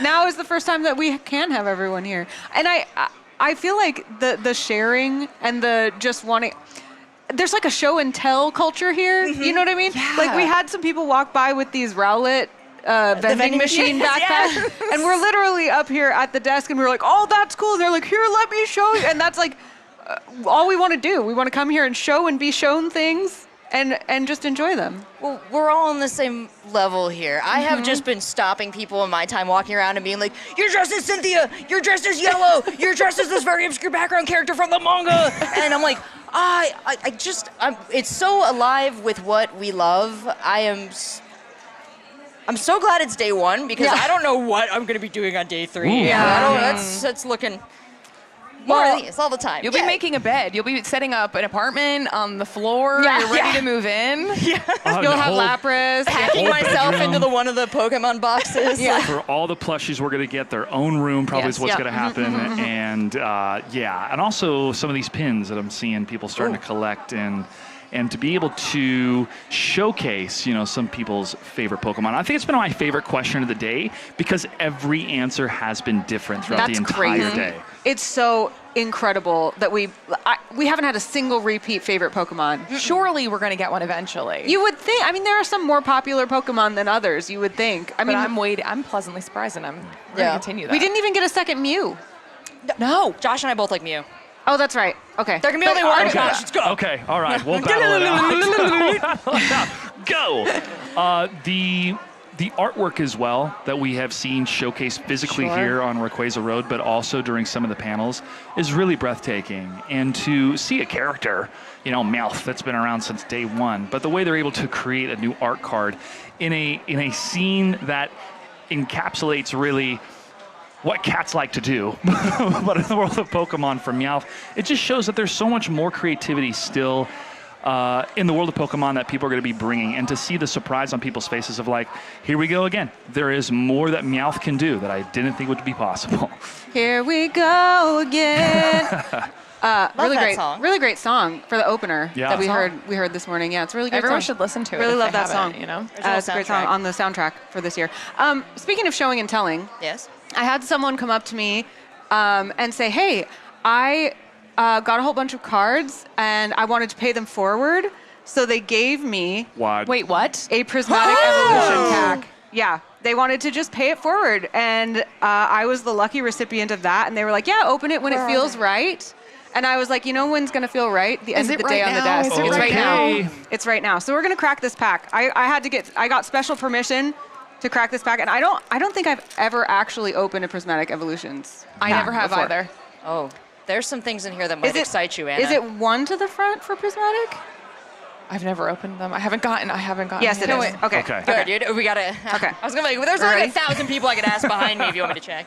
All right. Ready? Do you see this? Where are we looking? There. There. Front, okay, ready? Left. Can you see? Lopunny, Friends in Paldea. There we go. Adjusting, zooming. Zoom. Bronzor. We're going in. Enhance. Oh, you're moving. Where do we go? Where do we go? We must catch the moment. All right, Bronzor. Executor. Oh, you love those. Oh, okay. It's not a Alolan Kanto Executor. That's not from my master set, but it is a cute one. Really, really no thoughts there we go, on there that we one. go. Oh, there you go. Perfect. Okay, Gorgeous. Binding Mochi. Okay. Oh, rescue board. Okay, we're getting We got a close. couple of those behind us. Yeah. Oh, a cute little Leafeon. Oh, the reverse holo Leafeon. I mean, I'm going to be happy at this point with this pack, period. I mean, this is a great card for me for my Evolutions binder.